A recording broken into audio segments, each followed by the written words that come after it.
Hello, folks. I'm OdinSpack. Welcome on in to the Year End 2023 stream. Hope you're having a fantastic evening. It is Wednesday. It is Wednesday, right? I always forget whenever I'm streaming. I'm like, what's the actual day of the week? I don't know. But today is Wednesday, and we're just going to have a fun, chill day tonight. Or chill day tonight. Chill evening, where we're going to talk. I'm gonna show you some stuff I got. We're gonna talk about some games, and then maybe just maybe we'll play some Rad Gravity or some Mario 3 or both. Who knows? I could play it earlier. I could do that while we're talking. I have no idea. I'm just here just to relax, have a good time, kind of talk about what's going on. Catching up with everybody, seeing how maybe your holidays were, and just living the good life. That's what we're here to do. We're here to live the good life. So I see Lucas Kobe in the chat with that sweet, and I see King Kienzen with that yo. What's going on, Kingo? But yeah, I hope you're having a great day. So I've been off for a little bit. I mentioned in a post about a week ago that I was taking the time to just to relax and just kind of take advantage of the time that I had off to be with my family, and just not be working, not be making videos, not be working, just really just taking that time just to like I said, just to relax. But really what I was doing behind the scenes is I was I was in a Secret Santa group for my with all my good pals, and I drew Slim Kirby, a real good friend of mine, and I decided to make a ROM hack in dedication to him. And honestly, even though I had about a month to do it, and I mean, did I come up with the ROM hack idea right away? Probably not. I probably made it over the course of a week or two for being generous. I wish I had spent more time on it, honestly. but he played it yesterday, and I'm glad he liked it. It was a lot of fun. I hadn't done ROM hacking in a while, honestly. The last time where I've modified games, right? Like, for instance, this might hit home for some of you, but when I did the Fire Emblem 7 Yuben's randomizer, I had to modify that ROM for to change the portraits, which literally didn't change anything, but it aesthetically made it cool. And I also did it with the with Sacred Stones as well. So that's probably the most recent ROM hacking I've done, and that was still a long time ago now. That's like 7-8 years ago now, right? So that was a while ago. But making something from scratch, ROM hacking, I hadn't done since pretty much the early days of YouTube for me. Back when I made Super Odin World, which was like 2008 or 9. So it had been a while. But it was a lot of fun to do, and now the pressure is off to get like a somewhat ready product. You know what I mean? So now I can kind of take my time and relax, which I intend to do. Kind of take my time working on it, but it was definitely a lot of fun. So it was a lot of fun to do. Retro Island Boy, late Merry Christmas and early Happy New Year. Well, welcome on in. I did mention in that post that I wanted to, I still need to do a member video for the end of the year, which I'm going to do, probably record that after this or maybe tomorrow. And I also wanted to do like a final, I want to do like a final like 2023 video. I don't know, like my plan going into this year was that I was going to update my 33 years in counting series with like a 2023 entry, and then also talk about like how it's changed, like how what games I've played maybe changed other years in the past. I don't know if I want to do that or just like keep that project how it is and kind of start something new, just like a new year-end thing. But the thing is, I hardly played any new games this year. Like, realistically, like the new games that I played this year were Sea of Stars, which is like my game of the year, Super Mario Bros. Wonder, Fire Emblem Engage, which I never beat. There's another one too that's, you know what we'll do? We'll quickly pull up my Twitter, which didn't that change this year to X or whatever? Wasn't that a 2023 change, right? That wasn't 2022, right? Probably not. There was something else I played this year that was like a 2023 release. I'm sure of it. Like an actual new game. Oh yeah, Onion Assault. That's what it was. Which was like a Mario 2 inspired game. It was like an indie game. That's right. I did play another 2023 game. Anyways, I barely played anything from this year. So like that's why I'm like, do I really make like my favorite games of the year? Because there's not many of them. I could, but I probably would talk about all the other stuff that I did play this year as well. And I mean, I did play a few games, like absolutely. I played a fair number of games, as many as I'd like to, maybe not, but still, I did play through a good share of them. Did anyone play anything fun this year that you're like, oh man, that's like, that's like a brand new favorite for me? I think Sea of Stars is probably a new favorite for me. Like, it's definitely high up in the list. It's probably not as high as Chrono Trigger, I will say. It did not dethrone its inspiration. I don't think so. But it still was really good. I liked it a lot. Super Mario Bros. Super Mario Bros. Wonder. I thought I was gonna like absolutely love the game, and I really like it like a lot. Didn't I give it 5 stars or maybe 4? Maybe. I either gave it 4 or 5 stars. I can't remember. I think I did give it 5. I was like, yeah, it's still really good. But I don't think I really like it as much as like a lot of Mario games, and that's not even like, I'm not even trying to downplay it at all. Like, I'm not saying I didn't like it. Like, it's 2D Mario. Like, the lowest I would probably rate a 2D Mario is New Super Mario Bros. 2 on the 3DS, and even that is like still good. You know what I mean? Like it's still better than a lot of other games. You know, I'd place Wonder above that. I don't know where I would place it honestly in my 2D hierarchy. I don't think I'd place it above Wii. New Super Mario Bros. Wii is pretty high for me, honestly. People for some reason dunk on that one a lot. I don't know, like oh, what's going on here? Sorry. I was like, the door's open. I know. I'm creeping in because she wanted out that door, but that door's open. We can crack that door too. It's fine. Hi, I'm Bobo. sorry. Hi. We're just talking. I meant to make a cameo, but not exactly like this. Well, you did. So. Sorry, but this door was unacceptable. Oh, well, yeah. Acceptable door That's to fine. exit, You can so. crack that door open. It's fine. Ooh. Well, yeah. You're on air. Well, hey, I haven't gotten all that stuff yet, Well, all right? how much you've gotten to. Literally talked about none of that. Talking about games. Yes, talking about games. Talking about games. We got Power to Mario in here. Kerbo. Yeah. Well, we'll get into that. We'll also get into that in a moment, too. Can I say hi to everybody? You can, yes. Hi, Kingo. Hi, PTM. Hi, Pixie. Hi, Zabrag. Wait, is Zabrag here? No. Oh, no, that's a different person. Sorry. Well, I was you know. really excited. I thought it was Zabrag. You're just I haven't seen Zabrag in a while. taking over the stream. That's how it is. Can't even stream anymore. Getting invaded. I'm sorry. I should have told you, yeah, you can't come in here for the stream. Yeah, you told me I could come. I know. I didn't tell you to take over the stream. Oh, yeah. Anyway, but yeah, we'll get to some of that stuff in a moment here. Final Fantasy V was a stand-up for you, Kingo. Yeah, it's a good game. It's a really good one. Dave the Diver. I've heard good things about it for sure. It's got good reviews. Never played Pizza Tower, but love the soundtrack. Pizza Tower is one I want to play for sure. That it looks insane.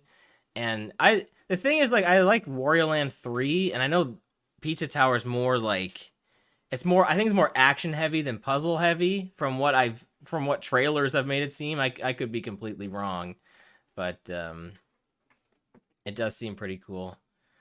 Two new standouts for you, Tales of Arise and Xenoblade Chronicles 3. Yeah, Xenoblade's like a series I definitely want to play in the new year. I have Xenoblade 1 and 2. So there's kind of nothing stopping me besides hundreds of hours of time. But yeah, that's a series I definitely want to play at some point. Tales of Arise I've been waiting to play too. Maybe that'll be in the new year as well. New Super Mario Bros. Wii is a good game, but I hate the effect it had on Mario as a whole. I suppose. But like really, what it did was what other games came out? Like what other new Super Mario Bros. Games came out? What like U and two and U I think were kind of after that, which kind of had just like the same style, I suppose. And like so like I get it cuz like I don't even like New Super Mario Bros. On DS I think stands apart from the other ones. Like it's not really the same. Like just I think it's because of the limitations of the DS that it truly is different than like from like the Wii iteration moving forward. But anyway, I really do like New Super Mario Bros. Wii. Where are we at? We're talking about Mario Wonder, right? And then Bobo came in and crashed the party. So I guess Luigi U, but it's an expansion pack as well. So also Wolf Kaminari, if you can dedicate the time, it's really worth. I'm guessing that's Xenoblade. Yeah. Well, it's a long game, right? They're all long games. Is Luigi U like its own game? So it's both. You can buy it. I think at the time, I'm pretty sure you needed to own the Wii U game, like the Mario U, to download it as an expansion, but it could be purchased like as a standalone physical game. I don't think you could buy. I don't think you could just buy it digitally on its own. Because I don't know how I ended up with it. I just had it on my Wii U. I think it came with something else, like it was a. Well, maybe I'm wrong then. Well, I don't know. Maybe it was like part of a code that I had or something. I really have no idea how I got it, and I didn't know if it was its own game or not. I've It's never played it's it. weird. It's treated as like an expansion to Mario U because it's like the same. Everything about it is the same except for the levels Okay. and the physics, which I mean is a huge change. But like in theory, that's pretty much like the big changes to it. But it uses Mario U as the base for it completely. Like the Okay. world structure is exactly the But same. it It's has its it's own levels. yeah, like the levels are Oh. changed, and like every level is like 100 seconds or less. So like it's like kind of like fast Oh, I levels. have seen this Yeah, then. and then you have Luigi Buttershoes and Nabbit's in it, which he wasn't in like the original I Mario never U. played it because I So just thought it was the same game, just Luigi. So that's good to no, know. no. But anyway, um, New Super Mario Bros. Is probably your favorite 2D. I need to revisit that honestly. That would be a good revisit, maybe a good stream revisit at some point. That's one I have not played. I think I only played through that once, and I really liked it. And then that was it. And that, man, that was a long time ago. I think that may have been after I played Wii as well. I want to say it was. So felt post Mario Wii, the franchise got as a whole very formulaic. Yeah, I get it. I get it. You know, like it's weird. I was playing Mario Wonder, and I know people saying it's like super different. And it's like, oh, we're not in. It's not the new Mario games anymore, and like, it still feels like it though. Like, yeah, I know there's lots different about it, but it still does have the same feel to the new games. Besides, like the like obviously all the new mechanics and stuff, but it still has the same game feel to me as play. And honestly, I don't hate it because like I like playing the new Super Mario Bros. Games, so I never had an issue with that. Um, but anyway, but anyway, where were we going? So yeah, Mario Wonder. It in theory it was like a game that was like kind of out of nowhere this year. I mean, I guess it's not a huge surprise. The Mario movie came out, so they had to release like a Mario title this year. If I would have, if I would have had the hindsight to draft unannounced Mario 2D platformer, I could have won our fantasy critic this year. However, I did not.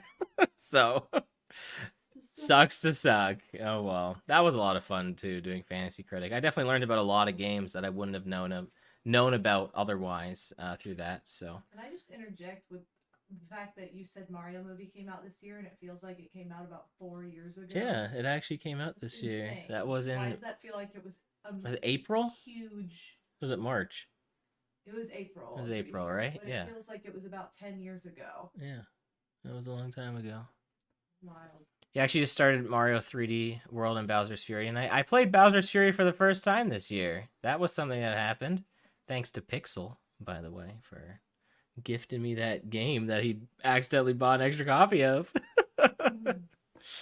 um, but yeah, so between like Sea of Stars and Mario Wonder, that's pretty much the only like new games, significant new games. And I guess you could count Onion Assault, even though that was like it was an indie game you could finish in like a session, but it was fun. But yeah, I didn't really play a lot of um, 2023 new games. A game experience I had this year that I was like iffy on if it was like did I really enjoy it, and then I like came to be like no, I really did enjoy it. It was just parts of it that were frustrating, but no, it was actually really good.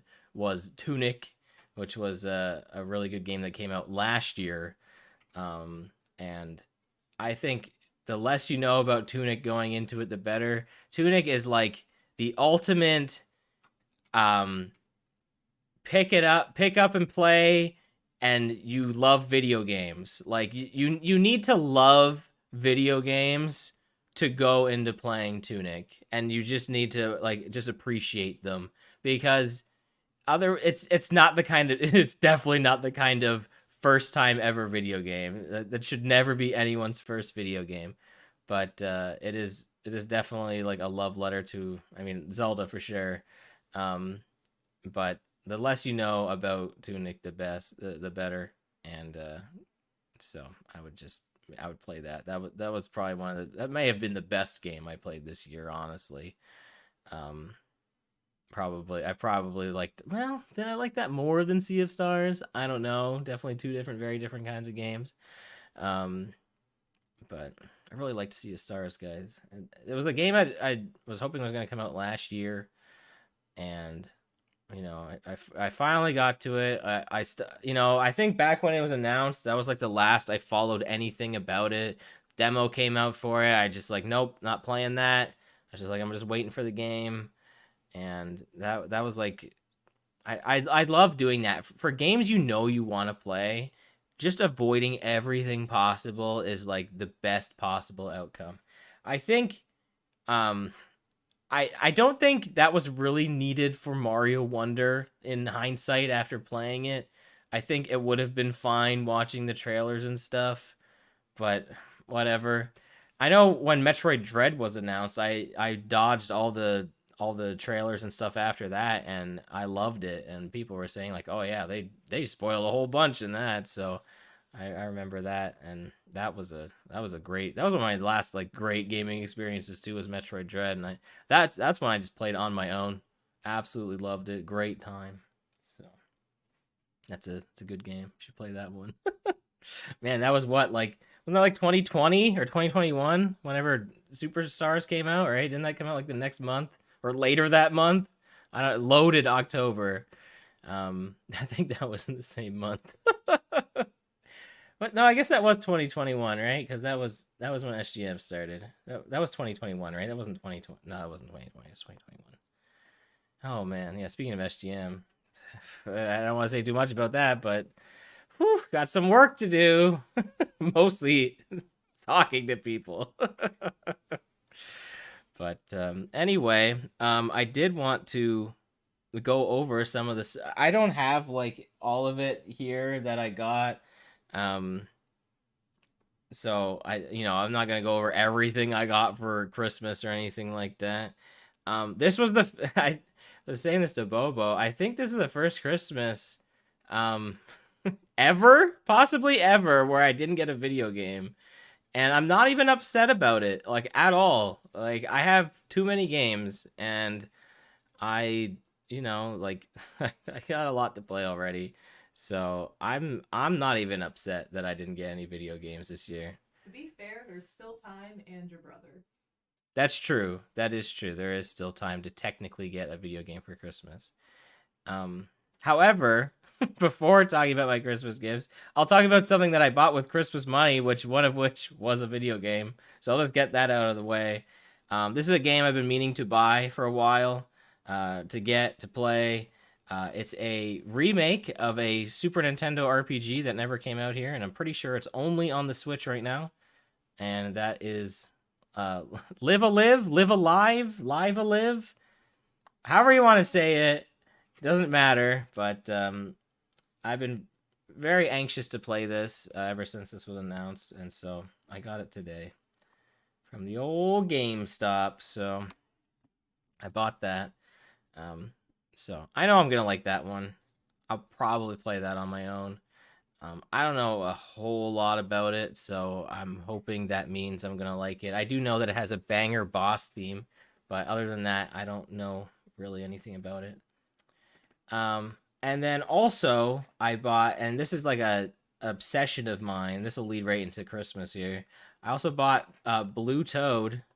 These like little $5 Mario figurines. I'm pretty obsessed with them. I have a lot. I'm gonna display them at some point once we get the room kind of situated here. But so I got Blue Toad because naturally I got to get Blue Toad. And then Bobo for Christmas got me a whole bunch of more of these little mini guys. I opened them because I don't keep them in the package. I just hadn't opened that one yet. So we got Bowser Jr. This is from Bobo for Christmas. His bandana actually comes off too, which is pretty cool. So I think that's pretty neat. You can I'm trying to see if I can like get it to like go under his neck, because sometimes he wears it like that, where he kind of wears it like down. So there's that. Yo, Griff, what's going on? That game's been making the rounds online. Yeah, I know it's supposed to be really good, so hope the holiday's treating you well. So we got Bowser Jr., Big Bow's June. We got a Piranha Plant which is pretty sick, honestly. Comes with a pipe as well. So I mean, got it right. You got to come with his home. We got the big Mr. Buttershoes himself, the big L, Luigi. He's a big L. so into it. I know. We got Luigi, and then hey, maybe a lead into something we'll do later. We got Tanuki Mario, that classic pose right there. So yeah, so Bobo got me those for Christmas there. She also got me a mystery Lego figurine. So I'm gonna show off the one I got last year. I don't know if I've shown this off before, but they're like the Lego Mario sets. Um, and so I got this one last year, which was this purple toad, and it's kind of cool that they come with like a little like like a little like environment or something. But this year, it's pretty cool, honestly. Like at first I was like, but then I was like, you know what? Actually, pretty awesome. Speaking of Mario, New Super Mario Bros. Wii, we got Bram Ball, and he comes with the like the jungle aesthetic like background here. He's really cool, honestly. Like as a little Lego figurine, he really pops. So I like him a lot. So yeah, this is Bram Ball. Um, so at first I wasn't too excited, but then like I was like, you know what? He's actually pretty sick. So once I put that all together, it was they don't really show you the environments on those packages when you get them, and then you're like, and you get a little diorama basically to make with them, so that's pretty cool. Yeah, Piranha Plant from the Super Smash Bros. Series of games, absolutely. Turn of the Drew, how's it going? Hope your Christmas was full of happiness and warmth. Same back to you. We're going over the things I got for Christmas right now. There's Kit. I didn't get Kit for Christmas, but there she is. She walked on by. I got this Kirby hoodie from Bobo. It's really cool. On the sleeve, it's got another Kirby as well as a fallen D and strollen D right there. So it's a pretty nice one. I also got a Super Mario hoodie as well, or it's like a zip up, but it's still a hoodie. And that one's really cool. It's a little more subtle, that one, where it has like just like a like the text in the corner, and then on the back it has a logo. This one's definitely very Kirby right in your face, but it's really cute and I like it, so deal with it. And then I saw this at GameStop and I was like, oh my god, I need. And Bobo knew that I had Slim for Secret Santa. He's like, oh, you want to get that for Slim? I'm like, no, for me. And she already knew she was gonna get me this, but this is sick.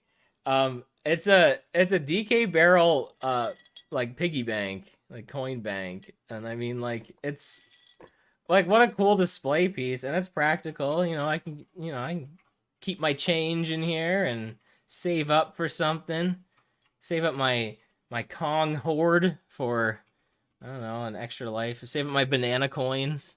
There we go. I got there eventually. Save that up for the coconut gun.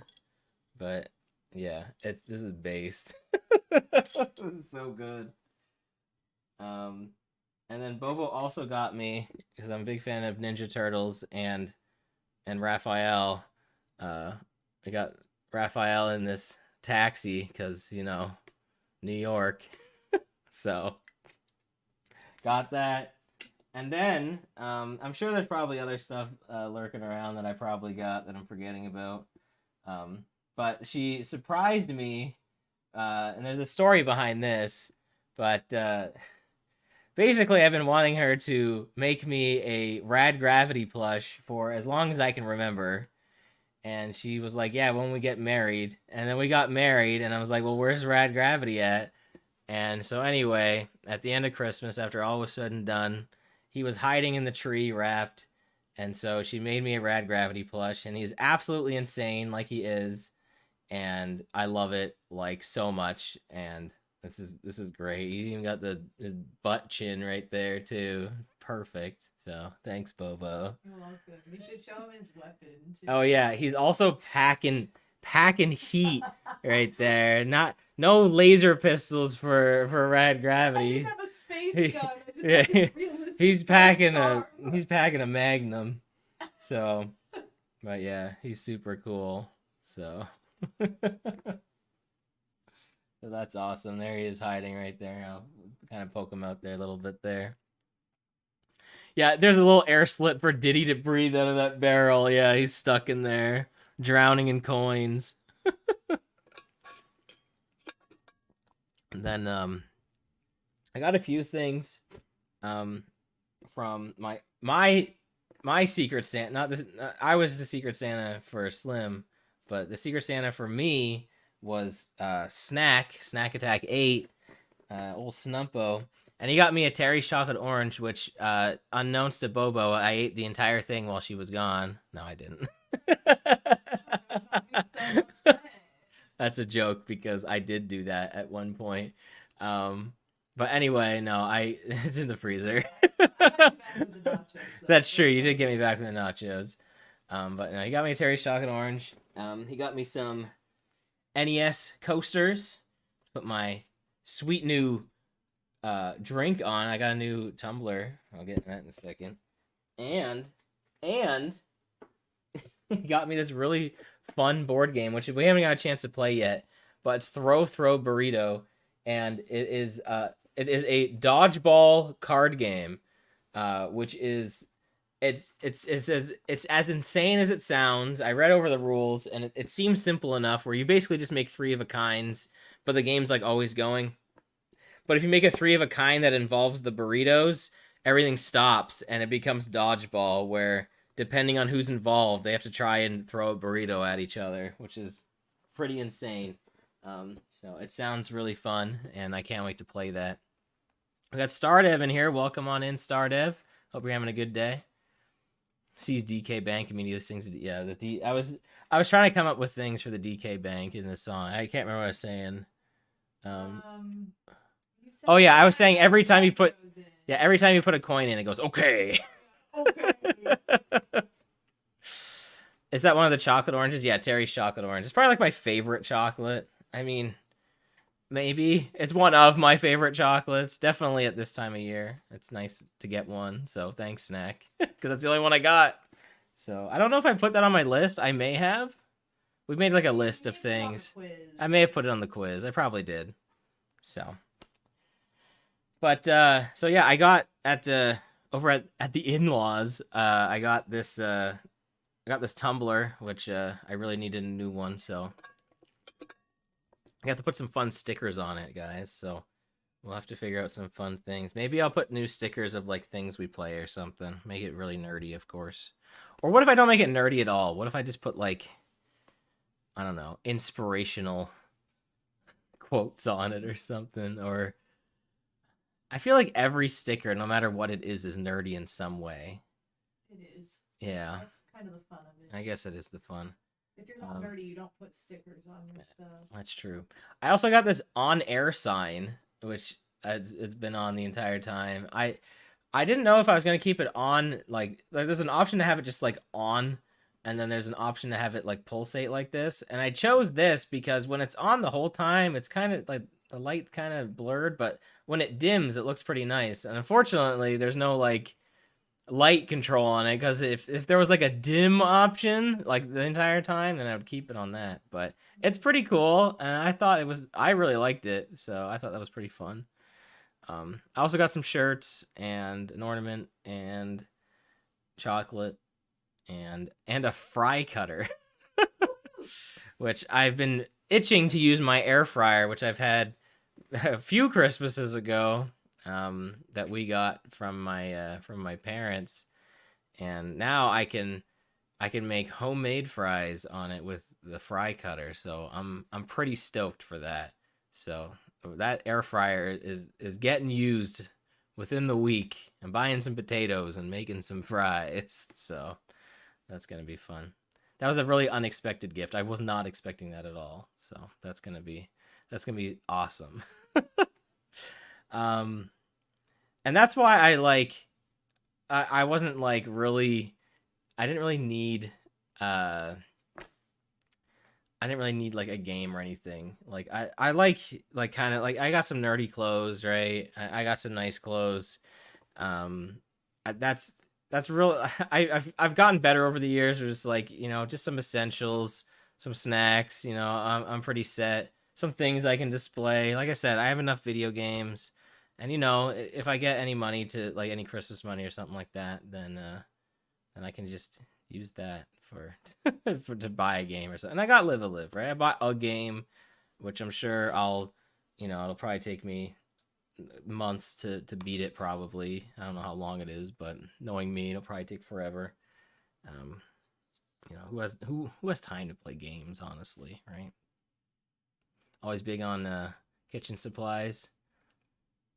Make some for me. Well, come on over, Pixie. You haven't lived until you've had fried air. I'm very excited to use that air fryer. Absolutely.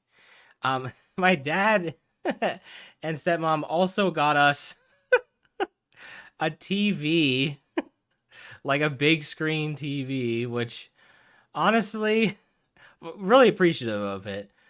But I don't know how big it's going to be compared to the distance we're sitting from it. So we'll see. And a soundbar too. So we're definitely a huge upgrade in the home theater experience. So, if you're looking to rob us, there's all the stuff you could potentially take. Wow.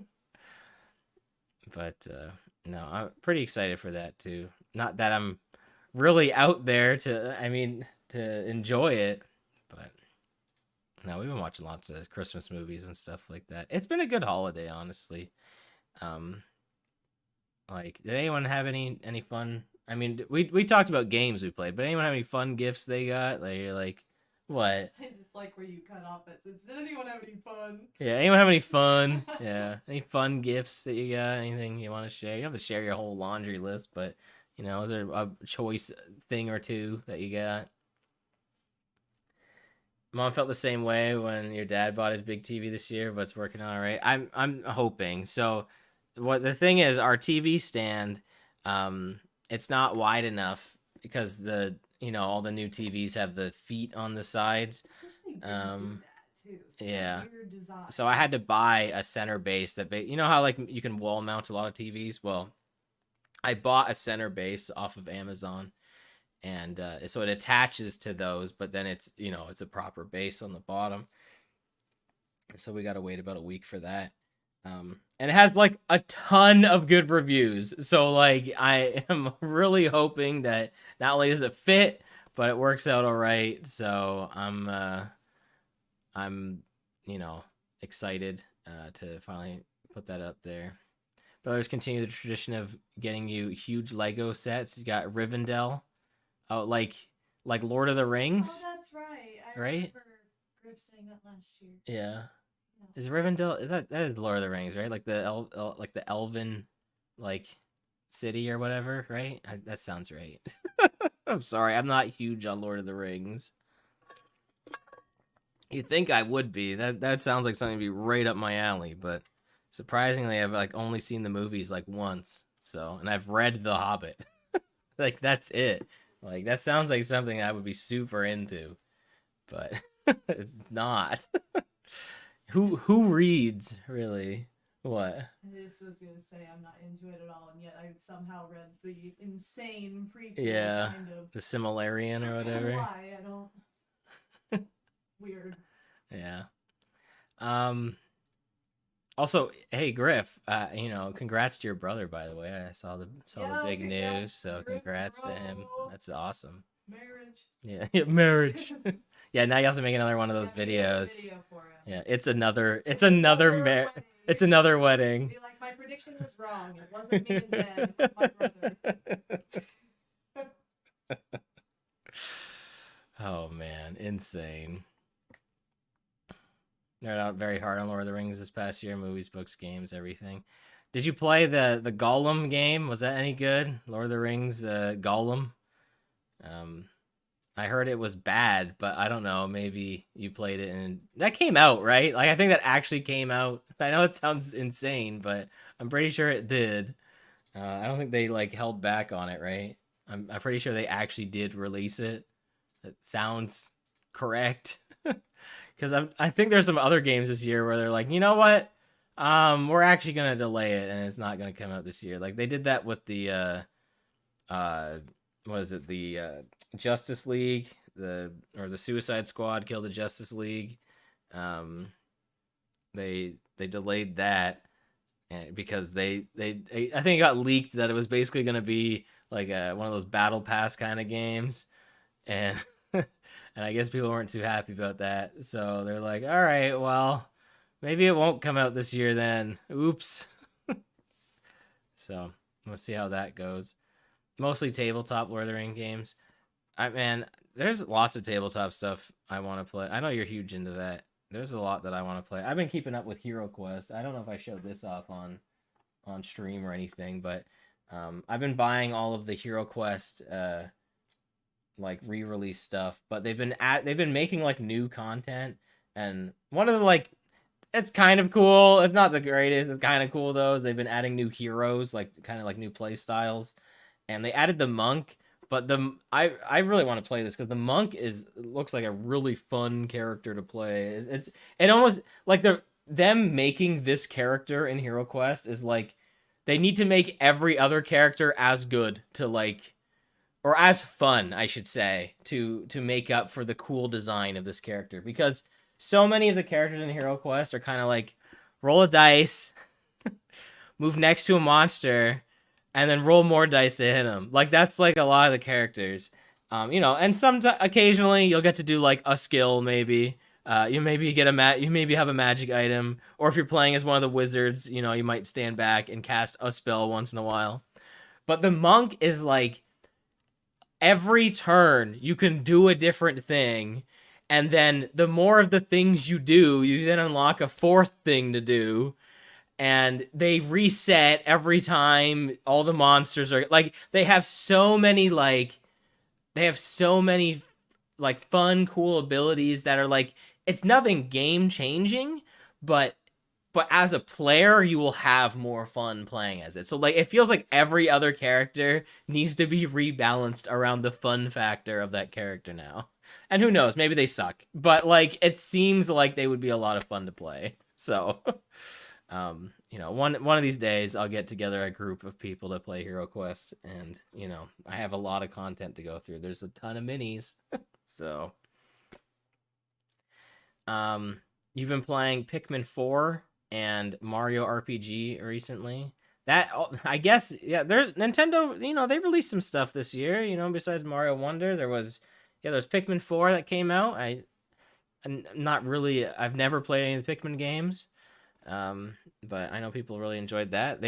Mario RPG got a remake this year. That was announced this year, right? And released this year. That wasn't like announced last year. Pretty sure that was announced this year. Probably a direct, probably like in February or something. That sounds right. Yeah, because I think they announced that one in February, and then they announced like Thousand Year Door in like June. So they did that. And it's like, how did they they're like, we'll just remake all these Mario RPG games. We won't make any good ones again. We'll just remake the good ones. Yo, Griff, thank you so much for becoming a member of my channel. Thank you so much, pal. Sorry, there's no fun alert. Here's your fun alert. Oh, Griff's a new member of my channel. There's your fun alert for you with me doing this. Thanks so much, pal. That means a lot. Thank you. And then Bobo, yeah, hitting that sip. That crazy YouTube emotes. Thank you so much, pal. But yeah, a lot, Nintendo had like a lot of games, and yeah, this year was a lot of remakes. Yeah, Resident Evil 4 remake. I never played it, but I was watching my brother stream it, or not stream it. He was doing a let's play of it. I never ended up finishing watching that. Sorry, Safe, don't hate me. But it, from what I saw, I saw like the first part of the game, like the village part of it. And it looks really fun. I really like Resident Evil 4. It's been a long time since I played that one. Golem game was so bad that people who made it shut down their developing sector of their company. Jeez, yeah, that's bad. But I mean, Like, did anyone think Lord of the Rings Gollum was gonna be a good game? I mean, even the premise of it sound. I mean, I don't know. Does it sound like a good premise for people who know Lord of the Rings? From what I know of Lord of the Rings, that doesn't seem like an amazing game. I guess you get to play as a bad guy. I guess that's fun. Sometimes that's fun. Um, I feel like most games where they let you play as the bad guy, it's usually doesn't end up being great. Like the premise of it is like, ooh, you're the bad guy, and then it's like, oh yeah, well, really they focus a lot on like the hero's journey and everything. And while the villain is cool, it's usually because of the few things you get to actually see them do. When you actually get to play as them and they're the hero now, no, it's interesting. So I don't know. I mean, Gollum is a villain. I wouldn't say he's the villain of that. But then again, what do I know about Lord of the Rings? Um, Mario RPG was your game of the year. You know, that's a you know, that's a good choice because Mario RPG is a pretty good game, honestly. I mean, I haven't played the remake. I know Bobo's been playing it. How far are you in that? I just got Geno, so I'm not very Oh, okay. So you far. haven't played in a bit then. No, I just Okay. got busy. That's fair. That's fair. Um, but I haven't played. I've been saying this for a while. I haven't played Mario RPG, like the Super Nintendo game. I have not played it uh since we rented it back in like 98 or something like that. It was like I think I ended up rent like the N64 was out and then like the Super Nintendo had been like passed on to me when like, you know, Syph was like he had the N60. Not that I didn't play the N64, but I had the Super Nintendo and I think I ended up renting Mario RPG on my own and I played it. And so like that was the last time I played and beat Mario RPG was on a rent back in like 98. And the thing I guess that's not completely true because I did play it. I had emulated it since, but I never beat it. I didn't I don't think I got super far every time I've emulated it, but I've never beaten it again. And I would love to play the Super Nintendo game again. I actually own the Super Famicom game. I bought. It's funny. I bought the game at like Magfest or something like that, cartridge only. And then at Christmas a few years ago, Bobo actually got me a boxed copy of it. So at one point, I owned two Super Famicom copies of Mario RPG, but I ended up gifting the loose copy to Slim. Um, so um, you know, at some point, I probably could play that in Japanese. I feel like it's not like super complicated to the point that wouldn't, you know, it would be impossible. If I really needed a guide, I could use that. It'd be kind of fun, you know. Or you know, like I also have a SNES Classic, and it's one of the included games. Plus, you know, emulation anyway. What a long time coming. Is that the member? Is that what you're talking about, Griff? Well, thanks. I appreciate it. Unless you're talking about something else. Games are a form of wish fulfillment. Yeah, who wants to play as Gollum? It just seems like a weird take. You would have taken a Sauron game rather than a Gollum game. I mean, uh, like I said, I don't know a super amount about Lord of the Rings. I know like he's like the big eye. I don't know how much of that Sauron tower defense game, but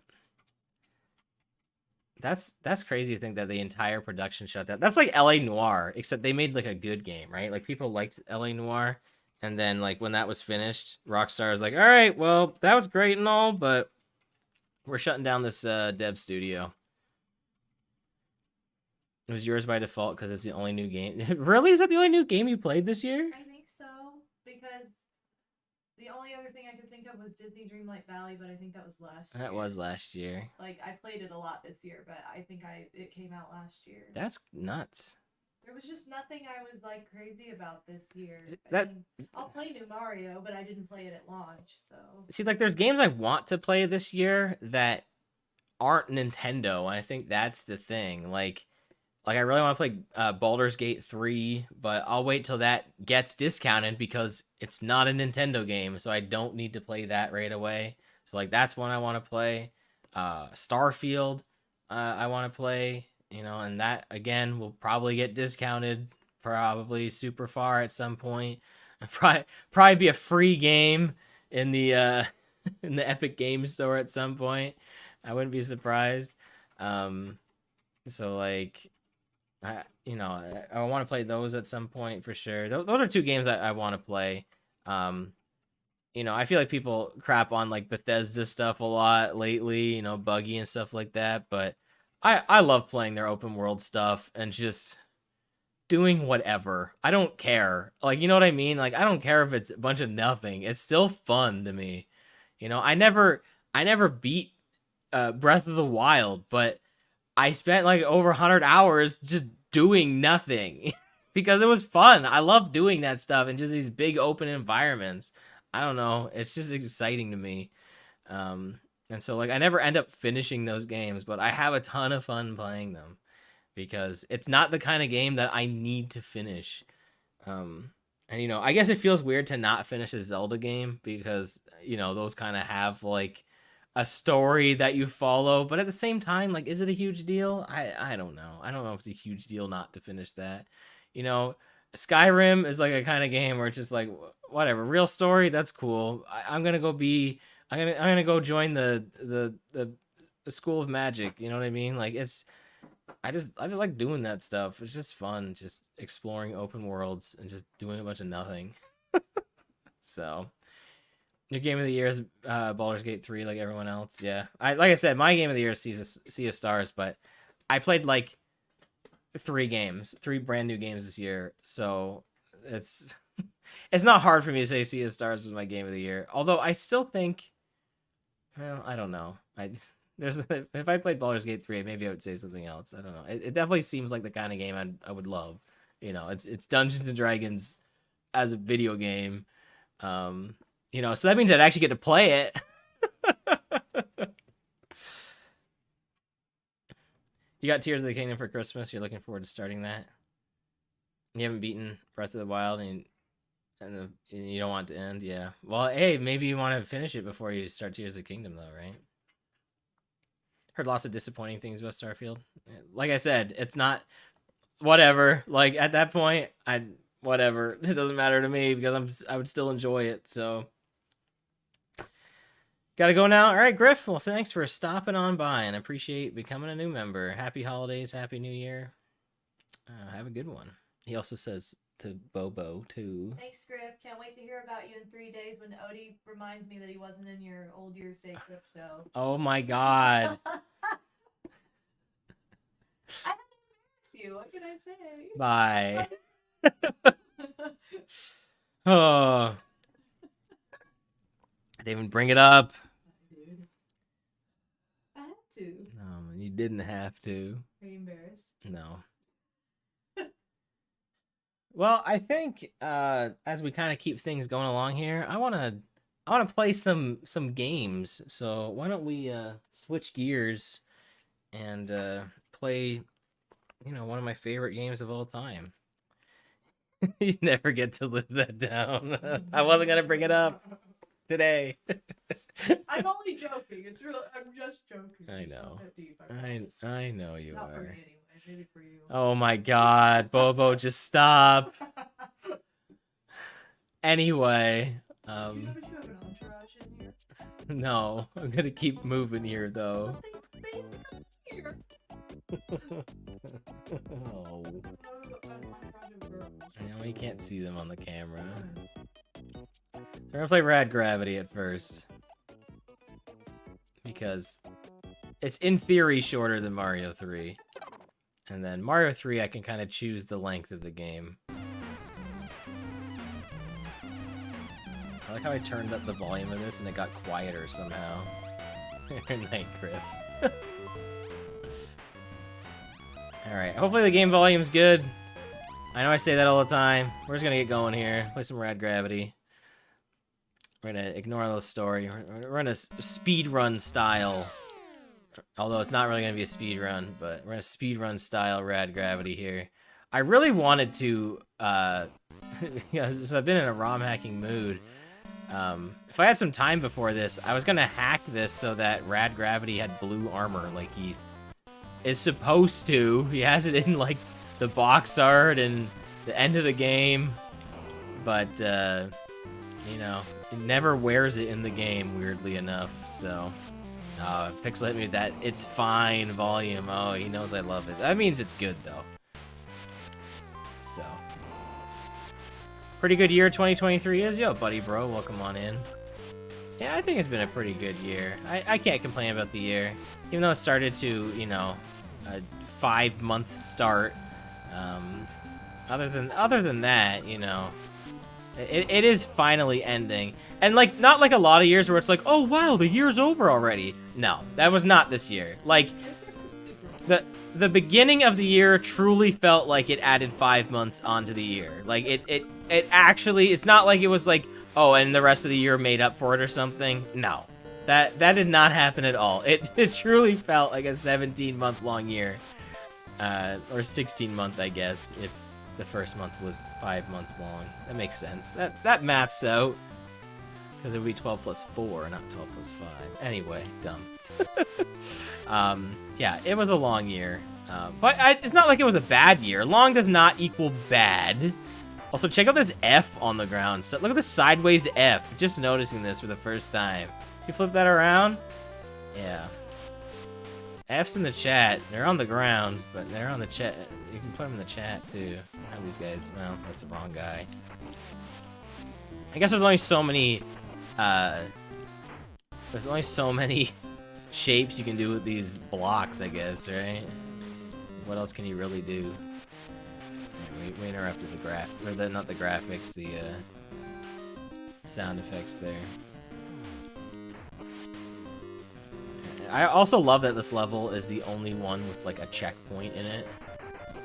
Like a meaningful checkpoint, besides the final level of the game, which that one needs it, but like, it's just funny to me. Like, how did they do that? Bobo cheated, no delay F. That's true. Yeah. I know. How could you, D?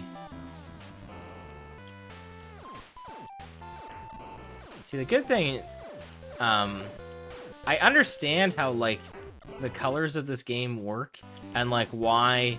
Like, why does Rad have, like, the armors that he does, right? Because, like, the NES has limitations, right?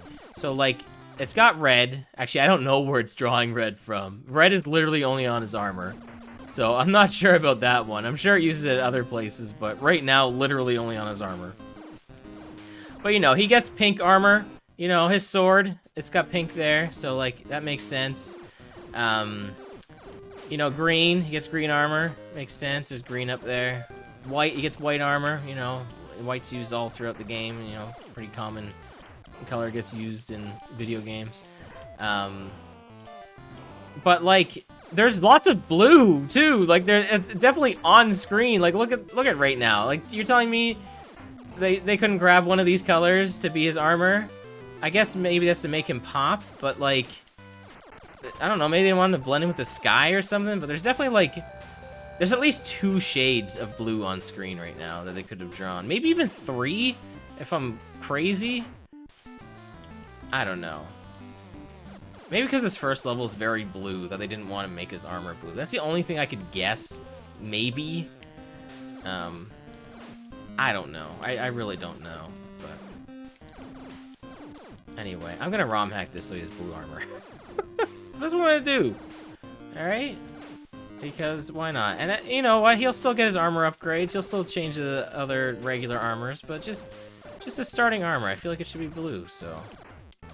You know, we're making some little changes. Seriously, I can't get this guy? Really? Why am I even bothering? This guy's owning me. I'm gonna die.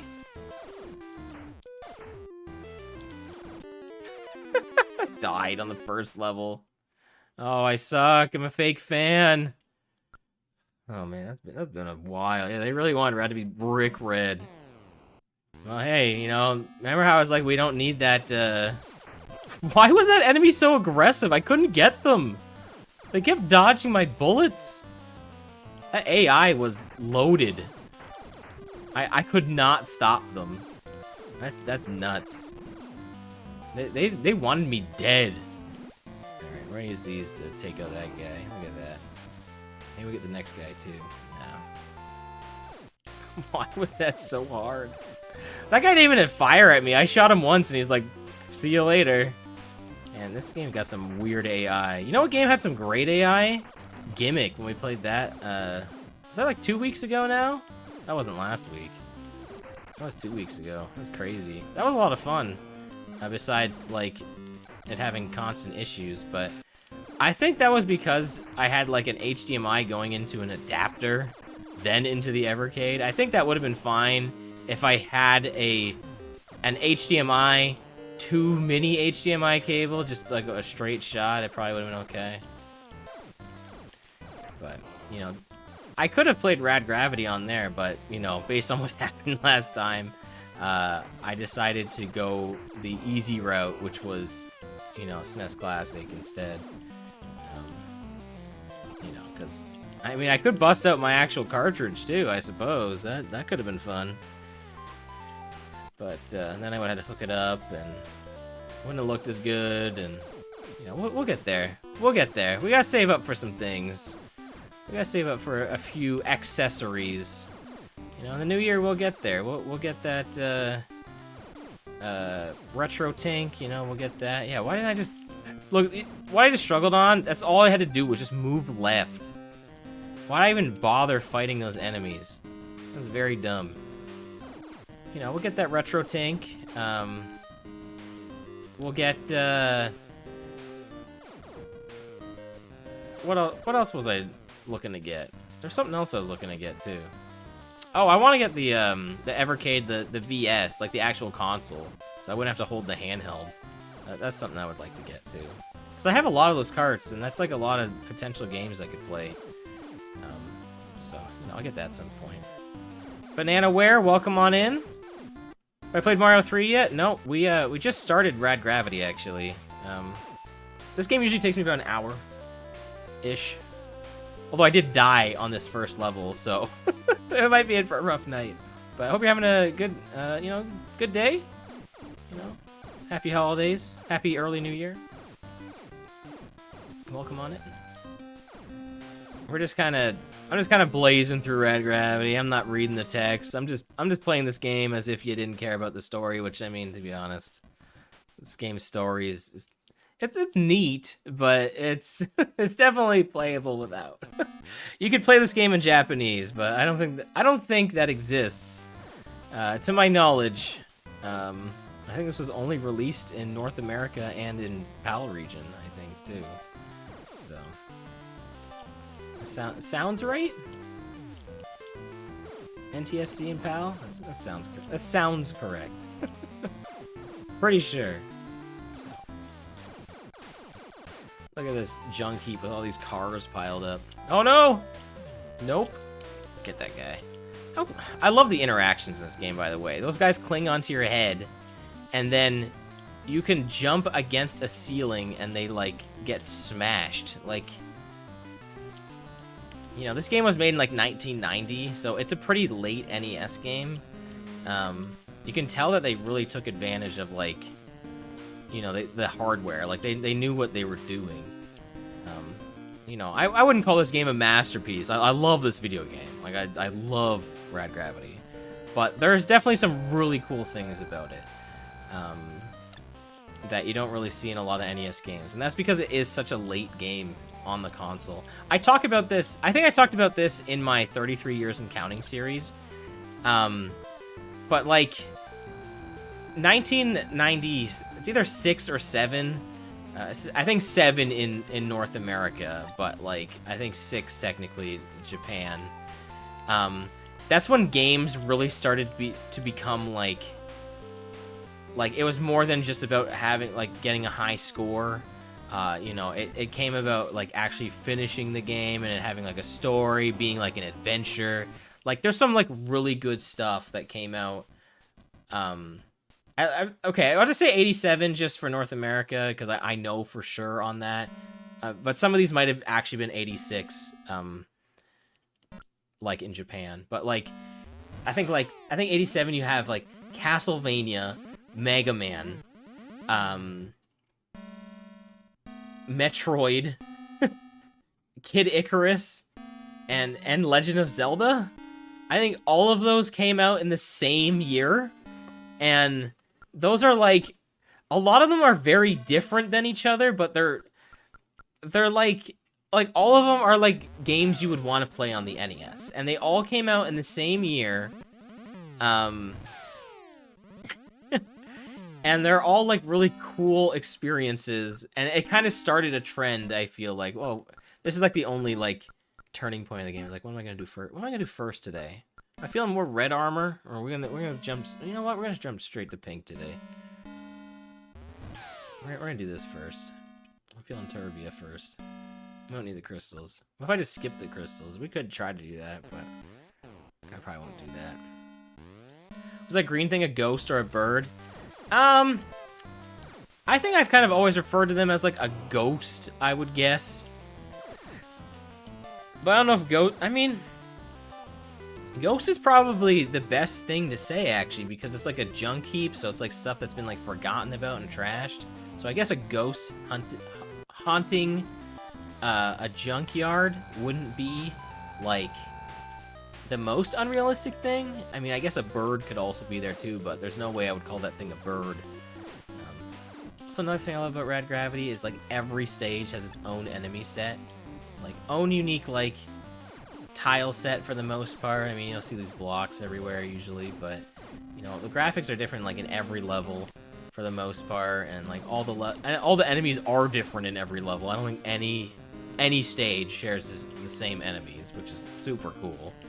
Really adds to the whole like being on a different planet thing. Man, I love this game. It's so good. But anyway, like, yeah, so 1987, just an absolutely like loaded year for NES games. And that's not even to say that there weren't other games that kind of existed like this, but I'm just talking NES. Like, they kind of went away from like, all right, games are being a high score. And I mean, don't get me wrong, like obviously Mario 1, you know, like that game has stage clearing and stuff too. Like, you know, there's definitely an exception there. But they still had the Mario 1 was still the mindset of like kind of a high score kind of game, and kind of the essence of how it is. Even though you know, you would probably want to finish it these days. It still has the,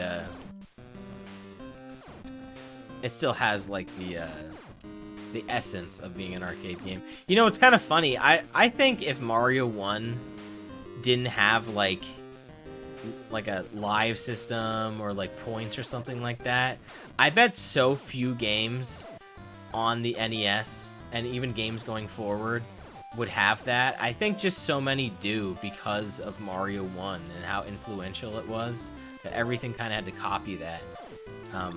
And I know, yes, arcade games existed before that with that kind of stuff in it, but like, you know, if you take away score and lives out of Mario 1, like you would still really enjoy it. You know what I mean? Like, you don't actually need that to enjoy Mario 1. If it had infinite lives, you would have a great time. You know, if it didn't have a score system, you'd have a great time still. You know what I mean? Like, it doesn't need any of that in it. And I think just it kind of laid the groundwork for so many other games to follow. I mean, look at Mario 2, like, you know, Doki Doki Panic. It has extra lives in it, but it doesn't have a score anymore. You know what I mean? It doesn't have a timer. You know, it doesn't have any of that kind of stuff anymore. And when they made Mario 3, you know, they wanted to make it more like Mario 1 again.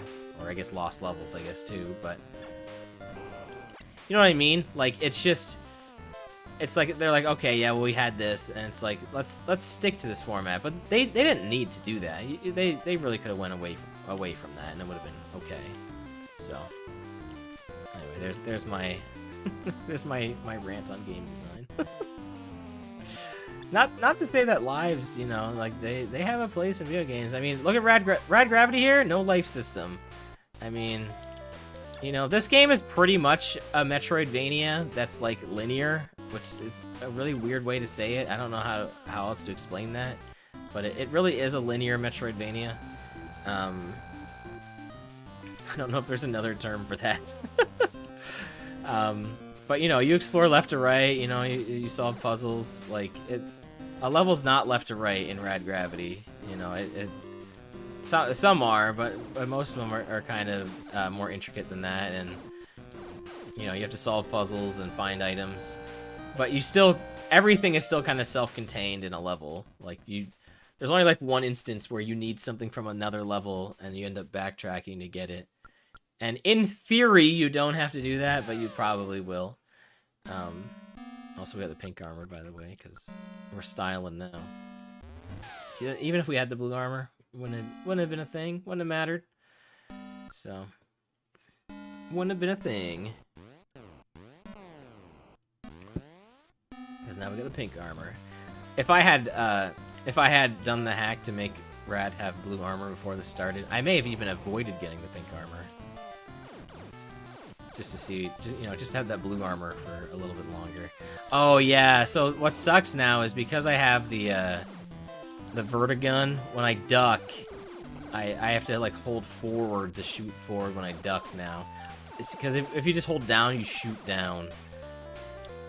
That's got to be like one of the weirdest changes. That's like, why is that even in this game? Like, why did they make it like they should have made it while you duck, you still shoot forward. Like, you're never gonna... I don't think there's any instance where you would just shoot down. And you would want to do that while ducking. I'm trying to think of a practical use of that anywhere in this game. And I honestly can't think of one. Like, I think of some instances of, like, shooting down. Actually, even that, I don't know. Even that, I'm not sure. Yo, Slimbo, how's it going? Big grab. Oh, yo, look at that. Is that the 3-month badge? The green one? I think it's going to be like that until 6 months, if you stick around that long. I made the badge colors based on the Rad Gravity armor, just in case that wasn't clear to anybody. But anyway. Let's solve this puzzle properly. I could have done it the old childhood way, but we'll solve it properly. We'll go through this maze as intended. But where was I going with? What was I talking about? Game design? I mean, we kind of already talked about that, so we just didn't stick around. Oh no, Slimbo, no! And there's Casanova. Welcome on in as well. Got the 1-2 punch of Slim and Cass. Hope you guys are having a good night. We were talking about, stuff I got for Christmas. We're talking about some games in 2023. Did you guys have any, you guys got any favorites from this year? I know, Slim, you played Pikmin 4. I could see that. I could see that being your favorite. But, maybe you liked the Advance Wars remake more. I'm trying to think if there's something else you would have liked more. Maybe Mario Wonder you may have liked more. I'm trying to predict, but it's probably one of those I could see. Unless it's something else I'm not thinking of, but I know you really like Pikmin, but I know you also really like Mario. So I don't know. Maybe Mario Wonder's your game of the year, possibly. All right, here's the hidden peg that's up there off screen. Pretty dumb. I don't think I knew about that until I saw like a video. Probably a walkthrough or something. I still was able to get that when I was younger. I just was able to sneak one of those pegs forward from the beginning and avoided one of the gates. Pikmin 4 is your game of the year. I had a hunch. I did have a hunch. But, I wasn't sure, so... Mario Wonder was good. But, it didn't blow me away. I know, it blew a lot of people away because they've got like a 90 whatever, right? But, I still gave it a 5 out of 5. Should I have? I don't know. I still gave it a 5 out of 5. I still think it's an excellent game. But that's because my star system is... Oh yeah, right. Because my star system is... I should just do letter grades. Maybe next year I'll do letter grades. Maybe that's a better way to do that. I feel like that's better. I'm just gonna do A, B, C, D, F. Because that's how my star system basically is like... 5 stars is an A, but it could be an A- or an A+. You know what I mean? Mario Wonder is like an A-. Like that's how I feel about Mario Wonder. C star is like an A for me. I don't think there was an A+ game this year. Like Tunic, you know, for some people that might be an A+, but that's like an A for me. You know, I don't think I had an A+ game this year. But yeah, Wonder's like an A-. I really liked it. But you know. So yeah. Exactly. Wonder's good because Mario's good. Like, what are they gonna do? Make a bad Mario platformer? Like, come on. That's pretty impossible, you know? Let's try with Mario Sunshine. Even that's still like a B. You know what I mean? Like, I'm not huge on Mario Sunshine, but it's still a Mario 3D platformer. It's probably still like a B, at least. You know what I mean? Like, let's find this hidden life underneath of Saturn here. I think Sunshine would be worth revisiting. How about just worth revisiting? That makes a little more sense. Or, you know, I could just play something else instead. I'm trying to think of, like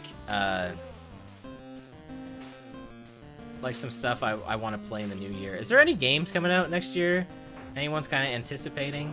Because I gotta be honest, I'm not. Like, I'm trying to think of stuff like I really care about next year, and nothing is really coming to mind, like, at all. So, Bobo's saying the new Peach game. That's true, that is coming out next year. That's not anything I'm, like, particularly want to play. I'm sure it'll be, you know what, honestly, that could be really cool. Because it's like a, you know, a new take in the Mario universe, so it could be good.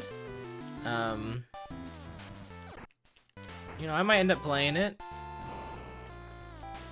but it's nothing that like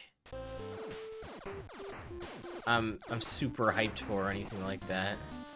I know there's the Mario vs. Donkey Kong remake coming out, but I'm not even huge on the Game Boy Advance game, so like, I don't know. Like, if they remade Donkey Kong 94, you know, wake me up then. That game is, like, so ambitious. Like, what an incredible game, Donkey Kong 94. If you guys don't know what I'm talking about, it's the Game Boy Donkey Kong game that's just called Donkey Kong. But people refer to it as Donkey Kong 94 because that's the year it came out. And you really need to separate it because it's way more than just, like, a Game Boy port of Donkey Kong. Like, it starts like that, which is really cool. And then it's just like, nope, it's this massive game. It is such a big game. It is so ambitious for the Game Boy. Like, just what an incredible game that is. And like, yeah, I wish they remade that instead. That's what I wanted. Was a Donkey Kong 94 remake. And who knows, maybe they'll like put the game in, they won't do this, but what if they like put all the levels from DK94 into that Mario vs. Donkey Kong remake? You know, if they did that, I'd be on board. But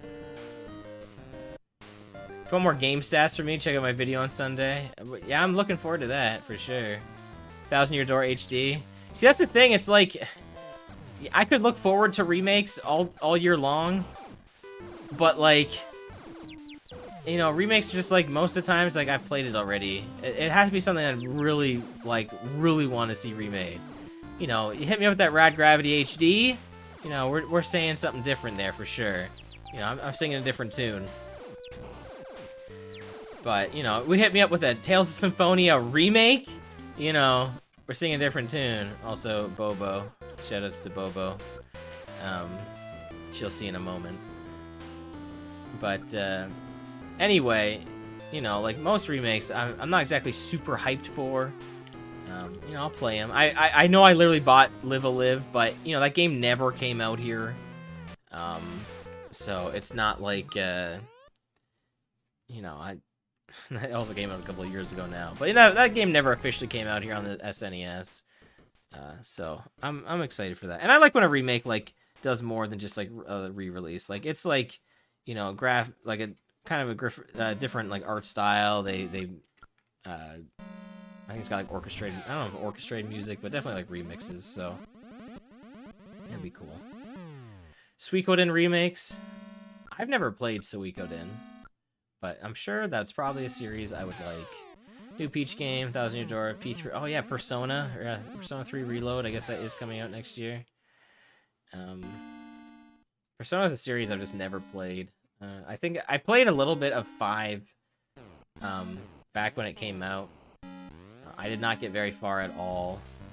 And I mean, it's mostly because like my brother had just gotten it and he was like, he had been looking forward to that game forever. He was a huge Persona 4 fan.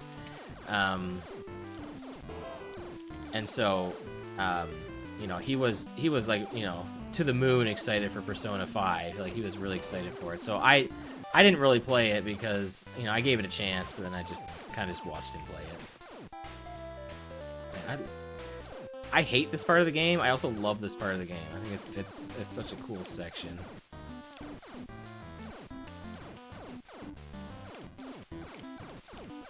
Yeah, I got through it pretty good, too.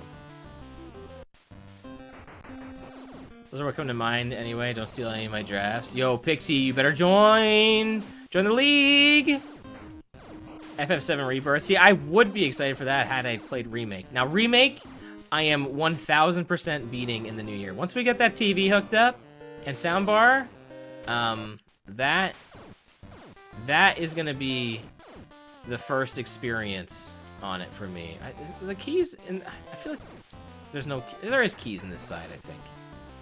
Yeah, I think the first 2 have the keys and the right 2 have, yeah. Yeah, that sounds right. The stage is frustrating.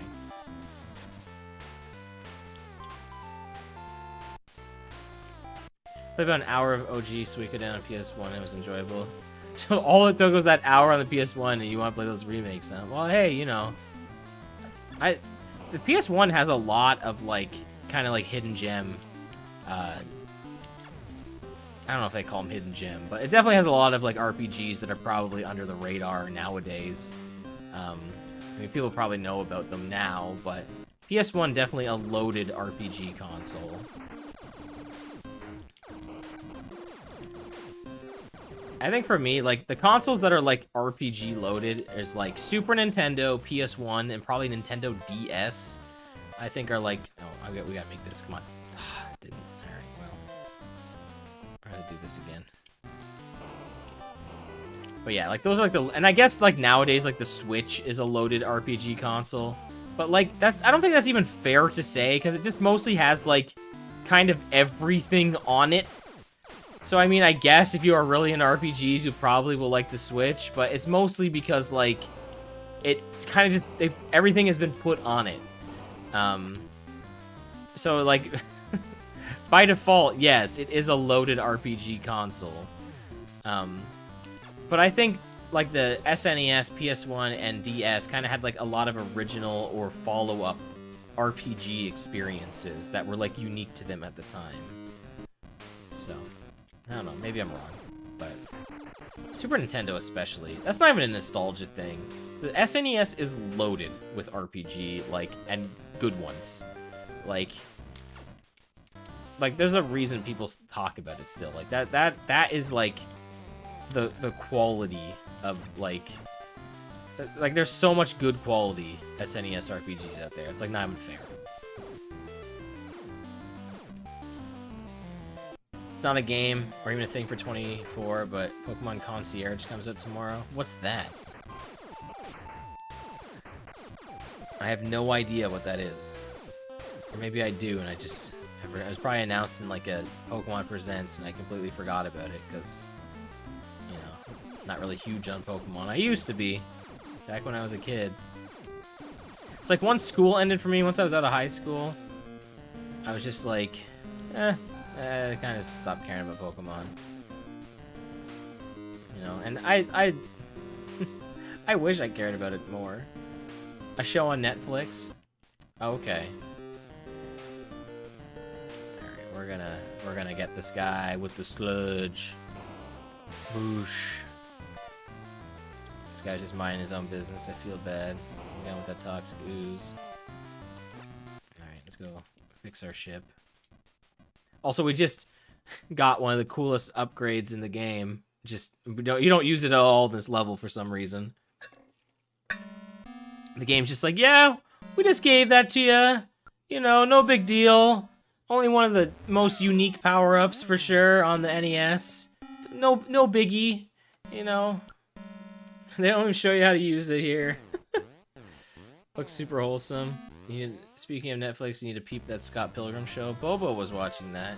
It was pretty neat. I won't say anything on it, obviously, but it looked pretty cool from what I saw. But yeah, you can. This thing's. I always talk about this if you've never seen Rad Gravity. This teleport beacon is like one of the coolest power-ups you'll see on the NES. So you place it down and you warp to it, and like it saves across screens and everything. Like it's so cool. But what's really cool about this level is these guys come out of the ground and try to get you, and they grab the teleport beacon, and then you actually warp with it underground, like. And like, if you're wondering how I knew how to do that, well, if you get to the end of that section there, it shows those guys like grabbing like berries that are falling from a tree, and that's supposed to be your clue that like, you know, they're taking stuff. The only bad thing about that is like, you haven't really been shown how to use the teleport beacon at all. So, but man, I love this game. It's so cool. Yeah, that's probably enough. I don't actually have to knock that all the way down. Rad Gravity rules, guys. 10 out of 10 game. This is a 5-star game for me. This is an A+ game for me. Is it for other people? Probably not, but it is for me. Absolutely. I love this game. It just like hits all of the right things for me. Like it's a you know, it's got light Metroidvania elements to it. And I love me a good Metroidvania. You know, it's got solid platforming mechanics. It's got fun little puzzle solving. Yeah, do I know how to do all the puzzles? Yes. But like, you know, it's still there. You know, it's got simple enough weapons and stuff, simple enough controls. The thing that I wish, you know, this game had was maybe like the select button doesn't do anything. I wish the select button maybe switched between your weapons so you didn't have to pause it. It's not a huge deal because like, you know, pausing takes like 2 seconds. And also like I hate that the level end tool is like in the middle of your tools. That's, you know, I think they kind of do that at the start to kind of like make the menu look nice, but then once you get the other tools, it's like, why is it there? I kind of wish that was at the end.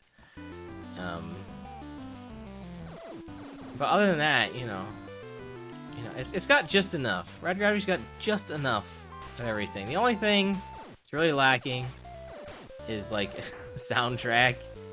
Yes, this song is a bop. I like it. Definitely a unique NES song. But it's kind of like the entire game too, which is unfortunate. So, you know, once in a while I get to hear the boss theme, which is fun. But it's only like a 20-second loop, so it's unfortunate. It's a good 20-second loop, but... And am I just saying that because I really like this game? Probably, but it's still catchy to me. I think a lot of game music relies in context. I think you definitely can appreciate game qualities if you can relate to it, especially when it comes to game music. So, you know, that's probably me. That's probably just speaking a lot of nostalgia, but I really like this game, so whatever. Who cares? Who cares? So yeah, we were talking about FF7 Rebirth real quick though. Yeah, like FF7 Rebirth. I'd probably be more hyped for it if I had finished Remake, and that'll happen at some point next year. I was playing that like at my old place, and I just kind of stopped, and I don't know why. I think I just got busy and just kind of stopped playing it, but anyway, so I'm looking forward to just starting again from scratch. I can't remember exactly how far I got. I think I got to like summons or something like that. I don't know if that's super far in the game. It's far enough. I'm sure there's you know, probably way more to the game. It's kind of crazy to me that they like made like an entire game based on like the beginning of Final Fantasy VII. Like that game is so much longer than that section, like the original FF7. It makes me like fearful if they ever did a FF6 remake. Like, well, first off, like based, like that would be sick. It's not gonna happen. But you know, if they did, oh man, solid yawn. I'm not even tired yet.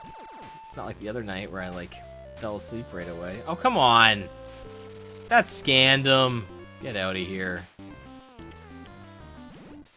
You know, Final Fantasy VI remake would be sick, but it's like, how many parts would they split that into? 2? You have to change like the complete ending of the game. The ending of Final Fantasy VI is like so unique. You know what's crazy is I think we can like skip this whole level by using. You can kind of glitch through the walls of this teleport beacon, and I want to say you can kind of like just get through here. Kind of fun. We just skipped the whole level. I've never done that before.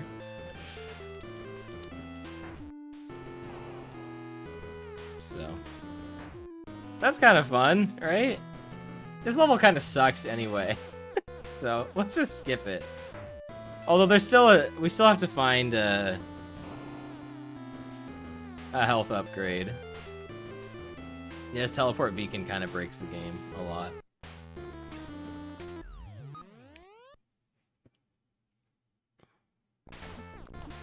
There we go, we got the max again now, so. And I'm pretty sure we can actually get the health upgrade too by, Can we hop up here? I think we can. Oh yeah, I probably just do this, right?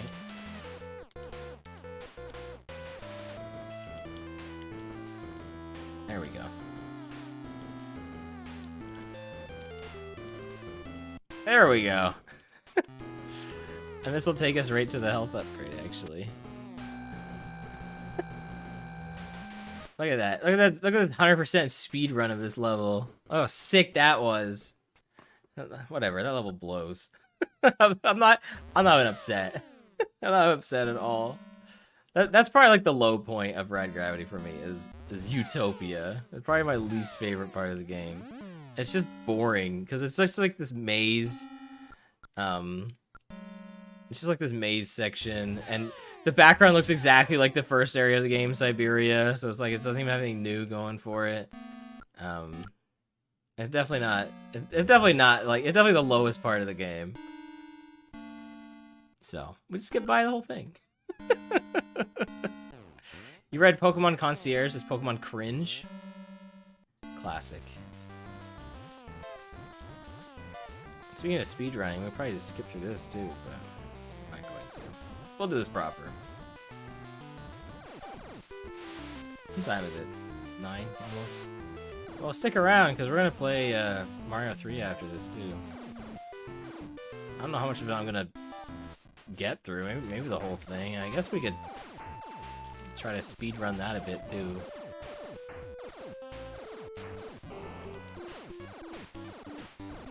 Hey, baby Mario brother, welcome on in. Popping in to say hello. Hope you and everyone in the chat had a good year. Absolutely, had a great year. Hope you did as well. Thanks for briefly popping in the chat. You know, if you're lurking, hope you have a good time. We're just playing some Rad Gravity. We're getting quite near the end here. We're on the second last level here, and we're gonna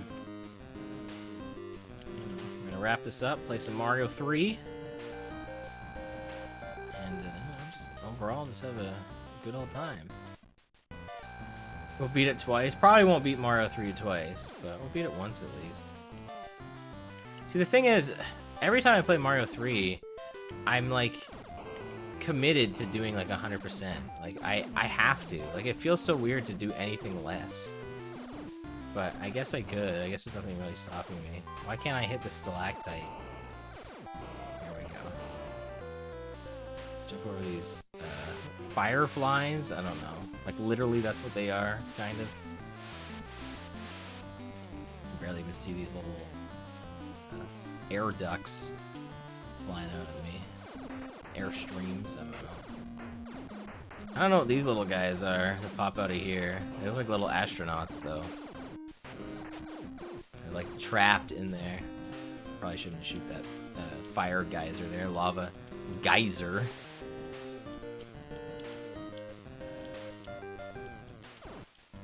Also, have I mentioned how cool the boss fights are in this game? They're all like little fun little puzzles to solve. The last boss is probably the lamest one, where you have to like figure out that you have to give bombs to the warrior and that he goes around. Like that's the whole boss, is figuring out that's the solution. But like all the other bosses are pretty interactive. Like this one, you have to like lure him over and then shoot the fire geyser to hit him with that. Like that's cool. The first boss, the wind-up robots, where you have to keep them separated. Like that's a cool one. And then, you know, the final boss here is probably, you know, it's kind of a little lame. It's kind of a classic. Boss exposes the weakness and you attack it, which is not, it's like the only time in the game where that's a thing. No enemy credits at the end of Rad Gravity? No. That would be pretty cool, honestly. You know, learn the names of all these enemies. Alright, let's go get the last health upgrade. See, Rad Gravity is another game where I have to like 100% it every time I play it too. Now that I know where everything is, you know, isn't it crazy to think that I didn't know where everything in this game was until I did a Let's Play of it?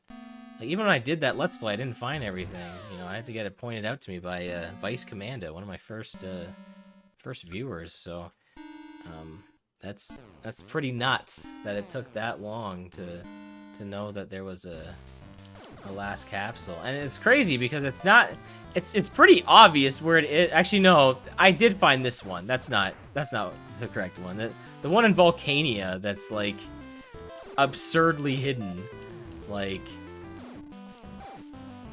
where like it's in a secret room. That one is just nuts. Where I'm pretty sure you can't even get that in a normal playthrough because you can't travel through that lava. Like, you have to... What am I doing? I don't know why I'm going all the way over here. Whatever. Can you energy disc from here? Can you jump high enough? No, that's not high enough. This is Rad Gravity's up B right here. There's an energy disc. It held up in B as I used it. Stupid. Yeah, this is the Smash Bros. Up B right here.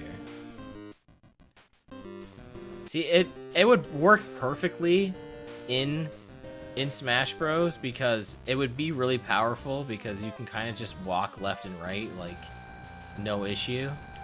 But the thing is, Rad Gravity takes damage, like, when he uses it. So it's got perfect balance. Like, it would be an attack that, you know, it would give him recovery, but it would hurt him to use it. So it's perfect for Smash, is what I'm saying. You know, it's a powerful recovery, but it has a downside to it. So there you go. There's my Rad Gravity and Smash pitch. He really has an amazing moveset. It would work really well. For as few things as he has access to, it would translate really well. You know, he's got the laser sword for his melee attacks. He's got the gun. He's got the bombs. Teleport beacon. I don't know how if that would be. You could argue that could be a recovery, but I think that would be too strong. So he probably wouldn't have that. But you know, he's got the alts. You know, he's got the different colored armor. He's got a costume. He's got the, you know, the astronaut spacesuit. He's really got everything.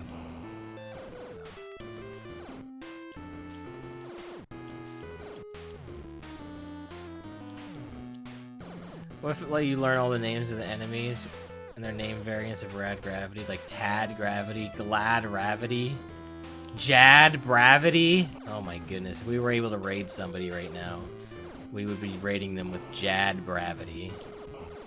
Should probably stop running into these spikes. That'd be a good idea. That would be truly unhinged if that was the names of all these enemies. These guys are... I was look at them, they're like big toothbrushes.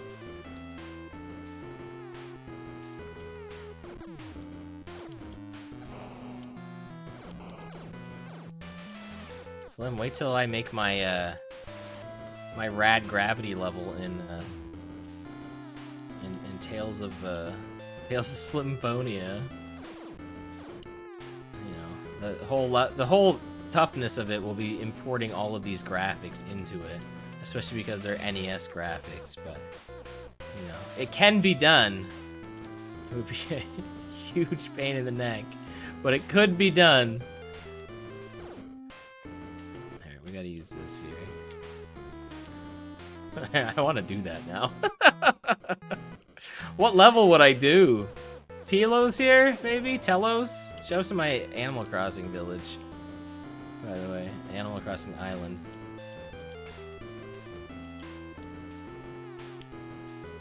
It's this level. It's the final level of Rad Gravity.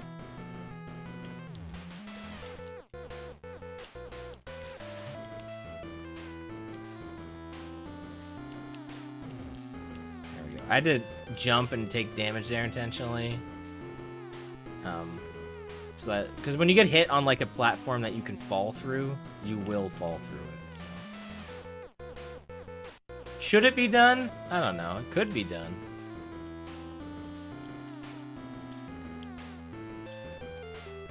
I always just hop through that door there, so.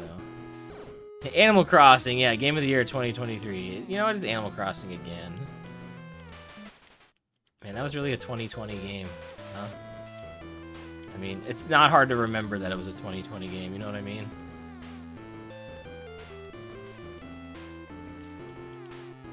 It's one of the few games I bought digitally on Switch. I honestly don't even know why. Well, I probably bought it digitally because I didn't want to go outside.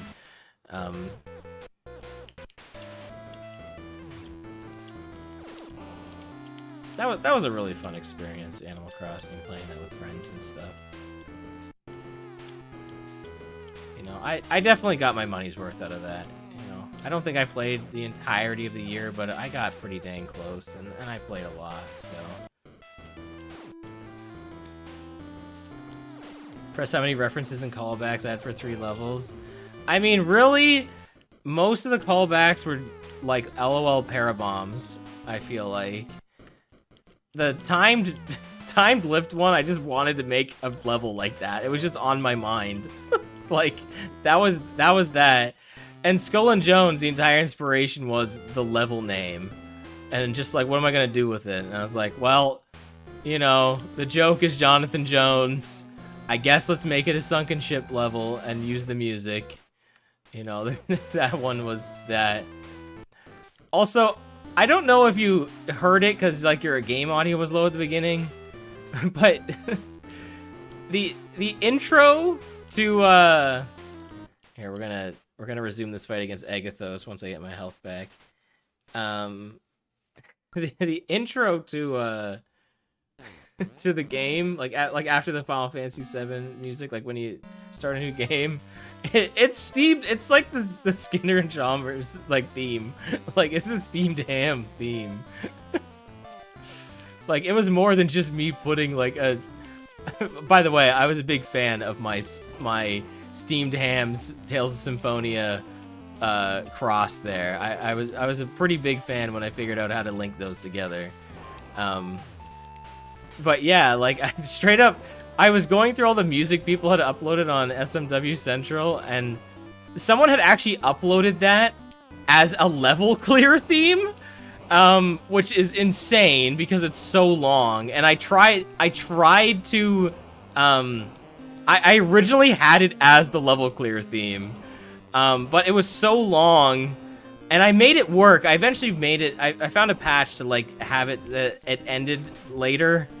But then when like it took me like a night, and then I was like, wait a minute, why didn't I just make this the intro, like the starting music? Like I was like, that's a perfect one. So like that's what I went back and ended up doing that. So, and that's when I came up with the joke for it too. So, but yeah, I was like, how can I not put this in? Like, you know, when I saw that was on there, I was like, How can I not possibly use this, you know? Like... So... Animal Crossing Physical sounds like such a chore. I mean, I guess if you're playing multiple games a day... Okay, hold on. I need to... I feel like I've talked about this a few times, but I need to air out... I need to air out an issue with the Nintendo Switch, okay? And that is that changing cartridges should not be an issue. That is one of the biggest design flaws, I think, of that console, is changing out, like, okay, is it hard to do? No, it is not hard to do. But the fact that it's like a thing that people don't want to do is a problem. Super Nintendo, N64, you know what I mean? You just pop those cartridges out, no big deal. You know, they're nice and large cartridges. You know, like, you know, that's what it's designed for. You know, gaming was different then. But I think it's the cover of the Switch that's a pain in the neck. And if that didn't have a cover, I think it would be better. And the thing is, I don't want to remove, you know what I mean? Like, I don't want to remove the cover of my Switch, you know what I mean? Like, I don't want to damage it. But I think that's, like, the big issue of it. It's, like, it's supposed to protect it from dust or something, but, like, who doesn't, like, who doesn't have a cartridge in there all the time? You know what I mean? Like, do you really need that cover? Like, it's kind of unnecessary. So, I think that's, like, the biggest problem with the, like, with Switch physical games, is, like, it shouldn't be a thing to complain about. You know, like, we shouldn't be defending whether or not physical games, you know, like, whether or not you should have them or not. We should be fighting against the Switch's dumb design of how the cartridges are done. That's the real war, guys. That's the real issue with it, is that. And, you know, they're gonna make the Switch 2 and it's gonna be exactly the same, so. Oh, we won, by the way. This is not my favorite boss. Oh, we gotta beat him real quick here. If you don't do that again, he, like, gets back up, and I think he gets, like, all of his health back. Also, by the way, we're the bad guy. LOL, whoops.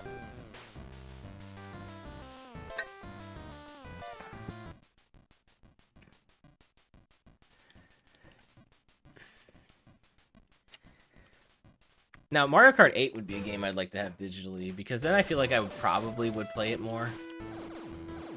But whatever. By the way, this boss, when you beat it, it blinks a bunch. I think it's like 6 hits, I want to say. So, just as a heads up. We're at hit 2. Oh man, we're doing pretty good. Oh, there's gonna be another hit right there. Oh, what? I can never get this guy on the right. It's like impossible. Probably not impossible. You know what's crazy? Like, when you, hit Barbos, when you die in this game, normally, you kind of just, like, I don't know, keel over and, like, flash a bunch of colors. When you die in space, you explode. I kind of want to do it, just to show it. Here, let's do, I don't think I've ever shown this, because, you know, a P for Pro. But it's pretty hilarious, honestly. It also sucks that I have I shouldn't have grabbed the white armor, honestly. Because now we're gonna have to get, like, 16 times. We have a lot of health, guys.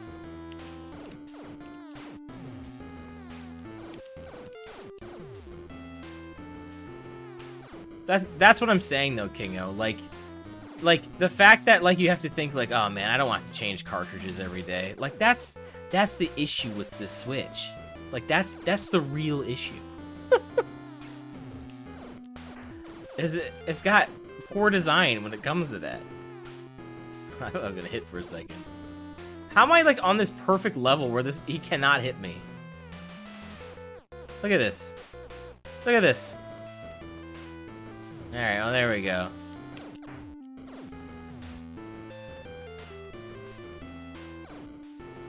Alright, ready, guys? Oh, I gotta hit it. Alright, here we go. Here it comes. Boom! Yeah, you just explode. Anyway.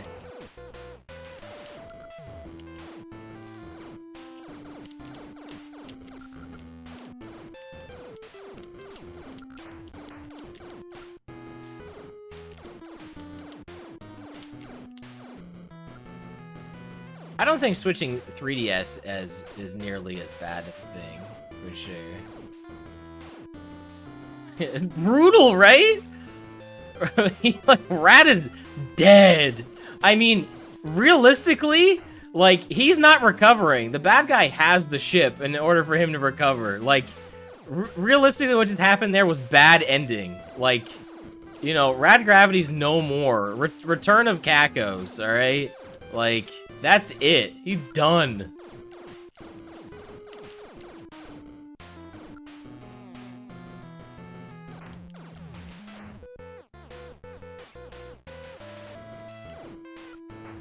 That was an easy hit right there. This should be an easy hit, too.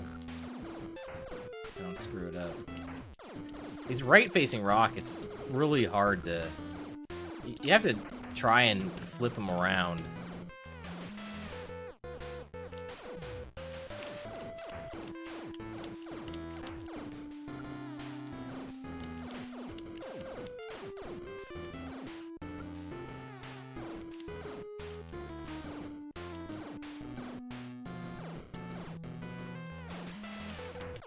Come on.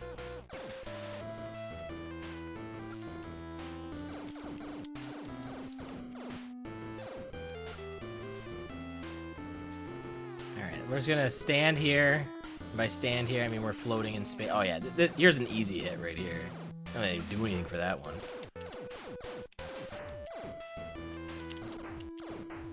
Oh, shoot, I didn't say anything. Sorry, guys. It actually doesn't look as bad on here, on your guys' screen, as it does on my screen. And probably because it's not full screen. I'm sure that has something to do with it, too.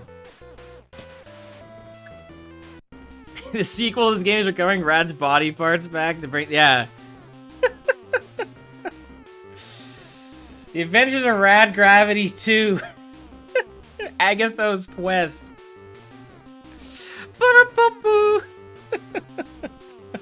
Oh no, that's the wrong one. That's Vampire Killer. You didn't notice anything? It didn't look that bad? Okay. There was like a single flash. It was flashing like crazy.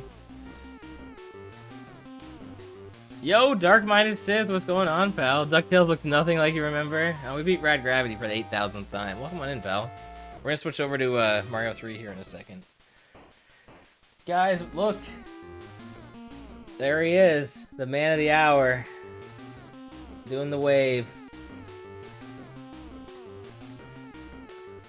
Farewell till we meet again.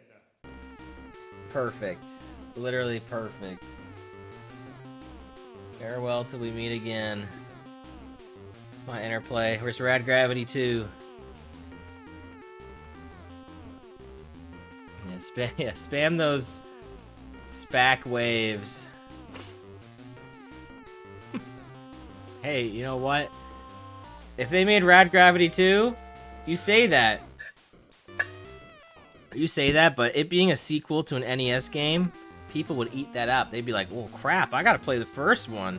It's so easy to make a sequel. It's so easy to make a successful sequel these days. People just want to play something they're familiar with.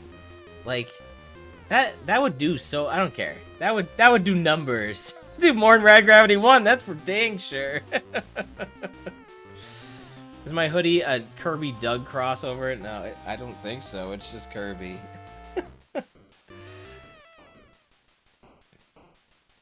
Alright, well, we beat Rad Gravity. And apparently it took like 6 people to make this game. But an impressive 6 amount of people made Rad Gravity. I love this game so much. roguelike Rad Gravity. Yeah, just do that, honestly. I mean, it's already a Metroidvania, but like it's linear. You just need all Rad Gravity 2 would need to be is just like where you just travel to different planets and go back and forth and collect upgrades. Metroid, but with actually, honestly, they already made this game. It's called Blaster Master 02. Blaster Master 02 is Rad Gravity 2. it's how Rad Gravity could be, where it has planet traveling, Metroidvania elements. It's pretty much that. I don't know why the credits are so dragged out. Probably because like 3 people made this, right? So they wanted to make sure that whole credits song got played. All right, guys, I'm gonna be right back. And then we're gonna play Mario 3. So I will BRB.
Hey guys, I'm OdinSpack. Can't talk apparently. Welcome back to more of this year 2023, year end 2023 hangout. We were talking a bunch. Just beat Red Gravity. Gonna play some Mario 3. So when we get into that, because I want to beat it. So we gotta. This is a tad longer than Red Gravity. So you know it's gonna take a little bit longer. So we should get right into it. If Dark Minded Sith is still here, by the way, I wanted to say that, and I've mentioned this a bunch to other people, but maybe I haven't said this to you. You're right, I should reach out to them and, you know, let them know I'm a big fan of Rad Gravity. But I will say that a couple of years ago, I bought an Evercade, which is this handheld that's like this retro handheld, and it uses cartridges, and they're like licensed cartridges, and they're basically compilations of different different companies' games. And there's 2 Interplay collections, and one of them actually has The Adventures of Rad Gravity. So Interplay has officially licensed Rad Gravity in our current decade. So what am I? Whatever. Just need the coin ship. I usually normally get it. I guess I'm just gonna go through and not really care about that too much. I could probably still get the coin ship if I really wanted to, but I probably won't. This game is definitely a lot faster than Rad Gravity. Yeah, Mario 3 is pretty good, guys. Can you believe it? Pretty good game, I would say. It's probably like, you know, as good as Rad Gravity. But yeah, so Rad Gravity has had an actual re-release. I think it was either 2020 or 2021 when that happened. So, which is pretty nuts to think about.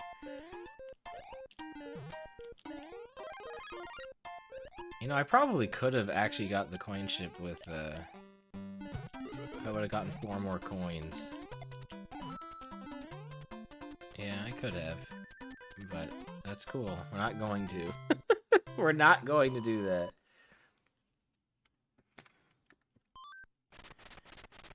You know what? We're gonna get. I'm not even gonna look. We're gonna get this. I don't know. I'm just feeling it. I just got a good hunch.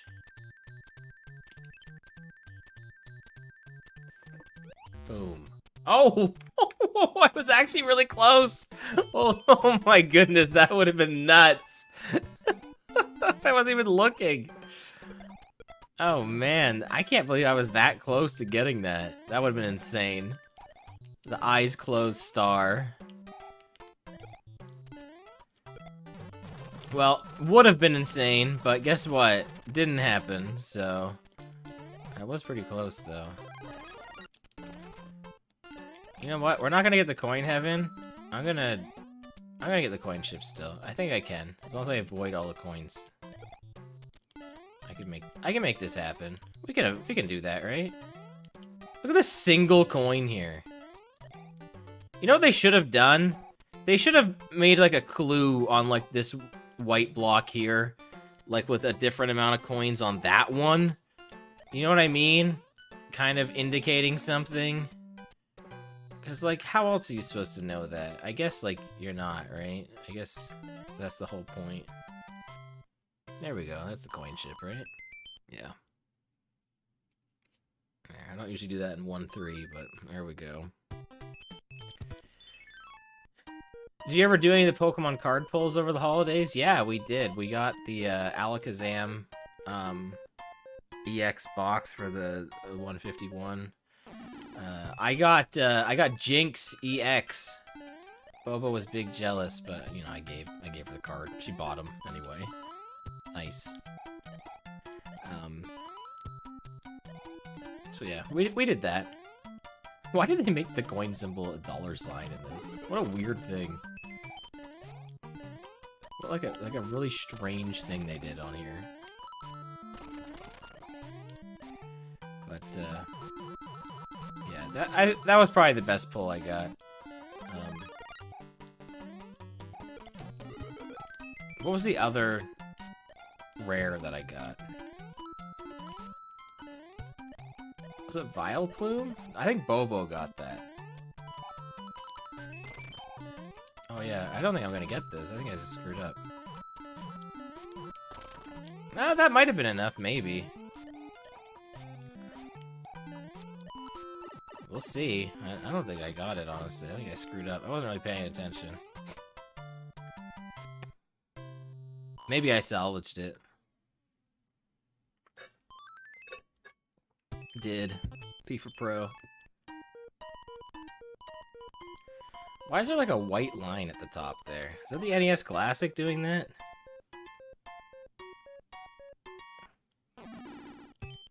Like, is there supposed to be like an overscan on here?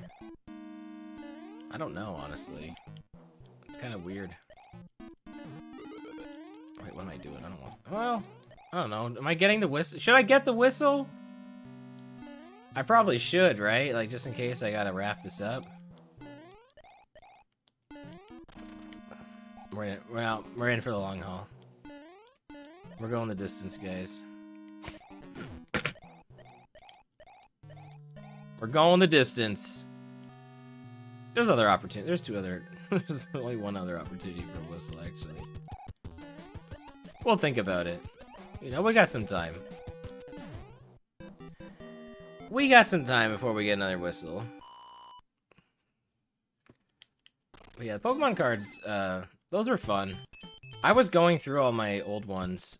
I'm probably gonna sell a whole bunch, because I have some ones that I really don't care about. It's mostly all of them. I like the trading card game, but at the same time, I'm not gonna keep up with it, so I would rather sell them while I can get something for them. You know what I mean? Like, it was fun. It was fun pulling the cards. Like, don't get me wrong. It was a fun time. But I skipped both the coin heavens, didn't I? Whatever. You know, it was a fun time doing that. But honestly, I don't really need the cards. You know what Pokemon trading card game I like is the Pokemon trading card game. You know the one. You know. The only Pokemon trading card game. Yeah, it's going to the left, isn't it? The only one that matters. You know what I would like to actually play through and finish this year is Trading Card Game 2. That would be a fun playthrough. I've definitely had people been like, hey, are you ever gonna let's play the sequel game? And I'm like, well, here's the thing. I've never played through it, so probably not, because I feel like that project would be a lot of like reaction stuff. And I think reaction content is better on a stream nowadays. Like back in the day, you know, streaming wasn't as prevalent. So, people made a lot of like blind let's plays, right? But I think nowadays, if you're gonna do a blind playthrough of something, or a first playthrough, whatever you want to call it, I think it's better reserved for a stream. I really do. Because you're probably not gonna edit stuff out anyway, so you might as well stream it. Not to say that you still can't do, not to say that you couldn't do like a first playthrough or a blind let's play or whatever. And I'm not saying people can't do that anymore, but I think unless it's a game that benefits from that format, like maybe like Doki Doki Literature Club or something, which I did do, even though people, I remember getting a lot of comments like, you didn't even read the game, you don't even know what's going on. It's like, yes, I do. Should I have done that project differently? Should I have read maybe all the dialogue in the game? Probably. Too late for should-haves. But, I had a good time playing through that, so. But, that game also would be a good stream game, too. So, I mean, pretty much the same thing, honestly. It's just cut into video chunks. So. Yeah, Clubmaster Battle theme intensifies, exactly. Like you're one of the only few who have played through the sequel. Mainly did that to showcase to Puddles. Yeah, I really want to play through it. I don't know why. I was playing it and then I stopped. I think it just works differently, and I just didn't understand how it was formatted. I think I would just need to figure that out, and it would make more sense to me. Yeah, how could you say? Blood Ocean, welcome on in. Hope you're having a great day. Getting ready for that new year. Happy holidays, all that stuff. Play through the sequel, you start at one point, but typical me fashion. Look, you know what? Who actually finishes games? And Slim, don't answer that question. But who actually plays games? Alright? Like, who beats games? Kind of an impossible feat, honestly. It truly is an impossible task. Herculean task. Finishing a game. So.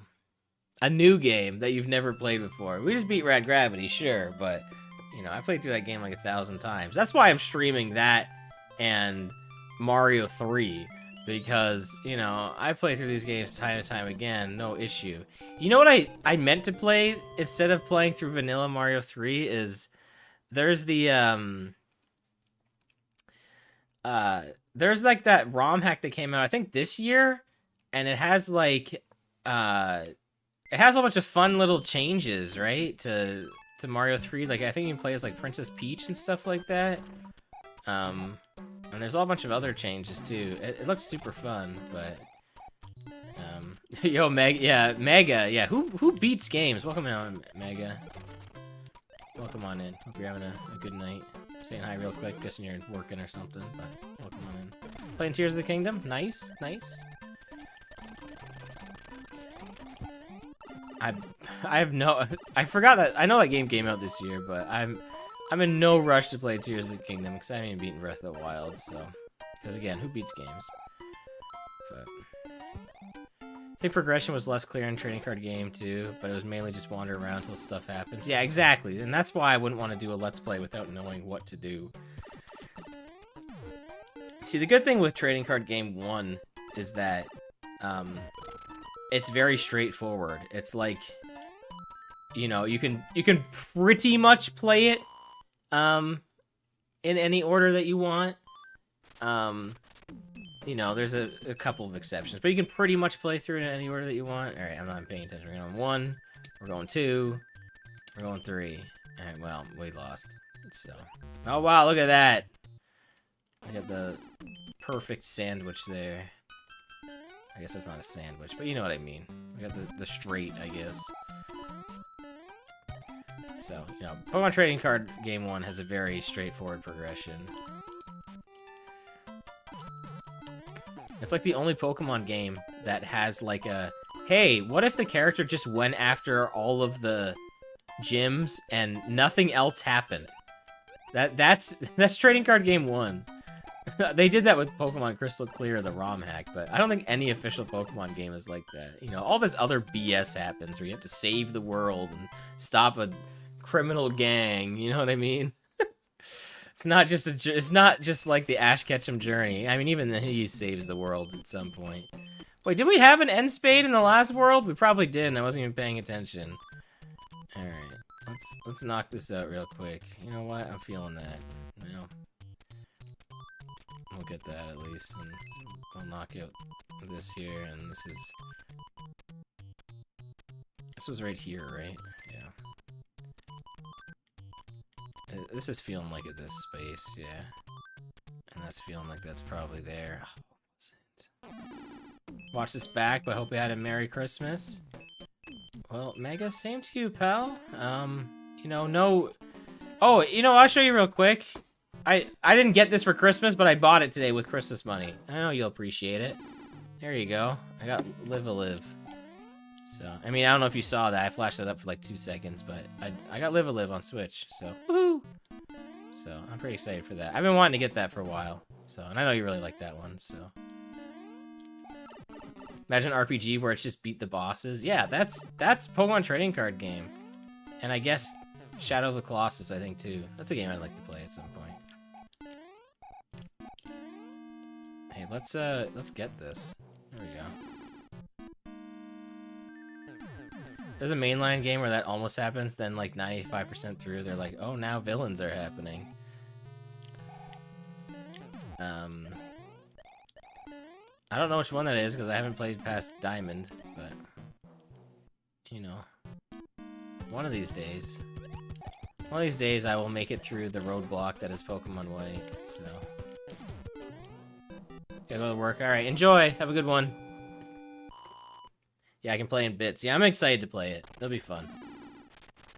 It's a Super Nintendo RPG. You know what I mean? Like, I know it's on the Switch. I know it's a remake, but it's a Super Nintendo RPG. I'm gonna love the heck out of it. I'm very excited to play it.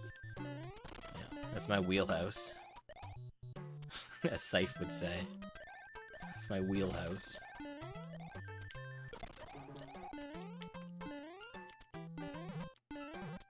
Talking to him the other day. We have a tradition. I mean, I don't know if it's a tradition, but we just end up doing it now that we, you know, we don't live near each other. We've been getting each other Steam games for Christmas, and so I went and updated my wish list because I was looking through it. I'm like, why do I even?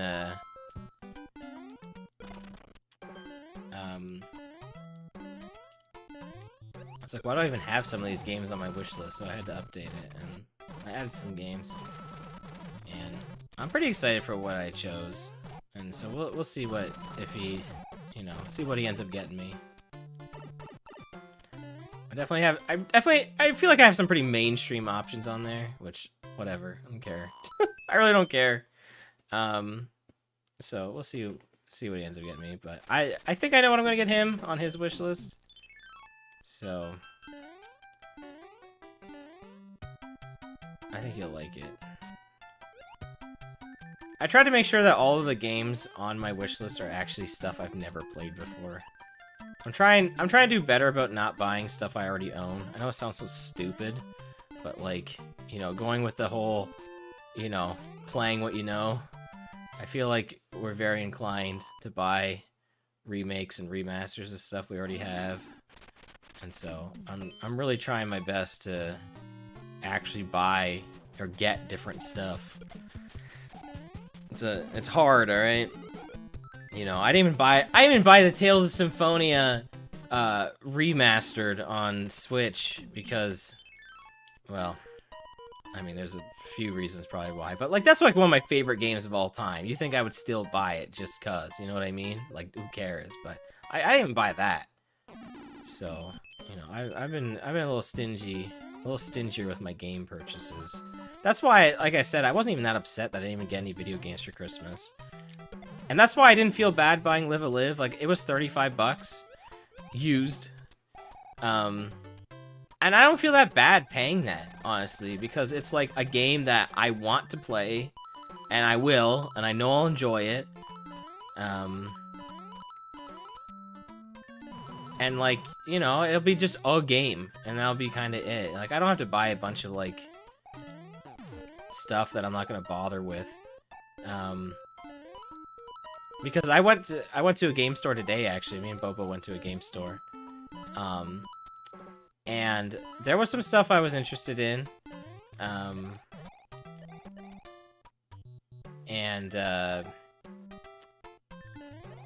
But I didn't bother because like a lot of it like I didn't need, or you know, I probably wasn't gonna play, or you know, I'm trying to do a thing where I am trying to, as far as my SNES and NES collection goes, I am trying, like those consoles specifically, I'm trying to purchase all of the games that we did own, no matter how garbage they are, because I want to own my like original NES and SNES collection.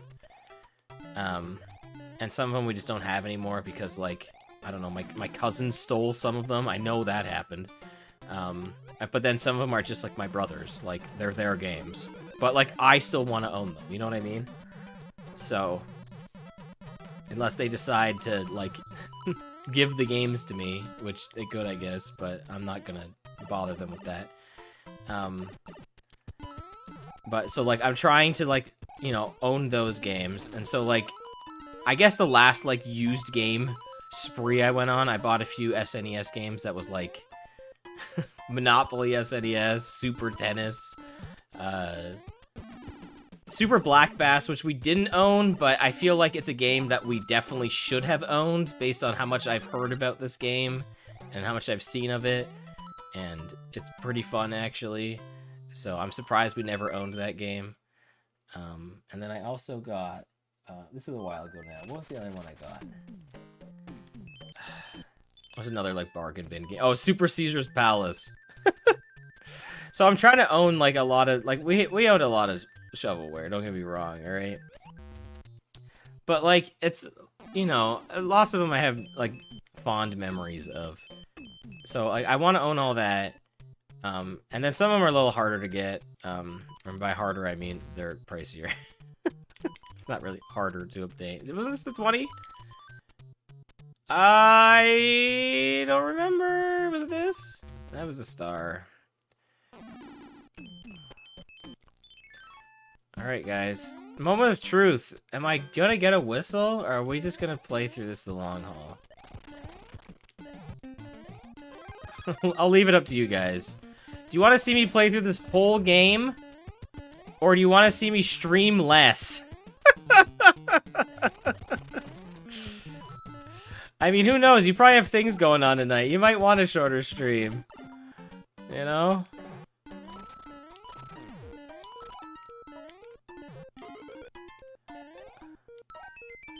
You should get Penguin Land for you? Your extended... What's Penguin Land?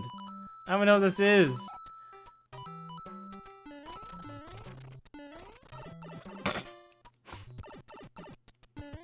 I know I'm setting myself up for... I know, what a loaded question.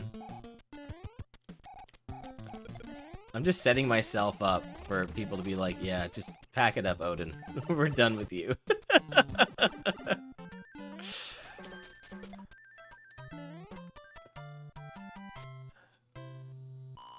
Yes, and beat it legit? Alright. What's legit mean?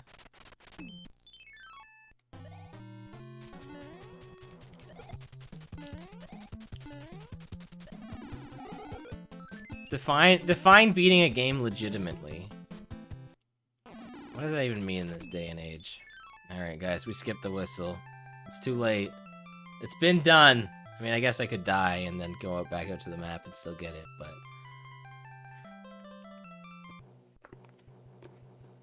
Probably got an unlisted playlist of your media thread this year. An unlisted... Oh, right, you did the music thing last year, right? That's pretty cool. Yeah, Sea of Stars got some pretty good music there, Wolf. Just put in the battle theme.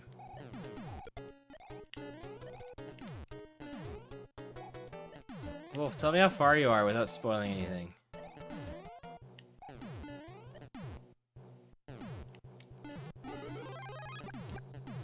But copyright? But like if it's a playlist, they have uploaded the entire soundtrack, Wolf. Like Sabotage Studios on YouTube. Like they have like the entire soundtrack on there. Water Path.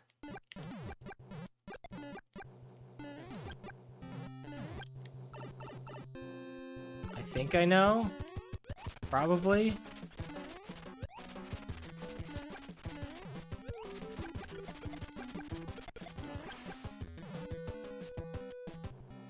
Being take. I'm just saying, like, see, they have the. I'm just saying they have the entire soundtrack on there. Like that shouldn't be an issue ever. Like for specifically that game. Gotta beat Conquest for the end of the year. Do you though? Just stop. Cloudy Land. Alright, okay. Play on Game Boy, it's a puzzle. Oh, you did tell me about this game. I'm sorry, I completely forgot. What was that sound? It was a dog. It was a doggo.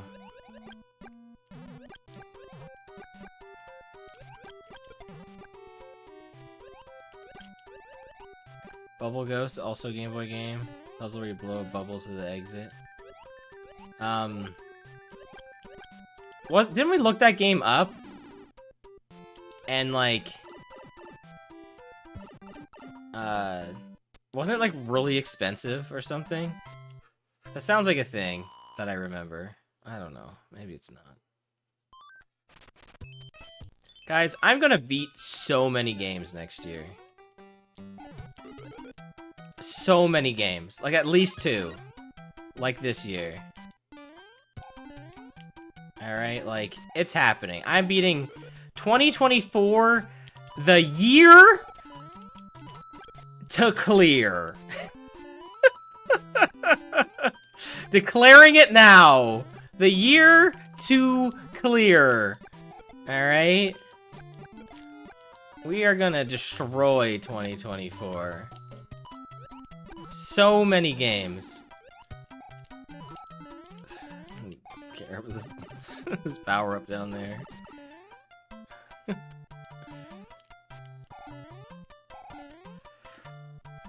get it, but you're so close to the end. Yeah, that's fair. Already said we're not being Arceus for the end of the year, so I think my completions are locked for the year. That game looks really fun.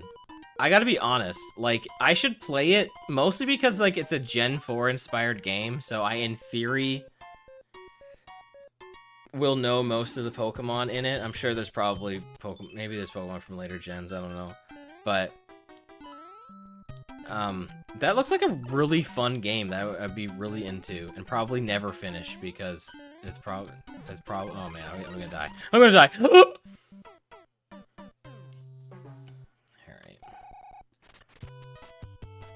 Yeah, pretty high bar, I know.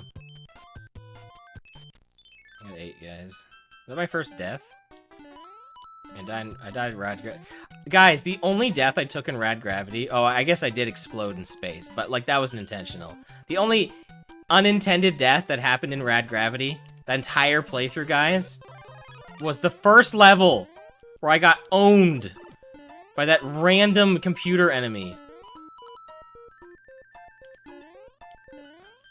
I can't tell you the last time I died on, like, the first level. But yeah, I'm clearing so many games next year. What should I play first? I should start off the year with a beaten game. What's a short game that's, like, that I own? Xenoblade, right? Xenoblade Chronicles 1? There we go. That's what we're gonna start with. That's gonna be game 1. No. I think RPG number 1 though is gonna be Final Fantasy VII Remake though. Because we're getting that TV hooked up, and we're getting that soundbar hooked up, and I am getting immersed in Midgar. You know, like, I gave it a chance once at our old place, but no. I am getting immersed in Midgar.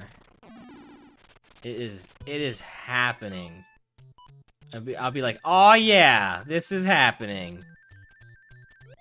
So, a lot of people like Arceus. I've been burned by the series since the Switch era, so it's worth a shot.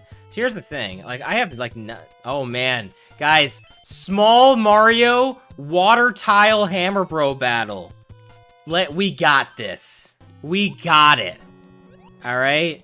Let me show ya how it's done. How we do it. That's how you do it. It's so hard. Alright, well, I gave it a shot, alright? That's how you do it. You take the death, because, man, that is one of the hardest things in this game.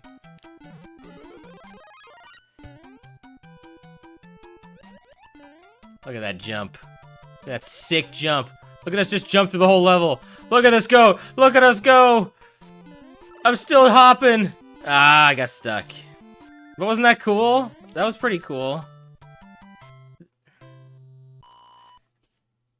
You still need to play 7 Remake. I'm pretty excited, like, to play through it. It's happening. Honestly, Slim, you know, at this point, if you're in no rush, you know, wait till the PS6 comes out, you know? Get a PS6, get the trilogy of FF7 Remake, Rebirth, and I don't know, what's the last one gonna be called? Reclaim? I don't know. Revengeance? Whatever they decide to call it. And, you know, you'll be set. You'll be ready to go. So...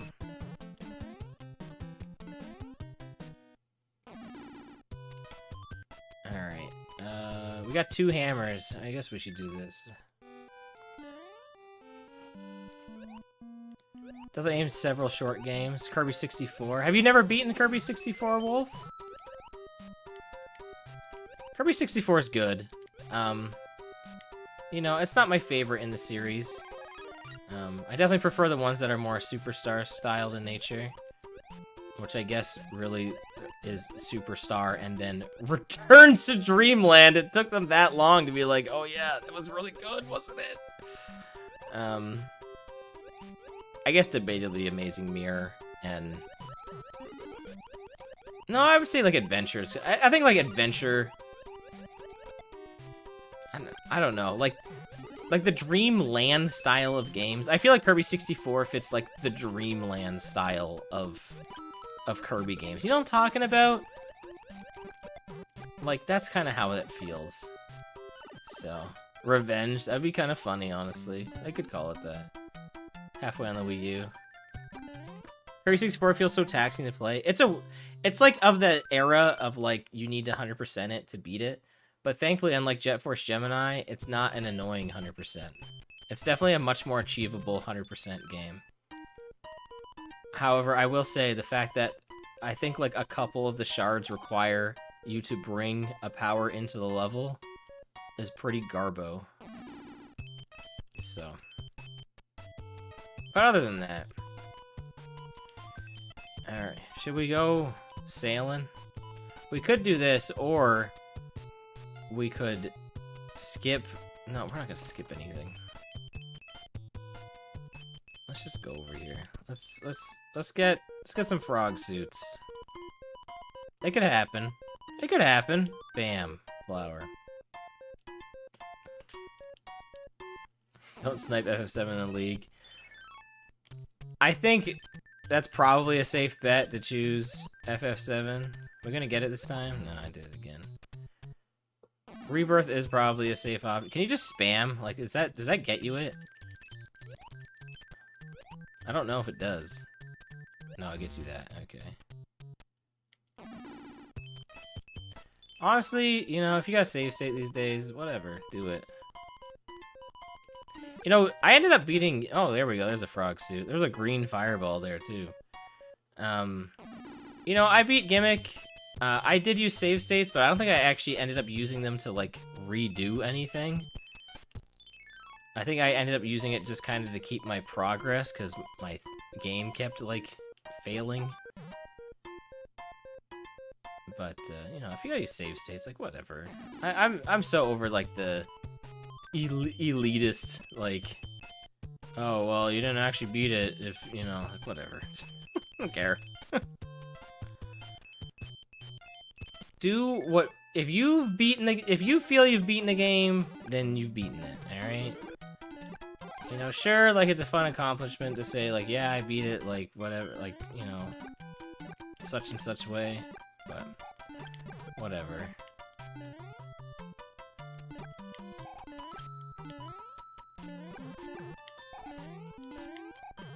I want to know someone out there who's legitimately beaten Mike Tyson's Punch-Out. Legitimately. Okay? Because, like, the legitimate way to beat that would be to not use the password that skips you to Mike Tyson. Because the game never tells you that. That is not a thing you can find in regular gameplay. You get a password that takes you to Super Macho Man, and guess what? If you lose to Mike Tyson, you gotta put that password in, and you gotta fight Super Macho Man again before you get another shot at Mike Tyson. So, you know, you know, I want to know someone who's like, you know, I feel like people say like, oh yeah, I've done that. Like that would be a real accomplishment there, and I guarantee a lot of those people that say like, oh, I've done that. Yeah, but without the password that takes you straight to Mike Tyson, like, probably not. Imagine having to fight Super Macho Man every single time again before before getting another shot at Mike Tyson. You know, I didn't even do that because that's insane. So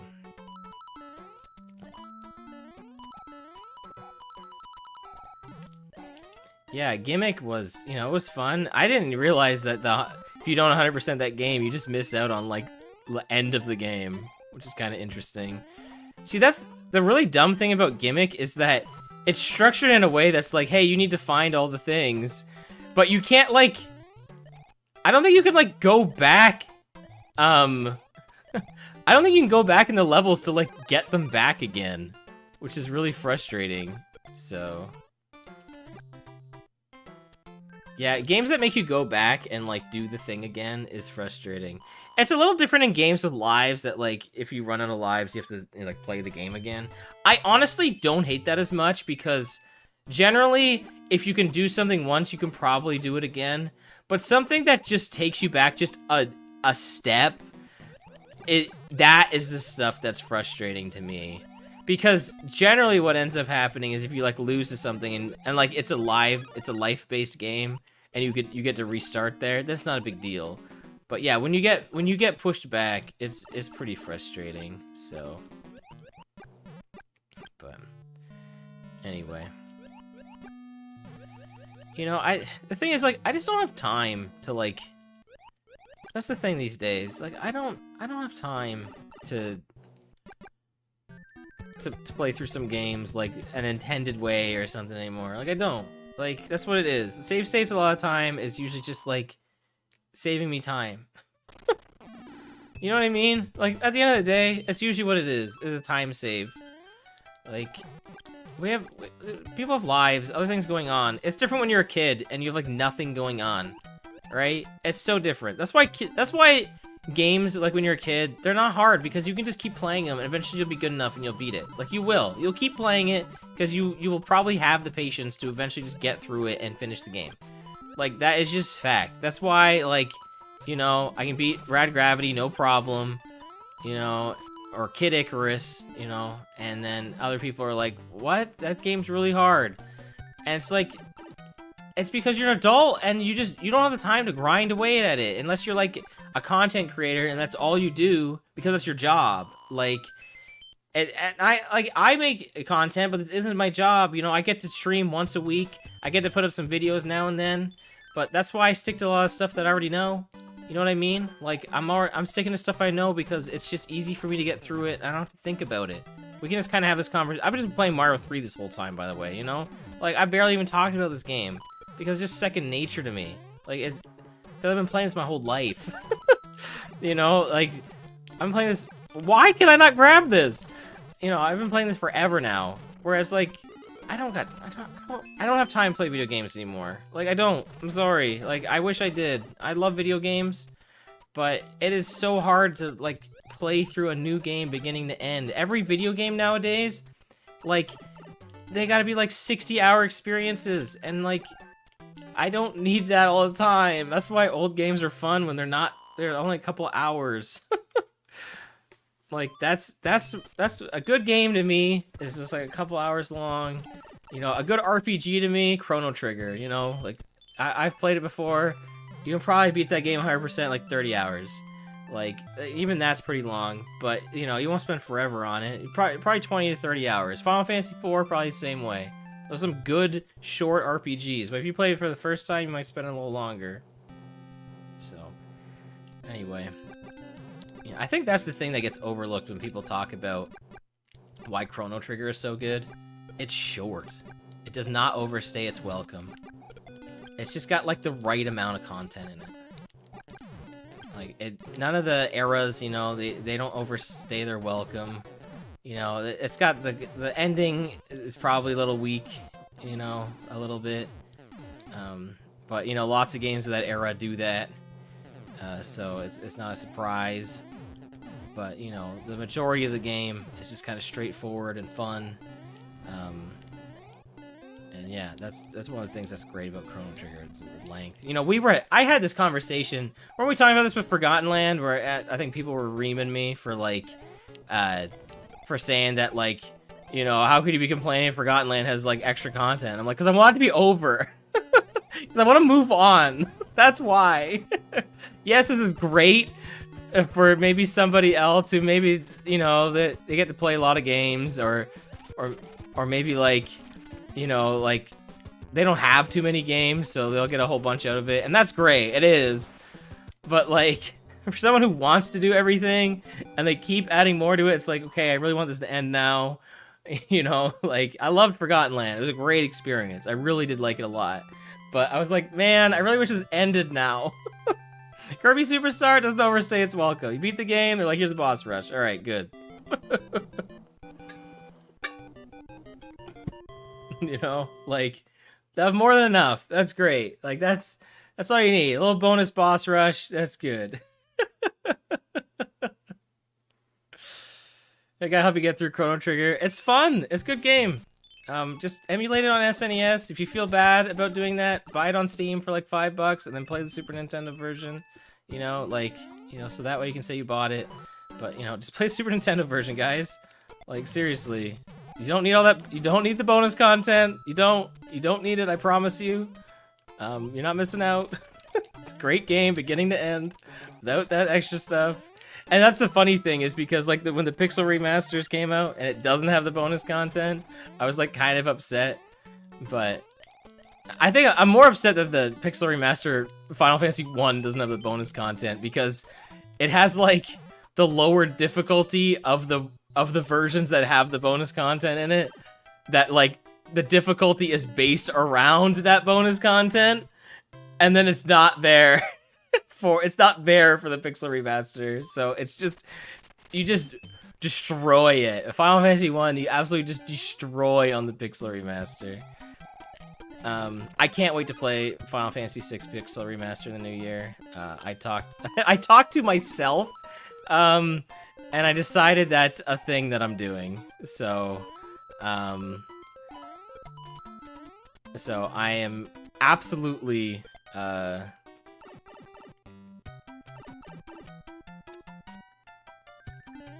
I'm absolutely gonna do that. I don't know if I'm gonna do a Let's Play or a stream, but I'm gonna do some sort of content with it. Spoilers. I'm sorry to everyone who's a member who wanted to hear that behind the scenes, but I'm just saying that now. I'm still trying to figure out my behind the scenes stuff anyway for the member stuff. I feel like I could probably do a better member video than talking about that stuff. I don't even know what I still want to do with that. I appreciate everyone who has become a member of my channel, by the way. I don't want to, like... I'm not overlooking that, by the way. It really does mean a lot. It helps me out a lot. I'm still trying to, like, really figure out what I'm doing with it. But I will say that, you know, anything that I get from it is going towards more content. So, that is for sure happening. So, I've already set my first goal is in mind. You know, when I reach the funds for it from YouTube, I am getting that retro tank. That is goal 1. That is absolutely what I'm getting. Because we're hooking up those consoles. We're playing the classic games. You know, we're playing them how they were meant to be played on an HD TV through an upscaler. Okay, maybe not how they were meant to be played, but you know, we're gonna make these games look pristine. So, you don't agree? I know lots of people don't agree with me with Forgotten Land, but like it was just like I kind of wanted to be over. Like I kind of like Kirby Superstar Ultra. You know, the post game of that, like the extra stuff they added to that game, was mostly stuff I didn't care about. But Helper to Hero was cool, and the True Arena was cool. And I kind of wish, like, I mean, like, here's the thing. You kind of need the bonus content to kind of have the True Arena exist. But I wish some of the stuff that was, like,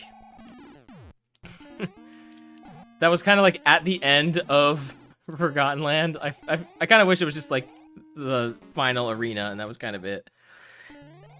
But, anyway. Yeah, the extra content in Chrono Trigger is supposed to, like, link that game to Chrono Cross.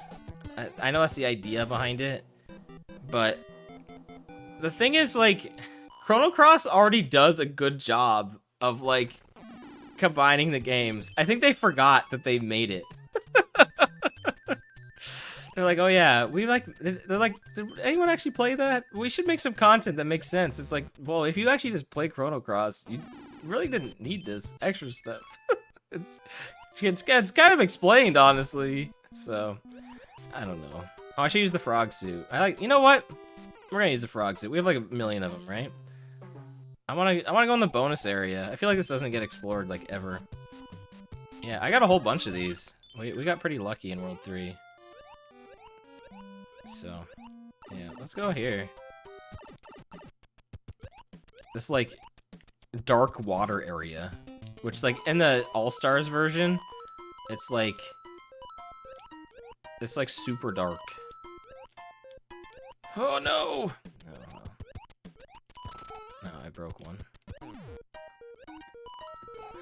Did you guys see what just happened?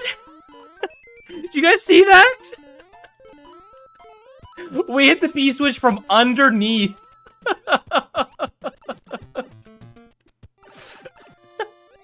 We hit it from underneath. That was wild. Never seen that. Never seen that. First time ever. Oh, man. Mario 3. Every time you play it, something new.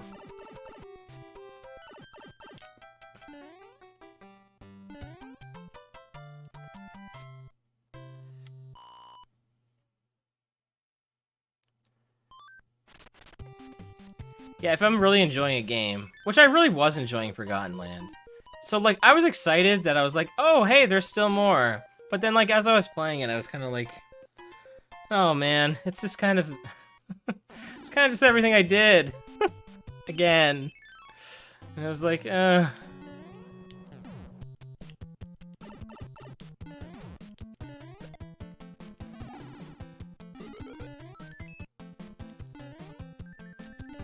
See, that's the thing. I've never really played Super Mario 64 DS, so I don't really know about that content. I don't know how that holds up or anything.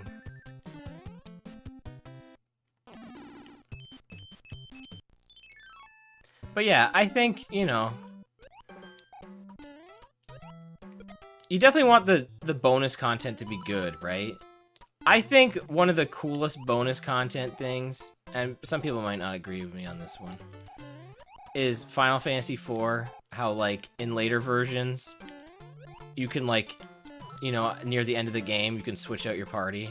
And honestly, I wish that was a thing like earlier in the game, but whatever. And like, I think that's really cool. But like, the thing is, all the other bonus stuff that they added that revolves around those characters is like not the greatest, honestly.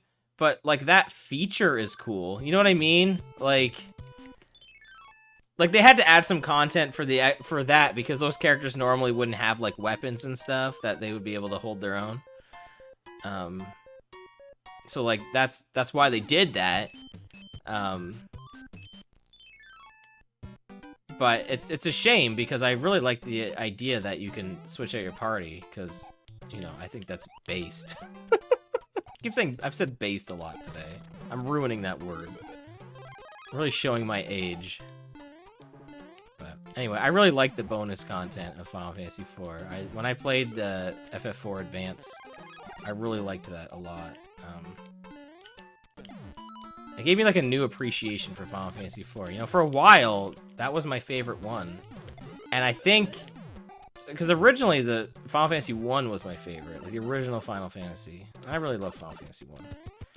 You know, I know not everyone probably see eye to me on that one. I mean, it's my favorite. I mean, I don't think you can't really argue my favorite. You know what I mean? Like, you don't really. What am I doing? I just ran right into that. You don't really get a choice on my favorite or not, but I mean, you might not like Final Fantasy 1. But anyway, like I came around to liking Final Fantasy 4 more, and I think part of that might have been like the bonus content that was in the game. Oh, here we go. We got a flower. There we go. We won one of them at least. You know, the bonus content that was in 4. And then I eventually, you know, got older and realized, oh yeah, you know what? I actually really liked Final Fantasy VI the most, and I always have. I've always liked Final Fantasy VI the most, and here, for anyone who has siblings, probably can relate. You just cannot enjoy the same thing. You can't have the same favorite as one of your siblings. It's just not allowed. And then I got older and realized how stupid that was, and so like I'm like, yeah, Final Fantasy VI is my favorite.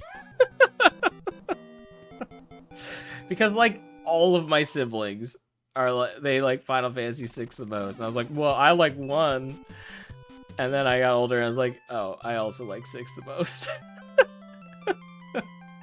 It's like I think it's such a nostalgic game for all of us. We all like all of us. I think if I asked any of my family members right now, they would say what if I asked them their favorite Final Fantasy, they would be like, yeah, 6. Guaranteed. You know, it was pretty wild that I had never played 7 until like Amiibros. Scythe hasn't either, and I feel like he would really like that game. And I think it's like his love for FF6 is like keeping him from like playing it. I know that sounds so stupid, but like there's like, you know, I'm sure you guys have seen the debate of like which you like more, 6 or 7. I mean, I'm sure that was you know, more of a debate probably like 20 years ago, and no one really gives a crap now because everyone's like, yeah, Final Fantasy 9 actually. But not me, but I know a lot of people like that one. Anyway, not important. I like how I've been talking about this the entire time. In the chat, it's just been like, that's great, Odin, but we are absolutely discussing Super Mario 64 DS, and you will not stop us. Which, that's great. I'm glad you guys are, but I have no horse in this race. I have nothing to discuss on Super Mario 64 DS. I know nothing. Oh, but I appreciate it. I'm just like, hey guys, but what about my Final Fantasy story? Why am I like losing it tonight? I don't know why I'm. Oh, why I didn't make that jump? All right. I don't know why I'm so hyper right now. It's probably all the chocolate I've been eating over these few days. Anyone have some good Christmas like dinners and stuff, by the way? We had Christmas dinner on the day, and then we had leftovers the next day. It was good stuff. And now I've been eating chocolate like crazy, so... And now I'm back to eating pizza, so... Here's good old Iggy Koopa. Iggy Koopa is my favorite Koopaling. Do you know why he's my favorite Koopaling? Because I decided that he was. That's really it. There's really no other reason. Does anyone else have favorites like that? Where you're like, this is my favorite. You know why? Because when I was younger, I said they were, so they are. And then you just stick with that forever. Or you might even do that nowadays. It's my favorite because I like it. Like, you don't really have a other reason other than you kind of just like, oh yeah, sure, why not? You know, Raphael, my favorite Ninja Turtle. Why? I don't know. Maybe because he wears a red bandana. I like red. It's not even a bandana, right? It's a face mask. Eye mask. Is that a bandana? The Ninja Turtle, they wear masks, right? But are they bandanas? I guess in some of them they are, right? In later ones, that some of them go over their heads. So. You're so over chocolate.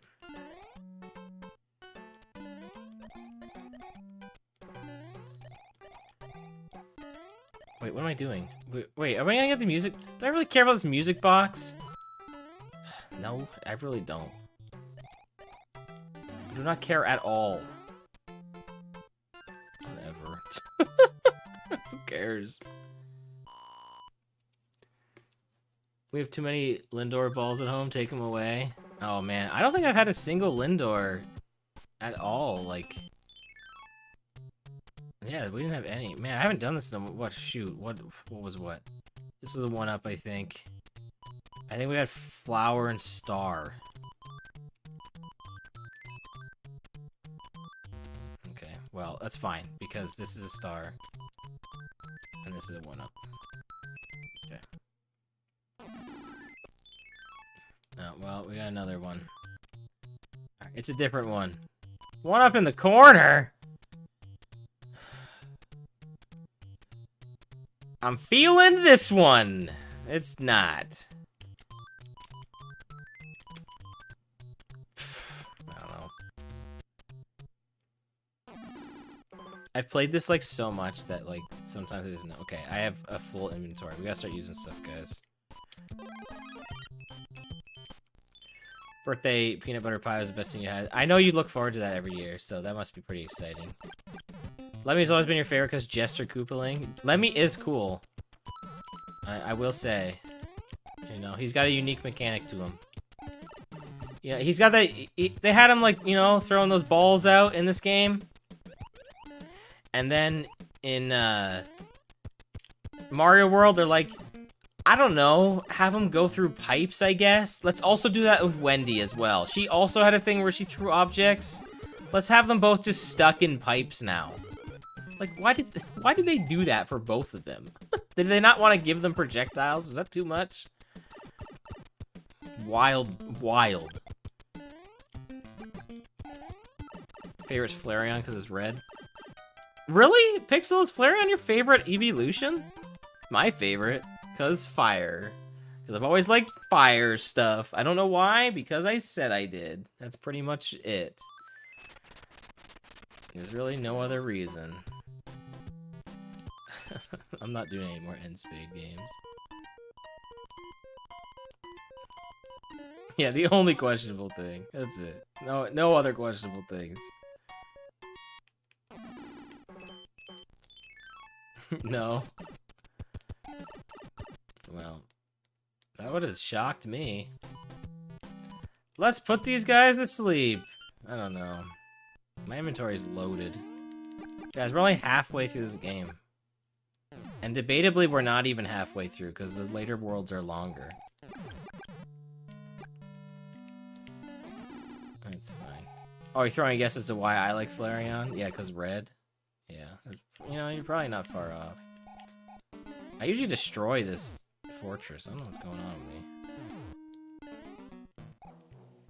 That's the thing that sucks about having Flareon as my, like, favorite Pokemon. Is that, like, anytime they introduce a new evolution, I'm like, That's great and all, but like, I'm never gonna change my favorite. You know, like it's never gonna happen. Alright, at least I can use a mushroom. I gotta start getting hit more. Guys, I'm just too good at this game. I just can't stop not getting hit by stuff. Look at that. We've gotten 5 up from these spade games here. I think there's a power-up in here. Could be. If I just skip the Kuriboshu level, Boba would hate. Here's the thing. The Gen 1 evolutions are so sick. And then Gen 2, they're like, also sick. And then, I don't care, I'm gonna be honest.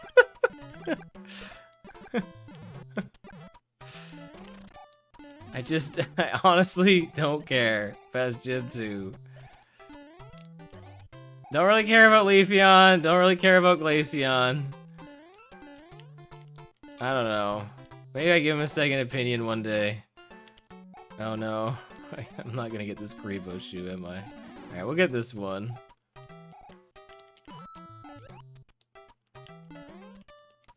I think my issue with the evolutions in Gen 4 is they're so late, right? Like, you have to, like, beat the game, right? To get those. Because I'm pretty sure, like, they don't pop up until, like, the post-game.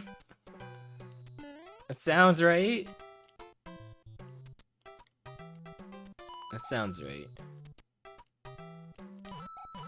Yeah, they're probably done with evolutions at this point. Sylveon, I mean, I haven't really played Gen 6, so. Well, maybe I don't care about Flareon then. Yeah, I don't know. I just never really cared about the Gen 4 evolutions. I think Glaceon just looks lame. I don't know. But I guess it's really not that different compared to, like, Espeon. I mean, when you really look at them, like, they don't look terribly different, thinking about it. So. Platinum. Oh, okay, I'm talking Diamond Pearl. I never played Platinum, so. Glaceon's an endgame. I feel like ice types in general are pretty endgame. What's a game that has an early ice type? And I don't mean like it evolves into an ice type. I mean like, you know, like at level 45, it becomes dual ice. No, I don't mean anything like that. I mean a game that has a straight up an early ice type. Because an early grass type is like, whatever, you know? you get that, you know, Bellsprout or something. Like, you get that really early on. That's a nothing.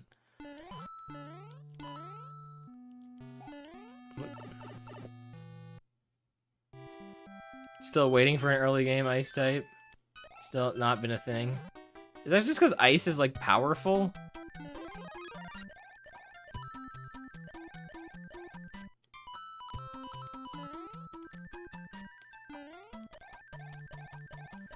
Like, there's, what, in Gen 2, there's, what, like, the ice path or whatever? And I mean, I would argue that's maybe mid-game because of how Gen 2 works. That's probably mid-game.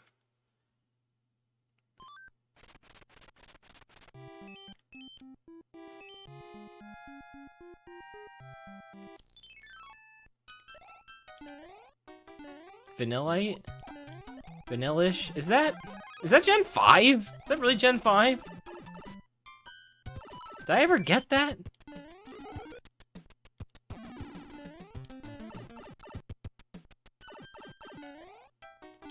I probably did. Guys, I think next year I'm gonna beat Pokemon White. I think it's time. I think it's time to catch up with Pokemon. Like... The thing is, like, I wish I could stream more, guys. I wish it was like before, when I could just stream all the time. But it's not really viable. So it's kind of hard to choose a game that's not like, wait a minute, 2 in a row. It's really hard like to pick a game that's not like short. You know, I'm gonna be doing Return to Dreamland Deluxe next. So that'll be probably next week. We'll start that. I wish I could stream more. It sucks. It's kind of impossible. Here, we're gonna skip over to this hammer, bro. Just to use an item up, I don't know.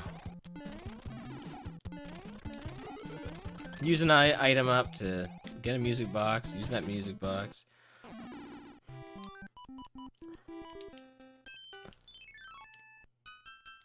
Oh yeah, this is the level where you bring a Starman into it, and you can Starman through it. This level also has like this underside to it, and it's like, what am I gonna do? Go down there? Because like this would be a Starman if we had one. This would be a Starman if we had one. Oh! Almost got sniped. Yeah, it's the thing, right? It's like I'm working. I'm mostly just working all the time. It's like it's kind of it. It sucks. It's weird because like I was able to. It's weird. I was working before and I was able to stream like no issue, but it's just. I think that's just with life. Like things just get harder. You just have more things to take care of. You know. That's just kind of how life is. You know. Unless this is your job. That's really it. And you know what? I would love that. Because then I could do this more. I could spend more time with you guys. And then I could stop complaining about it. But, you know. I don't think that'll ever be a thing. Oh man, I'm getting I'm getting depressed just thinking about this. I should stop. Oh, I should stop. Anyway. I really like video games, guys. it's really fun just to do this. Like I said, I could play Mario 3 till I don't know, till forever. All right, let's put the map to sleep again. Train Jilly to be a gamer to continue legacy. Yeah, that's what we should do. She is taking a big old snooze right now. She is hitting the hay. She's in her bed, which is, by the way, like a cart. It's a cart that Bobo got for her like arts and crafts, and Jilly's like, that's great now. Why didn't I turn the statue? That was dumb. She's like, that's great, but this is now my bed. And then Bobo, because, you know, those girls come first. She's like, alright, well, I guess if you really like laying in it, I'm gonna put a blanket in it and actually make it a bed for you. So. We can get Delibird early in Gen 7? Yo, there you go, Ice type. Throw present at everybody. At least TMs are, like, reusable, right? But you probably don't get Ice Beam for a while. That's like the worst ice type you could probably get early. Because you would probably have you would have limited access to so many, like... to so many ice moves. That's so garbage. What a tease. What an absolute tease. That's rude. Oh, man. Oh. Yawning. Because I'm bored, obviously. Playing this mid-tier Mario. I can't even get through that sentence. Alright, we gotta avoid Tom Brady Lakitu here. Oh, we did it.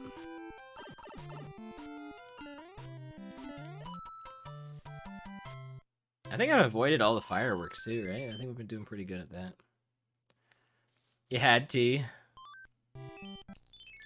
Oh, Bobo. I'm glad you chimed in for the chimed in for that Jilly talk. Sword and Shield, you can get Swin Up earlier. There you go. Swin Up's a cutie. Can use Powder Snow. You know? What do you guys think of the move, Ice Wave? Is that what it's called? What's the one you get from, what's his name? The Gen 2 Ice Trainer. What is it called? Isn't it something Wave? It is, right? I think I'm not making this up. You get a TM from him. It's like lower speed. Icy Wind. It's not Wave at all. Icy Wave! Cool off! Icy Wave!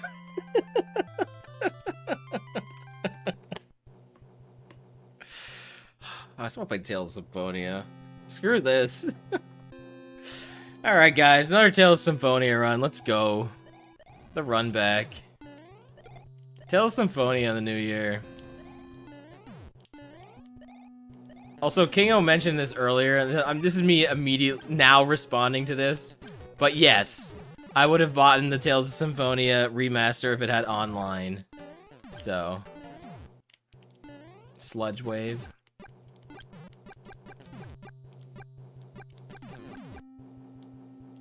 Remember how Gravity Well's like not a dark move for some reason or a dark spell in Tales of Symphonia? Like, none of your characters get a dark elemental move. Why? It's kind of dumb. Kind of big dumb.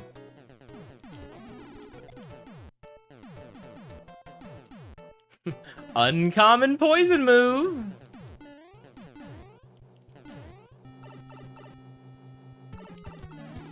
Yo, guys, it's... it's Roy, the final boss of Tales of Symphonia. Oh yeah, I meant to tell you. Slim.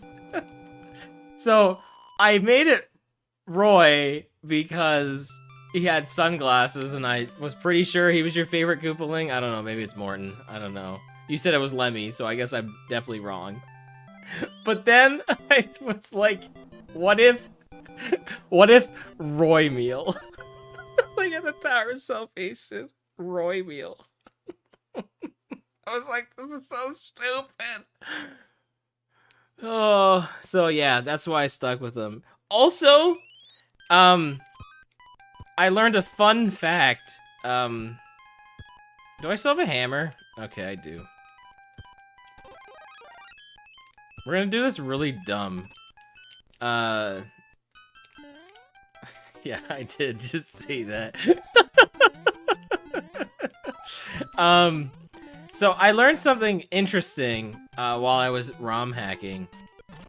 So you know Yoshi's house and Top Secret Area, how you can leave those levels from the side, and you just kind of like leave. Well, I put that property into the Tower of Salvation level because, like, if you don't have the Switch Palace activated, you can't actually beat it.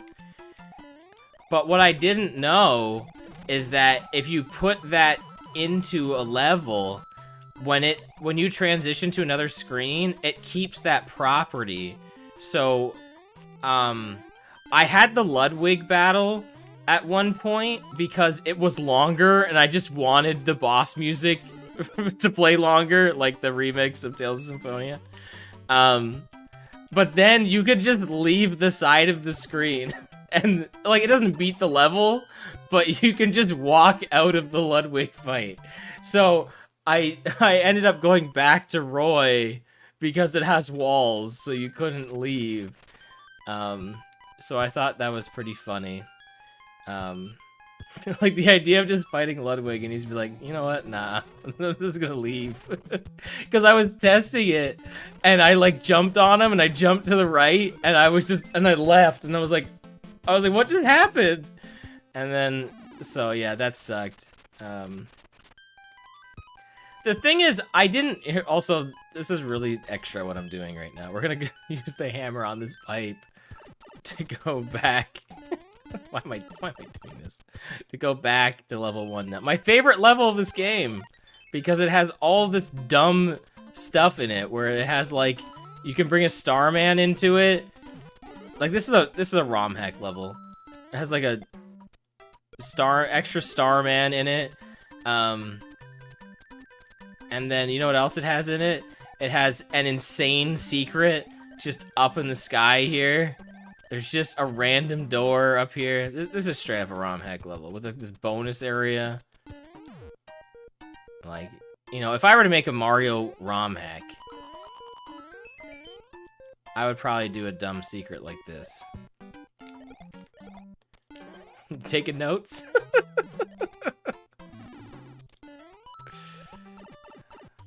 What am I doing? I'm going back for this leaf that's no longer on screen. Oh no, I failed. But anyway, it was really fun, honestly, doing the ROM hack because I learned a lot of stuff. The graphic editing, the thing I was saying to Bobo, and I probably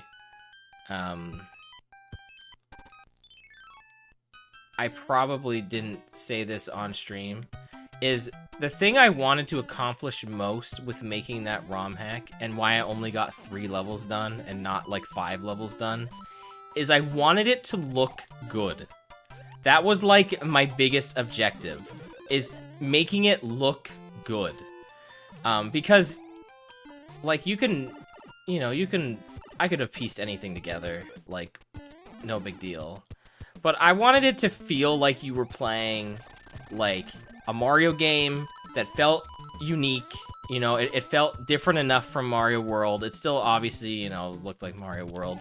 But, like, you know, I changed the status bar at the top because I wanted it to be different. You know, like, I wanted it to stand out. And I was like, you know what would be cool? I was like... There was a bunch of patches that like that would remove the status bar completely. There was a patch that like just removed everything but the timer, and I was like, I don't want that. Like, people do that. I've seen ROM hacks where they you know, there's nothing at the top of the screen, or there's just a timer. I've seen that before. I'm like, I want the dragon coins to be in there. You know what I mean? Like, I wanted those because I think that's fun in a Mario game, having a collectible. And so, like, I was like, how do I do that? It took me, like, I think I had to use, like, 3 different patches, and, like, a tool to, like, one of the tools had to, like, there was a tool I used that was able to mess with the status bar, but it allowed me to, like, change, like, the design and everything of it. Like, I could move, like, where the timer was, I could move where the dragon coins appeared on it. But it wouldn't let me, like, remove, like, the score. It wouldn't let me remove the bonus stars, or, like, the item box. Like, none of that would go away. And so I had to use, like, 3 other patches to, like, remove those elements from it. Because there was no there was no patch out there that was keep timer and dragon coins. That did not exist. So I had to, like, you know, find that stuff. But then those patches also removed other things that I honestly, like the score one also removed, like, score from, like, jumping on enemies and stuff, which I kind of wish was still there. Like, I didn't really want that gone, because I think that's kind of an, like, even though, like, you wouldn't see it on screen, it's still, like, a nice visually appealing thing. So, I think what I'm going to do with the ROM hack is I'm gonna finish it how it is. And by finish it, what I want to do... That wasn't a hammer suit, really? Come on. I'm pretty sure that can be a hammer suit, right? Mandela effect? What I want to do with that ROM hack is I want to finish the 5 levels, right? I want to finish the mansion level.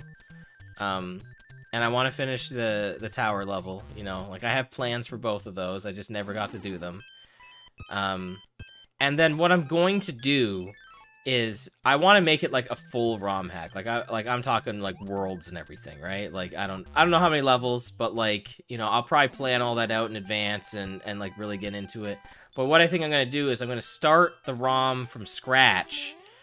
And like you can import levels you've made, so I can like export the levels I've made so I don't have to like do them all again, right? But I'll probably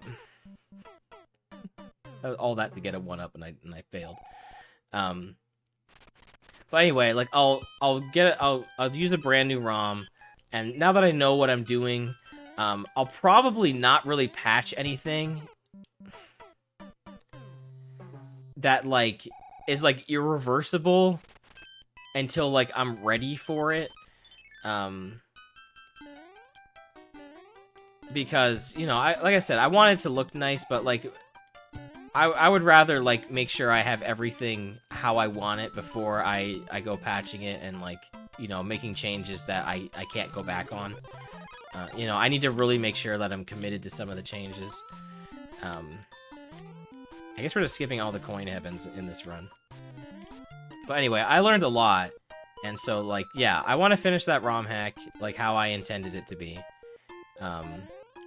You know, I didn't get to finish those levels like I wanted, but yeah, I'm gonna make like a full ROM hack after the fact, and you know, I'll keep the name and everything. Like I'm not gonna whatever. Like Tales of Slimphonia is hilarious.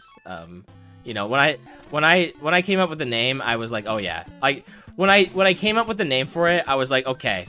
I was like 1,000. I am 1,000% on board with making a ROM hack. I was so in. I was so in on making a ROM hack when I came up with the title. I was like, how have we never said this? I'm pretty sure this is never a thing we've uttered. It's so easy. It's like, how did we, like, it's such an easy thing to say. How did this never happen? But anyway. So, you know, I was pretty proud of that.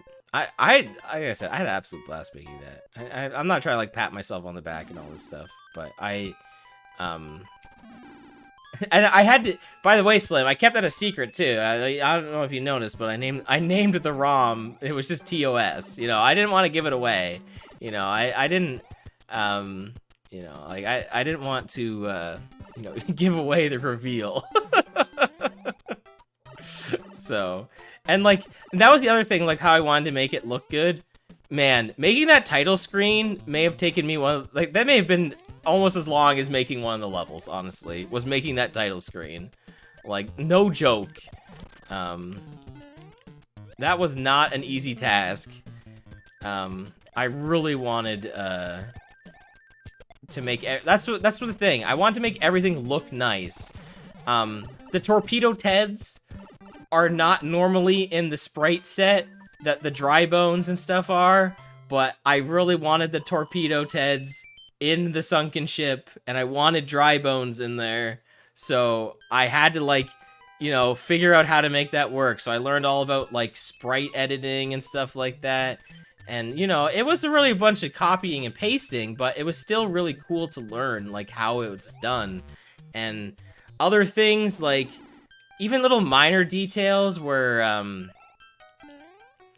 like in the tower level, how you like run to the right and the wall acts like a pipe. Like I had to figure out how to do that. I had no idea how to do that, and it's really simple. It's not a hard thing to do, but it really lets you make all bunch of like custom blocks. Really, like the invisible mushroom that was at the end there. There is no invisible mushroom in Mario World. That sounds wild, but, you know, it was in Lost Levels, but not a thing that actually exists in vanilla Mario World.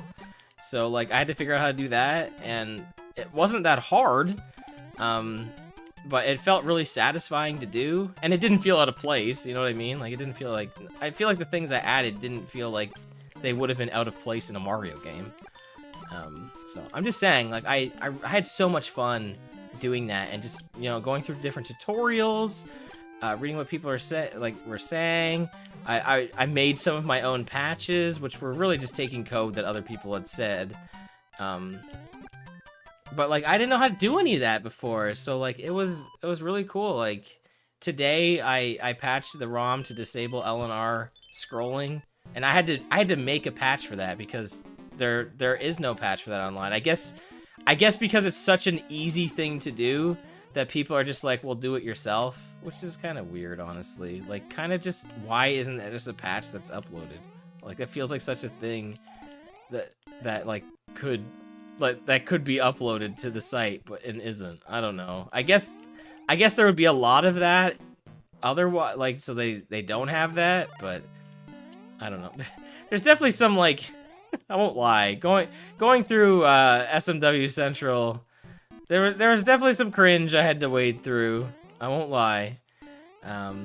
But I think that's kind of every community, right? I think that's just kind of how it goes. It definitely shows its internet age. I think a lot of it was kind of older comments and stuff I was going through.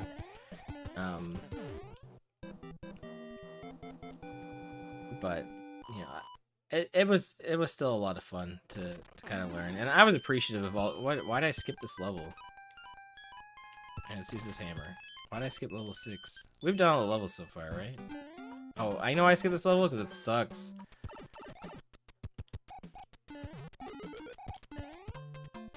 But, yeah, like, there's a ton of resources. Like, Mario... The reason there's so many Mario World ROM hacks is, because there's so much tools for it. Like, Lunar Magic, which I know you guys were goofing it, like, I put in the credits. I watched that back, by the way. I was grinning ear to ear throughout it. I'm glad you had a good time. But I know you guys were goofing, like, Fasoya, like, he made the user Fasoya, whoever they are, they made Lunar Magic. Like, they made the program that allows all of this other stuff to exist. So they're the brain behind Mario ROM hacks. Without that program, you know, there probably does exist Mario ROM hacks, but they're not to the degree that they exist now. True, that is truly like a groundbreaking program. Like, it is so user friendly. Like, don't get me wrong, there's lots of non-user friendly stuff in it. But, like, if you just want to do, like, basic level editing... Oh, yeah, that's probably why it's called Lunar Magic, actually. Yeah, that makes sense. Because that's, like, literally what Fasoya uses.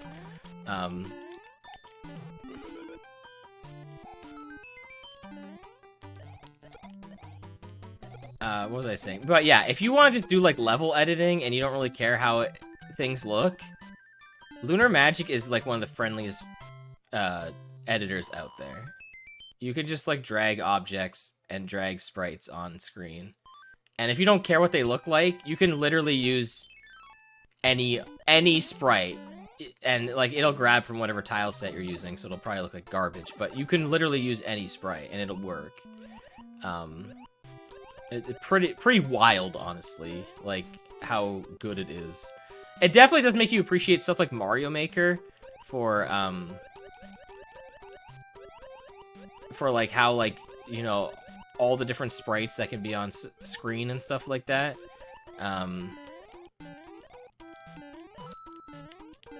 But that's because, like, you know, they're not limited by, like, a 16-bit platform. So... Mario Maker is definitely everything Lunar Magic. Like, it wants to be Lunar Magic, and it's definitely very friendly. Mario Maker is very friendly. But if you want to make something that's, like, truly your own, but also is still Mario, then, like, Lunar Magic rules. It does. It's really good. And that's not... I'm not trying to be, like, some, like, elitist here. Like, no. It rocks. And...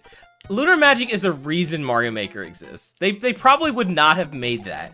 You know what I mean? They're probably like, oh yeah, like, people love Mario ROM hacks, huh?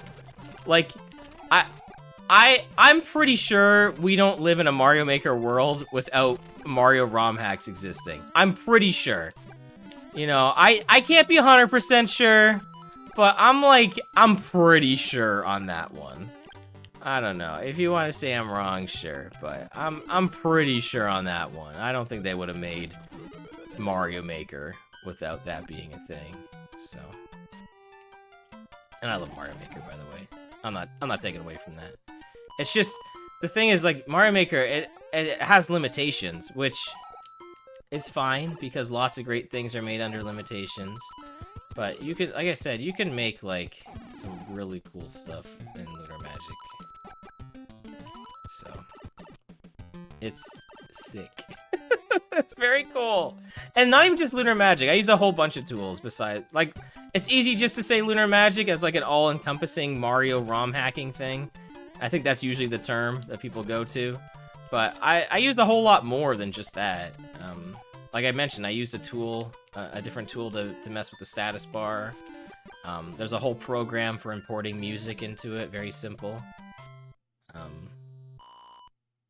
You know what's really cool? One of the coolest discoveries I've found on this so far. So there's a ton of music on SMW Central. I listen to it all the time because there's generally just some really good remixes on there. But Dark Minded Sith, who was here earlier, his friend Ree Whitkin, he makes video game music. I don't think he's made music in a video game yet, but he definitely does like 16-bit styled music. Very, very heavy on like the Mario RPG style. One of the songs he's made, someone actually has ported it into like onto that website, so you can actually add like one of his songs into a Mario ROM hack. And I was trying to do that, and I was having some issues because there's a whole bunch of issues trying to get music into there, like based on like file size and stuff like that. And for some reason, that song was like really large file size. And I figured it out today, but it sounds weird, and I don't know why. Like, it doesn't sound right. Like there's issues with, and I really want to use the song in the game because, like, it's pretty cool, like, that someone ported a song from somebody that I actually know. Like, you know what I mean? Like, that's sick. Like, that's really cool. But it sounds funny for some reason. Like, it has like glitchy sounds to it, and I don't know why. But anyway, I just want to give a shout because that was the music I meant to have for like the Yoshi's House, or sorry, Isalia. What was I gonna call that? I think I was gonna call it Slim Kesalia, but I forgot to change it. I'm ruining all the. I shouldn't be saying any of this honestly because, you know, I want you to experience you know, the other two levels that I end up finishing. But yeah, I meant to call it Slim Kesalia. Did you like the star coins with the Slim Key Warrior on them? I was pretty proud of that. I was like, I need a design for these dragon coins. I was like, what am I gonna do? And then I was like, well, there's star coins in most of the other games. And I was like, oh, well, I was like, that'll be easy to draw. That'll be pretty easy. And then I was like, you know what? I should actually make them pink too. Like the symbol on them. Like, I was like, I'm gonna go all the way on this one. Because, like, why not, right? Like, there's no reason not to do it. I knew I was gonna get hit there. I should have just waited for Lemmy to come back, honestly. Whatever. But yeah, that was like one of the first graphical changes I made, was that. And that wasn't even really that hard, so. Woohoo! Thankfully, not a difficult change.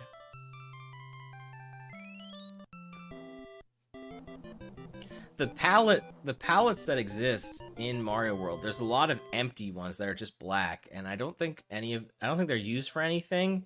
So you can actually use a lot of that for like custom stuff. So like, I don't think like adding that pink onto the dragon coin, I don't think it messed with any other graphics in the game. So that was pretty nice. Are we gonna get it first try, guys? Let's try it. We're gonna do it. I could play this level proper. Should we do it? Should we play it proper?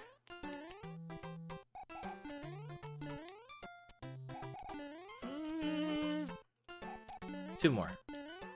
1 more try. Alright, we'll do it. We'll do it proper. I feel like I haven't played this level in forever.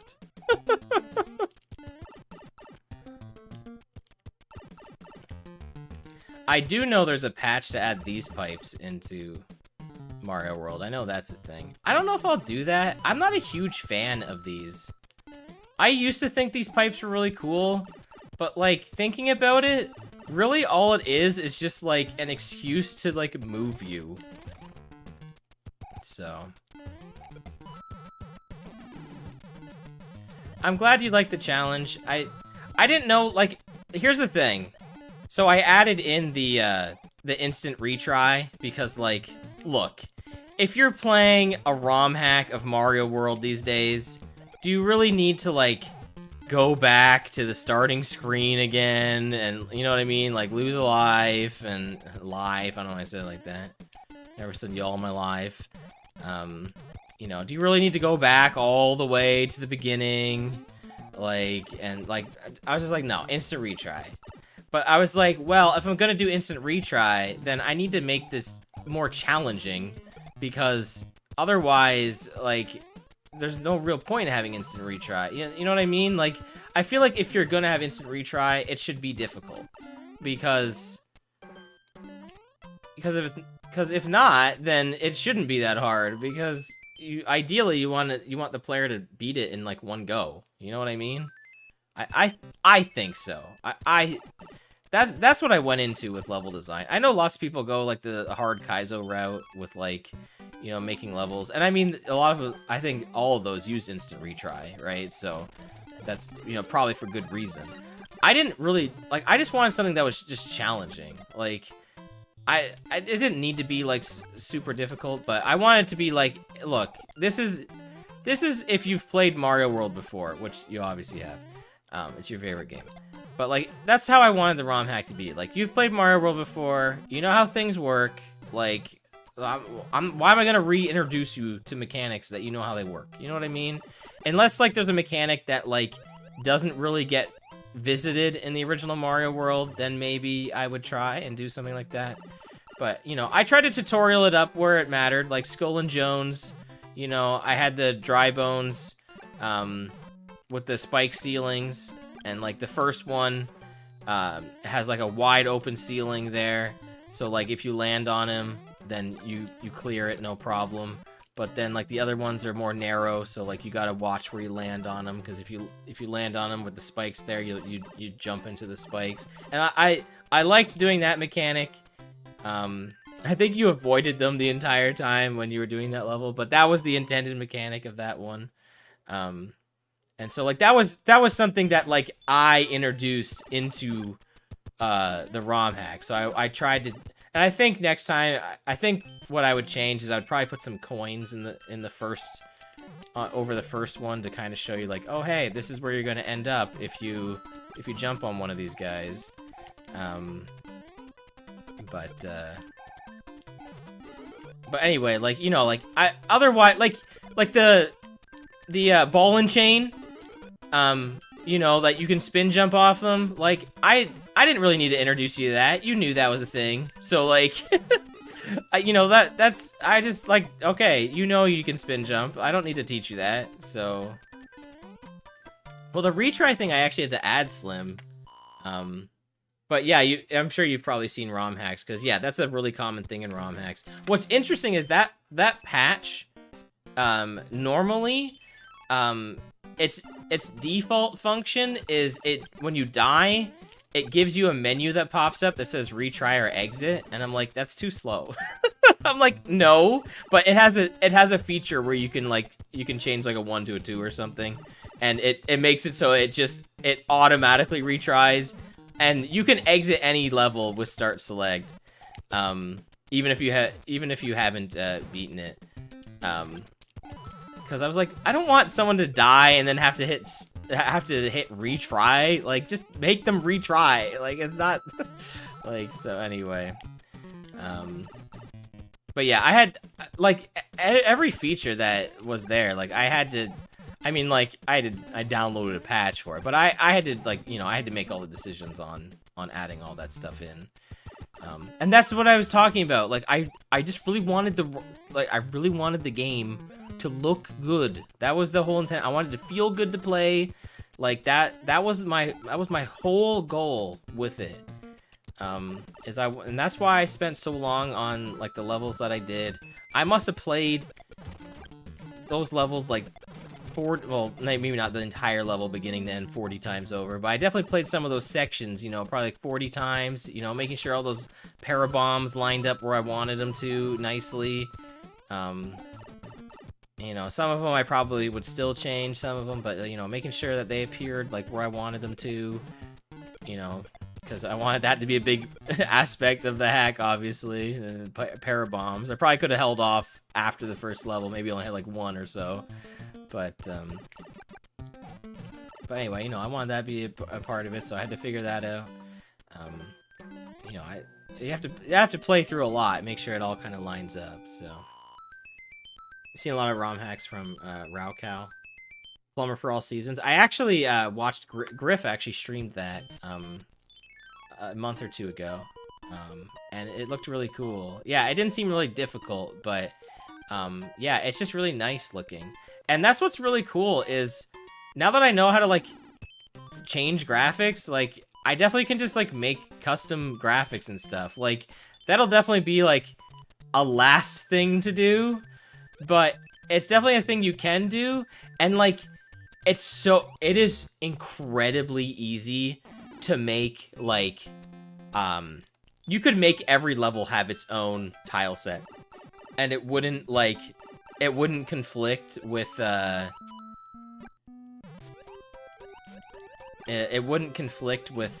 other levels, because you can make every level use like its own tile set, and like you can use like you have access to like a lot of them. Like there's like extra graphics you can put into it. Man, it's so cool. Like I said, ROM hacking Mario World is awesome. Like it's such a trip. But you were thinking there's gotta be parabombs. They're right on the title screen there. They're falling. You know they were gonna be. I was like, come on, I gotta put them in there. Level. You know what's really funny, Slim? You wanna know something that's hilarious that you might not know? Because I don't know if you ever looked into ROM hacking at all.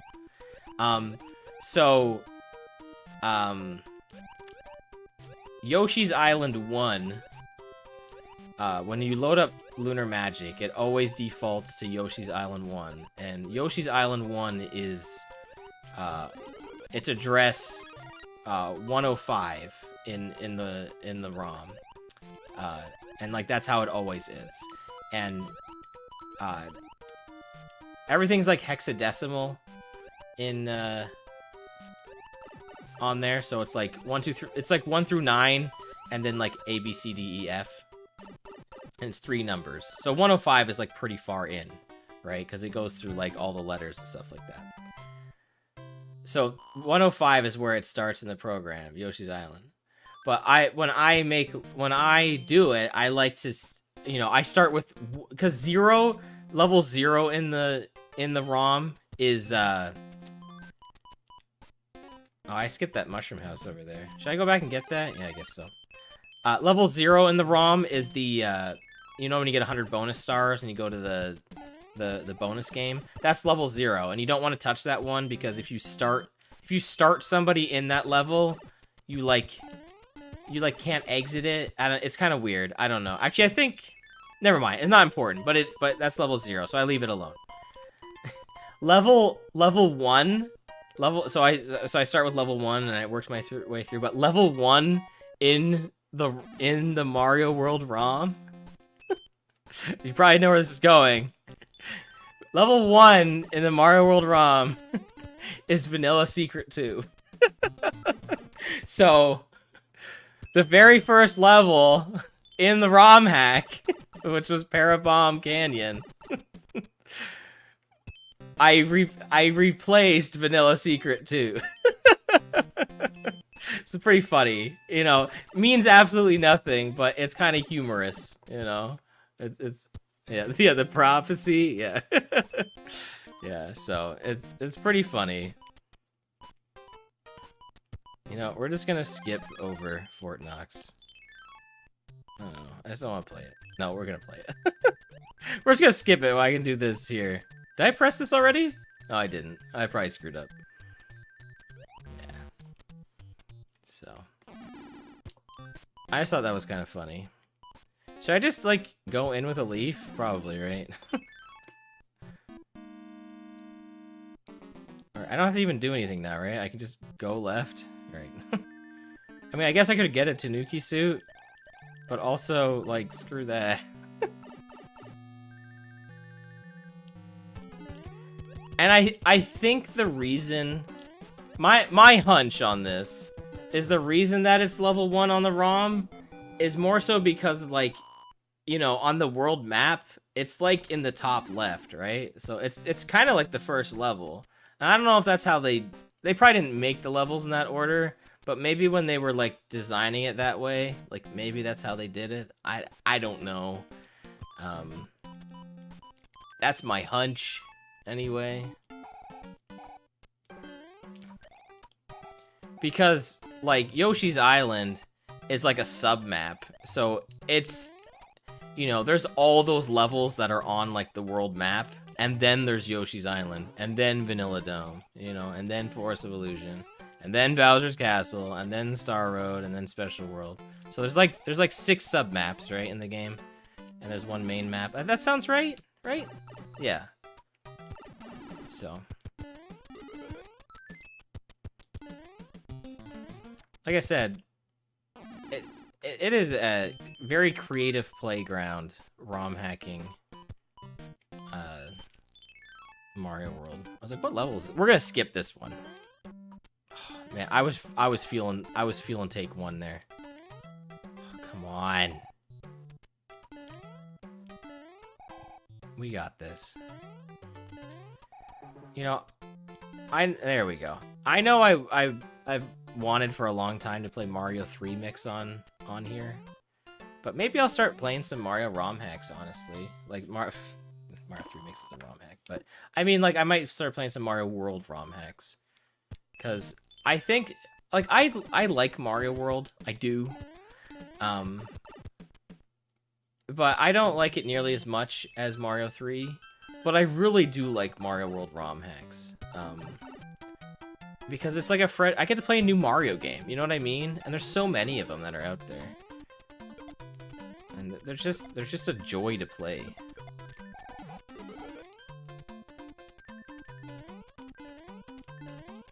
No, uh-oh. Oh no. Oh, we got it.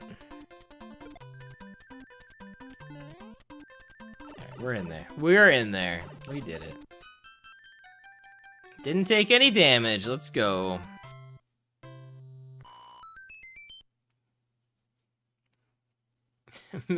Didn't like Nintendo say a while back that they were gonna like start like, I don't know, something with monetization and like modified games or whatever. Whatever. I don't care. I say as I play one of their most iconic games ever. Mario 3. Yeah, speaking of Griff. Iconic level. Oh, come on.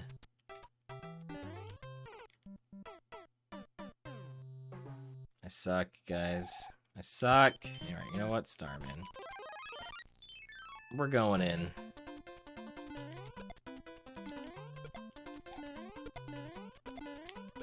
Actually, there's a Starman right here, too.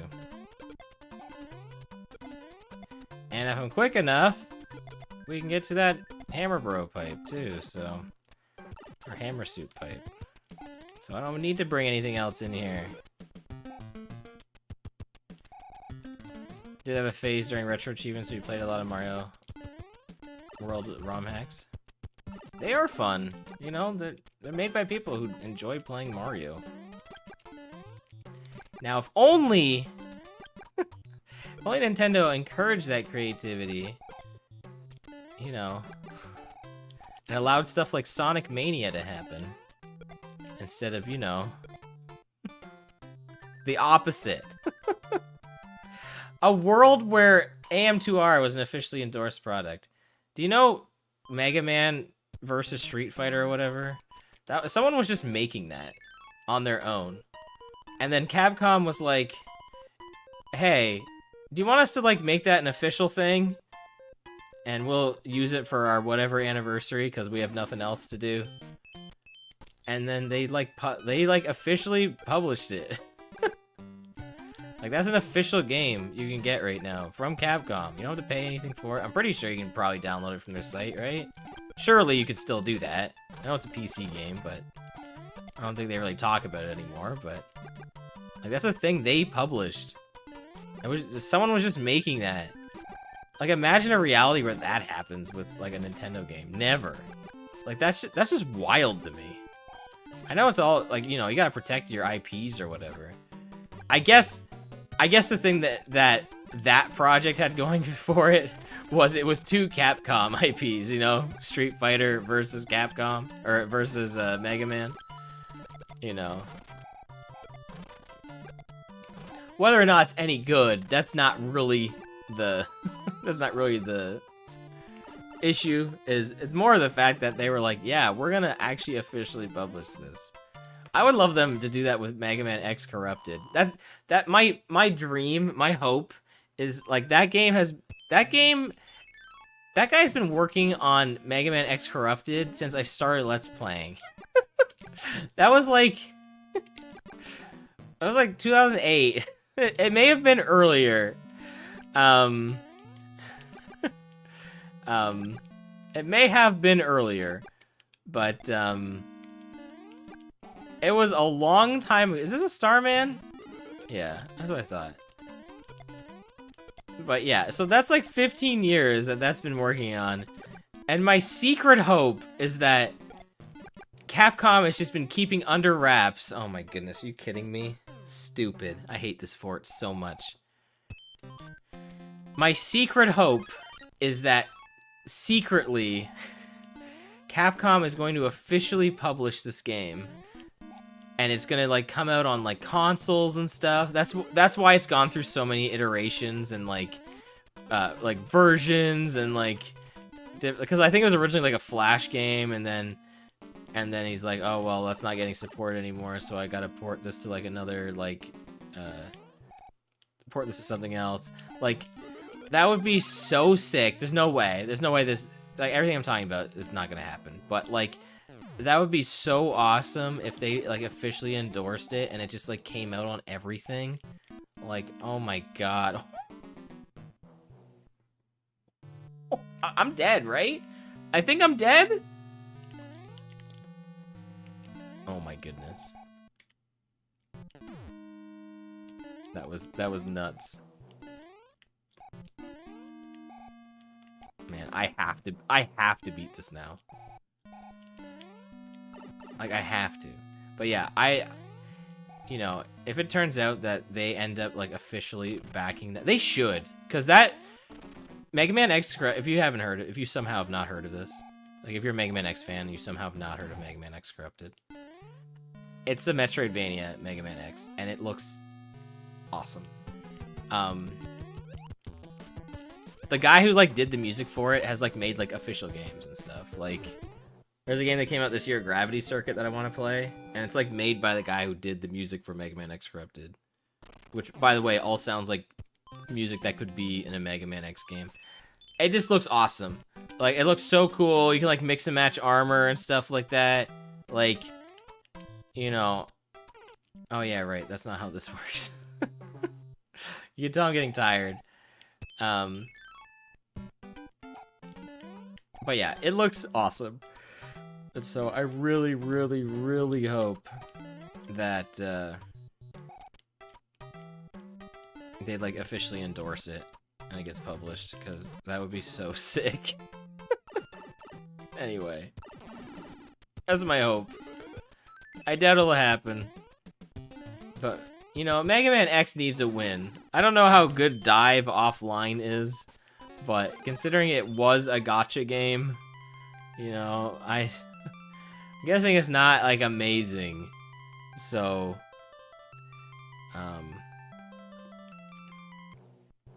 you know, Mega Man X needs, like, a new game. I really wanted to buy Battle Network. I've been thinking about it, but like the physical game just won't go on sale. I feel like when like the Mega Man, like what was it, ZX collection or whatever came out, wasn't it only like $30, maybe $40.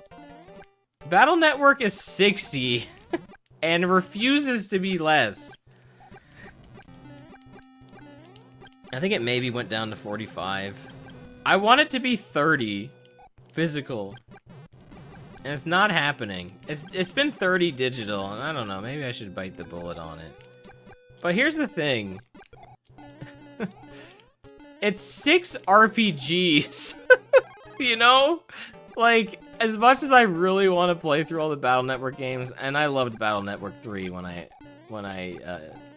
I mean, I still have it, but I mean, like, I played that back when it came out, like, in high school. And I really liked Battle Network 3. But, like, man, it's 6 RPGs, guys. Like, it's not... I guess you definitely get your bang for your buck. You know, you get 6 games. But, man... that's a lot of... That's a big time investment. That's a really big time investment. So, I don't know. Oh boy. What are we doing? Playing Mario 3? I hope everyone's had a great time streaming tonight. We're hitting the 4-hour mark. We're nearing the end of the game. We're you know, taking on Ludwig. We're gonna make his days of composing Koopa symphonies over. Don't know why Mario does that in Mario World. Ludwig was just minding his business. You know, dunking some hoops. It's just, you know, then all of a sudden Mario comes by. Sends his castle out, you know, crashing into a hill. Pretty unfortunate, honestly. We don't really talk about Mario just killing all the Koopalings.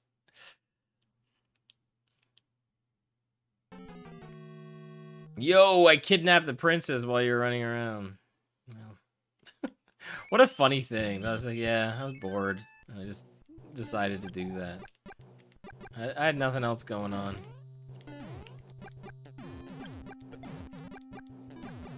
Have they ever brought back the pure red suit for Fire Flower Mario ever?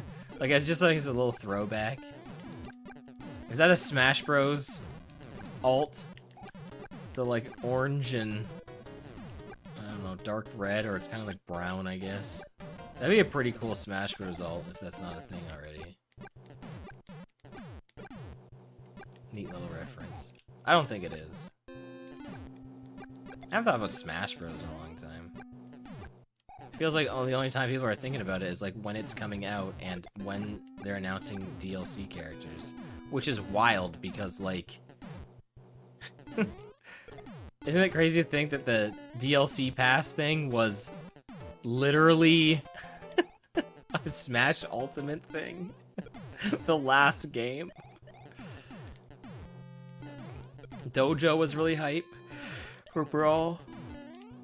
But I think with Smash 4, they kind of just announced everything through the trailers. And, they kind of just announced everything through the trailers in Smash 4. And then they had some DLC, which I don't think kind of had any rhyme or reason. I think they just kind of announced it whenever, right? And a lot of the...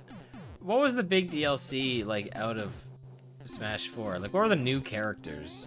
Cloud, Corrin, and Bayonetta, right? Because I know, like, they brought back, like, Roy and Lucas and Mewtwo.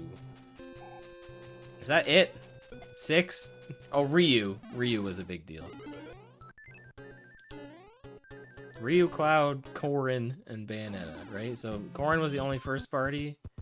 So how'd that cannonball up there hit me? I don't know. Some weird off-screen collision thing, I'm sure. But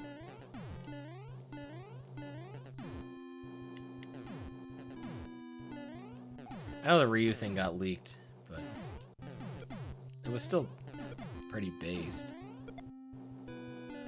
I don't think I ever bought Bayonetta. So my copy of Smash 4. I don't think it has any of the clone characters either. It doesn't have Roy, it doesn't have Lucas. It has Mewtwo because I got like it was like a pre-order bonus or something, right?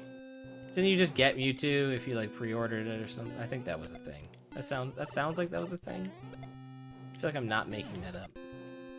Like kind of how like Piranha Plant was not like a pre-order bonus necessarily, but like you bought it at launch. That sounds correct. I feel like I'm not making this up. I don't know, maybe I'm making it up.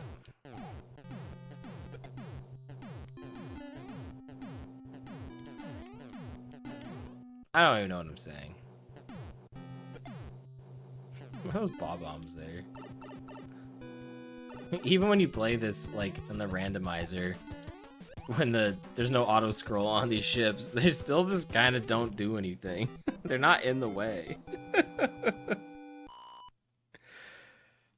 They don't have the regular fire colors in Ultimate? Did they ever have them in any of them? That seems like a no-brainer. How is that not a thing? Alright guys, no hands.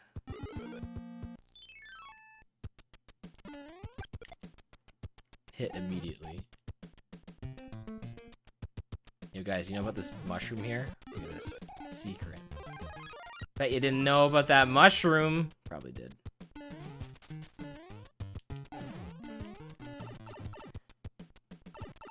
They did used to? Brawl? Brawl. Smash 4? Not Melee.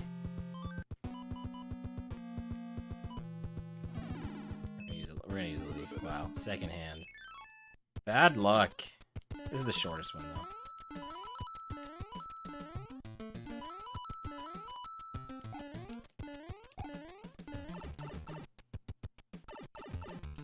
You did what? I'm sorry. I have such a delay on for the subtitles that I don't even know what you responded to. Sorry. Yeah, I don't think in Melee.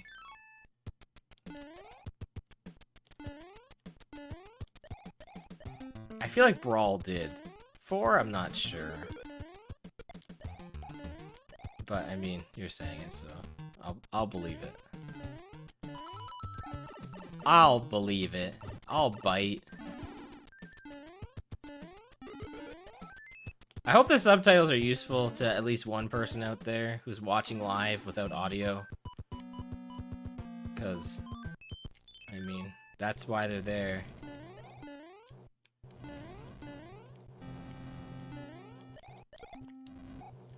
I'm also gonna try to avoid putting auto-scrollers in my ROM hack.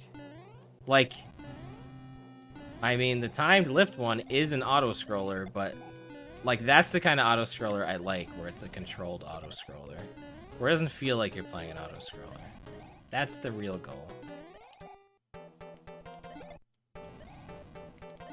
That's the best kind of auto-scroller, is when they don't feel like one.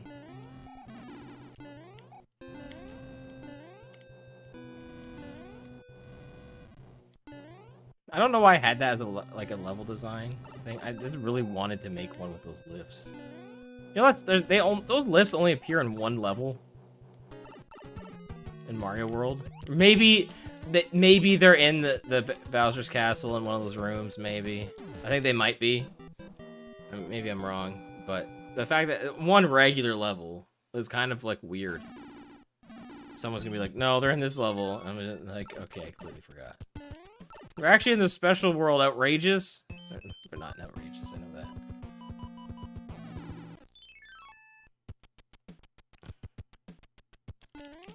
Like, they're such a cool thing. It's kind of insane that they're not, like, in more. Shoutouts to these coins on the side that you can't get. Yeah, the numbered lifts. That count down. They either have 1 second or 4 seconds on them. I guess I can just say screw this level and fly up to the secret.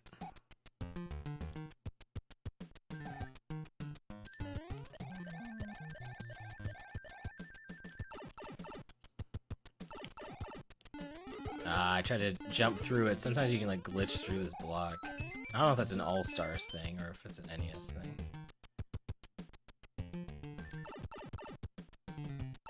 There's in Valley Bowser 3. For some reason I thought there was like a Bowser's Castle room that had them in it. Probably a ROM hack, honestly. Look at these bullet bills. Let's carry him to the end. Bam.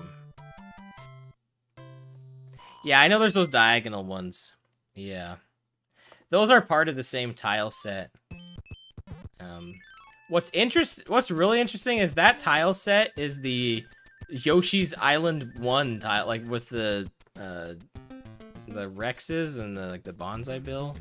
The Bonsai Bill, I don't know, it doesn't like to interact with anything. It like, I don't know if it takes up a ton of sprites or something, but I tried to put them in that level and it like made everything disappear. I think they were still functionally there, but everything just vanished. I think if I went back and edited those levels, I would probably use less sprites and stuff, because some stuff like would get cut off, or like those numbered platforms, like the numbers would disappear. So I'd probably be better about that. There's actually a patch. This is a really cool one. There's actually a patch on there that lets the ROM take advantage of the SA1 chip that, like, I think that's what Yoshi's Island uses. And you can like put a whole bunch of stuff on it. Like it makes it like really like you can really mess with it a lot, and like maybe that's what I would probably do.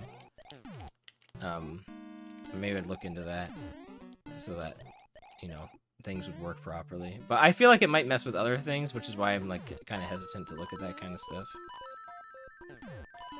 Like I said, guys, like Lunar Magic is sick. People have it figured out. I guess I could just tank the hits and run to the end, right? But whatever.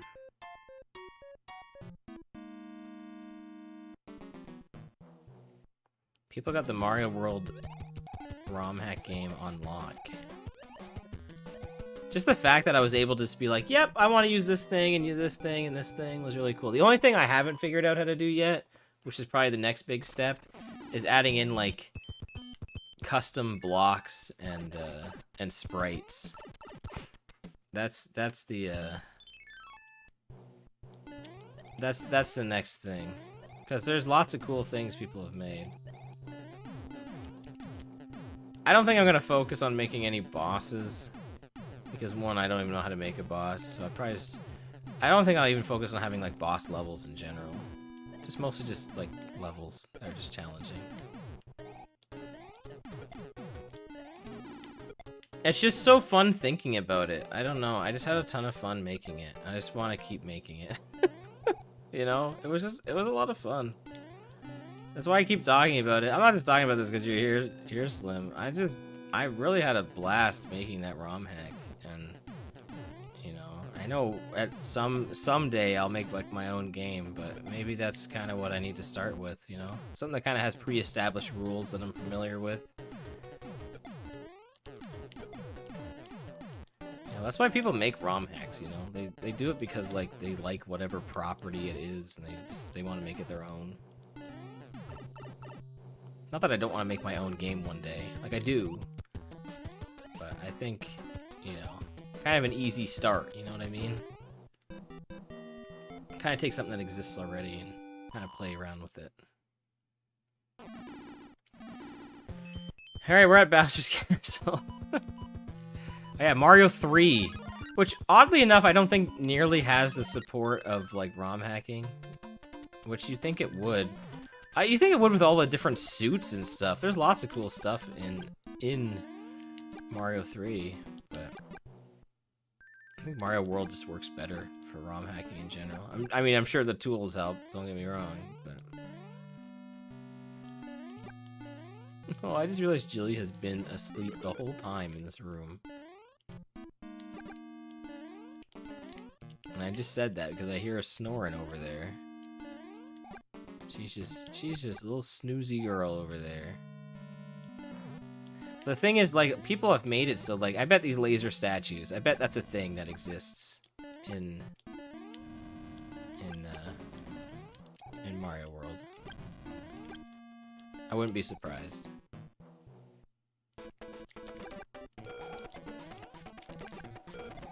See you later, Bowser. You done.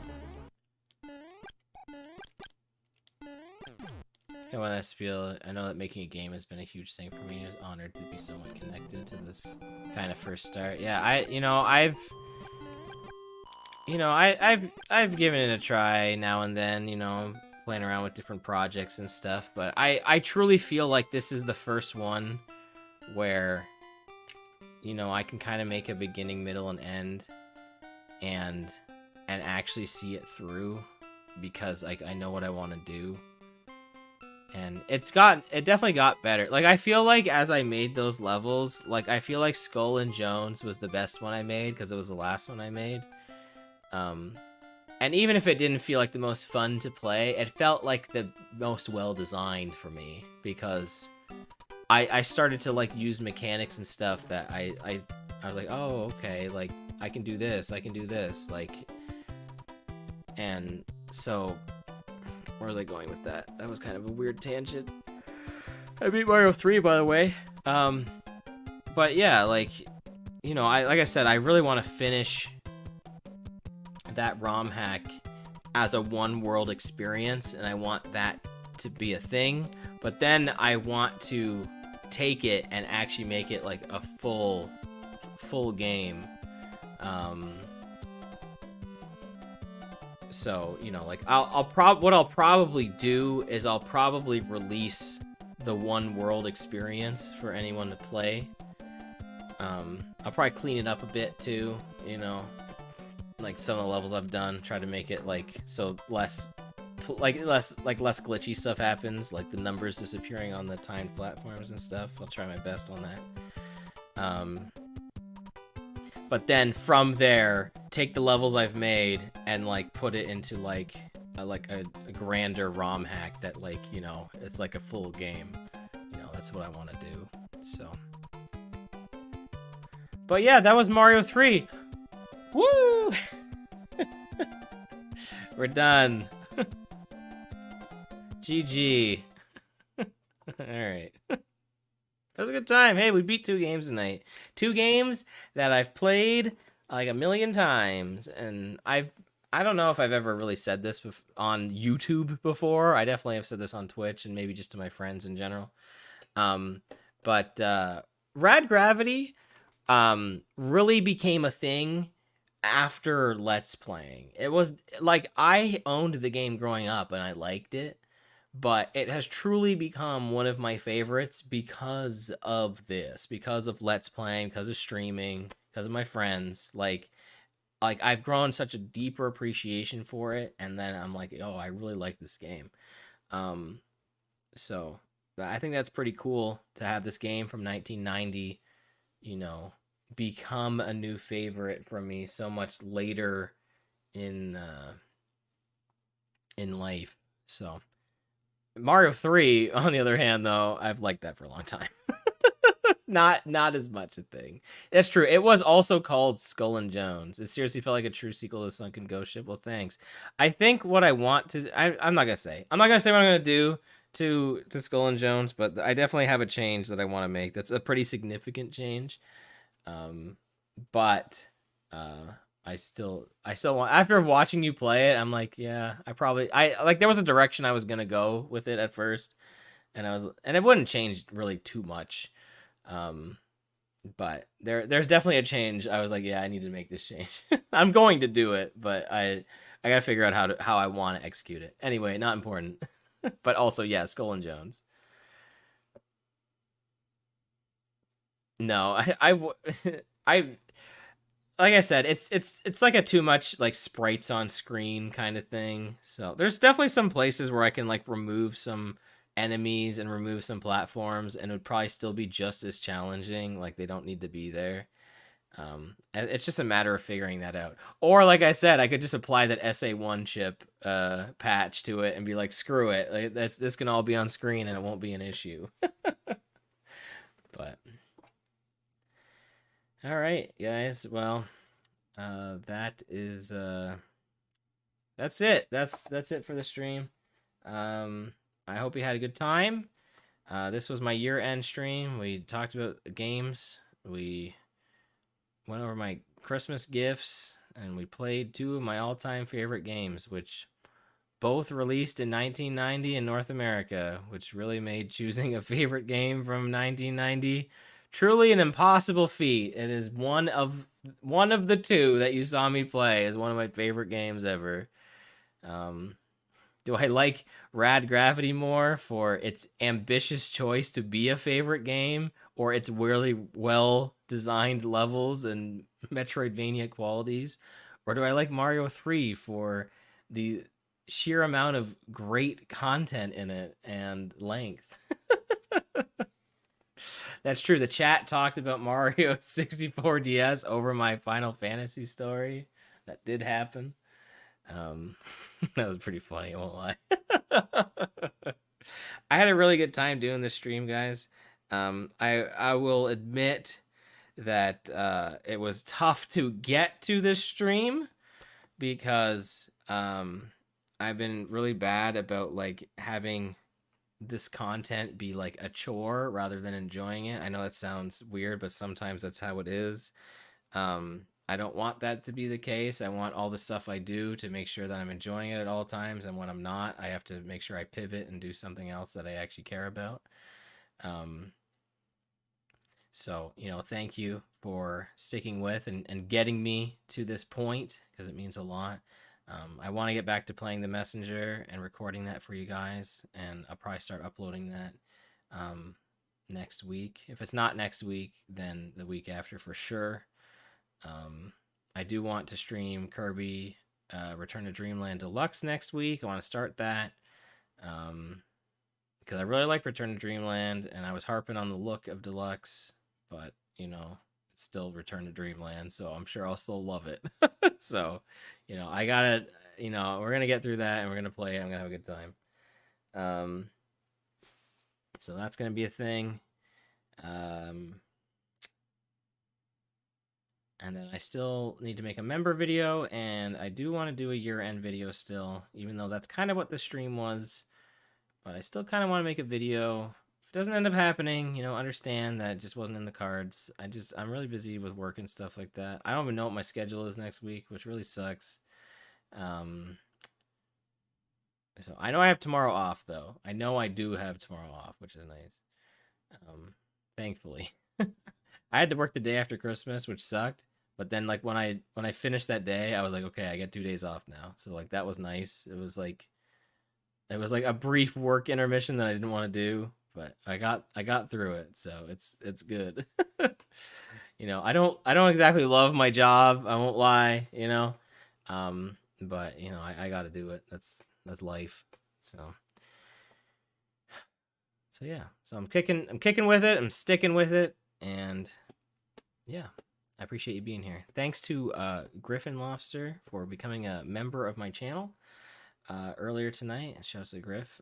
If you are interested in that at all, please consider hitting the join button down below. It supports me and what I do on here, helps further my content by, well, financing the things I want to purchase for the channel.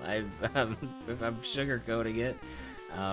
So I appreciate everyone who is a member so far, and the more members I get on the channel, the more emotes I can add, which is fun. We're up to 6 now, so I think we need to get 10 members for the next emote slot, so 2 away. So if you are interested, appreciate it. If not, I understand. Like I mentioned earlier, I am saving up for that retro tank, which is going to add a lot more variety into my classic content that I want to make without necessarily just emulating everything. I want to start using my actual hardware, which is going to be necessary for some of the things I want to do. Actually, I mean, I'm sure you probably could emulate this stuff, but there's some things I want to do that I need the actual hardware for. So I'm excited for that. All right, so and I want it to look good. I could break out the Dazzle, or I could use my crappy $10 GameStop RCA to HDMI converter. But I'm waiting until we have that good stuff to start doing that content. So until then, enjoy The Messenger, which is one of the best retro inspired games I've ever played. So I hope you're enjoying that. And if not, well, I'll keep doing other projects along the way. I have some ideas for what's next. I'm very excited for 2024. It'll be my first. The plan. This is an ambitious plan, but it's gonna be my first full year of content ever.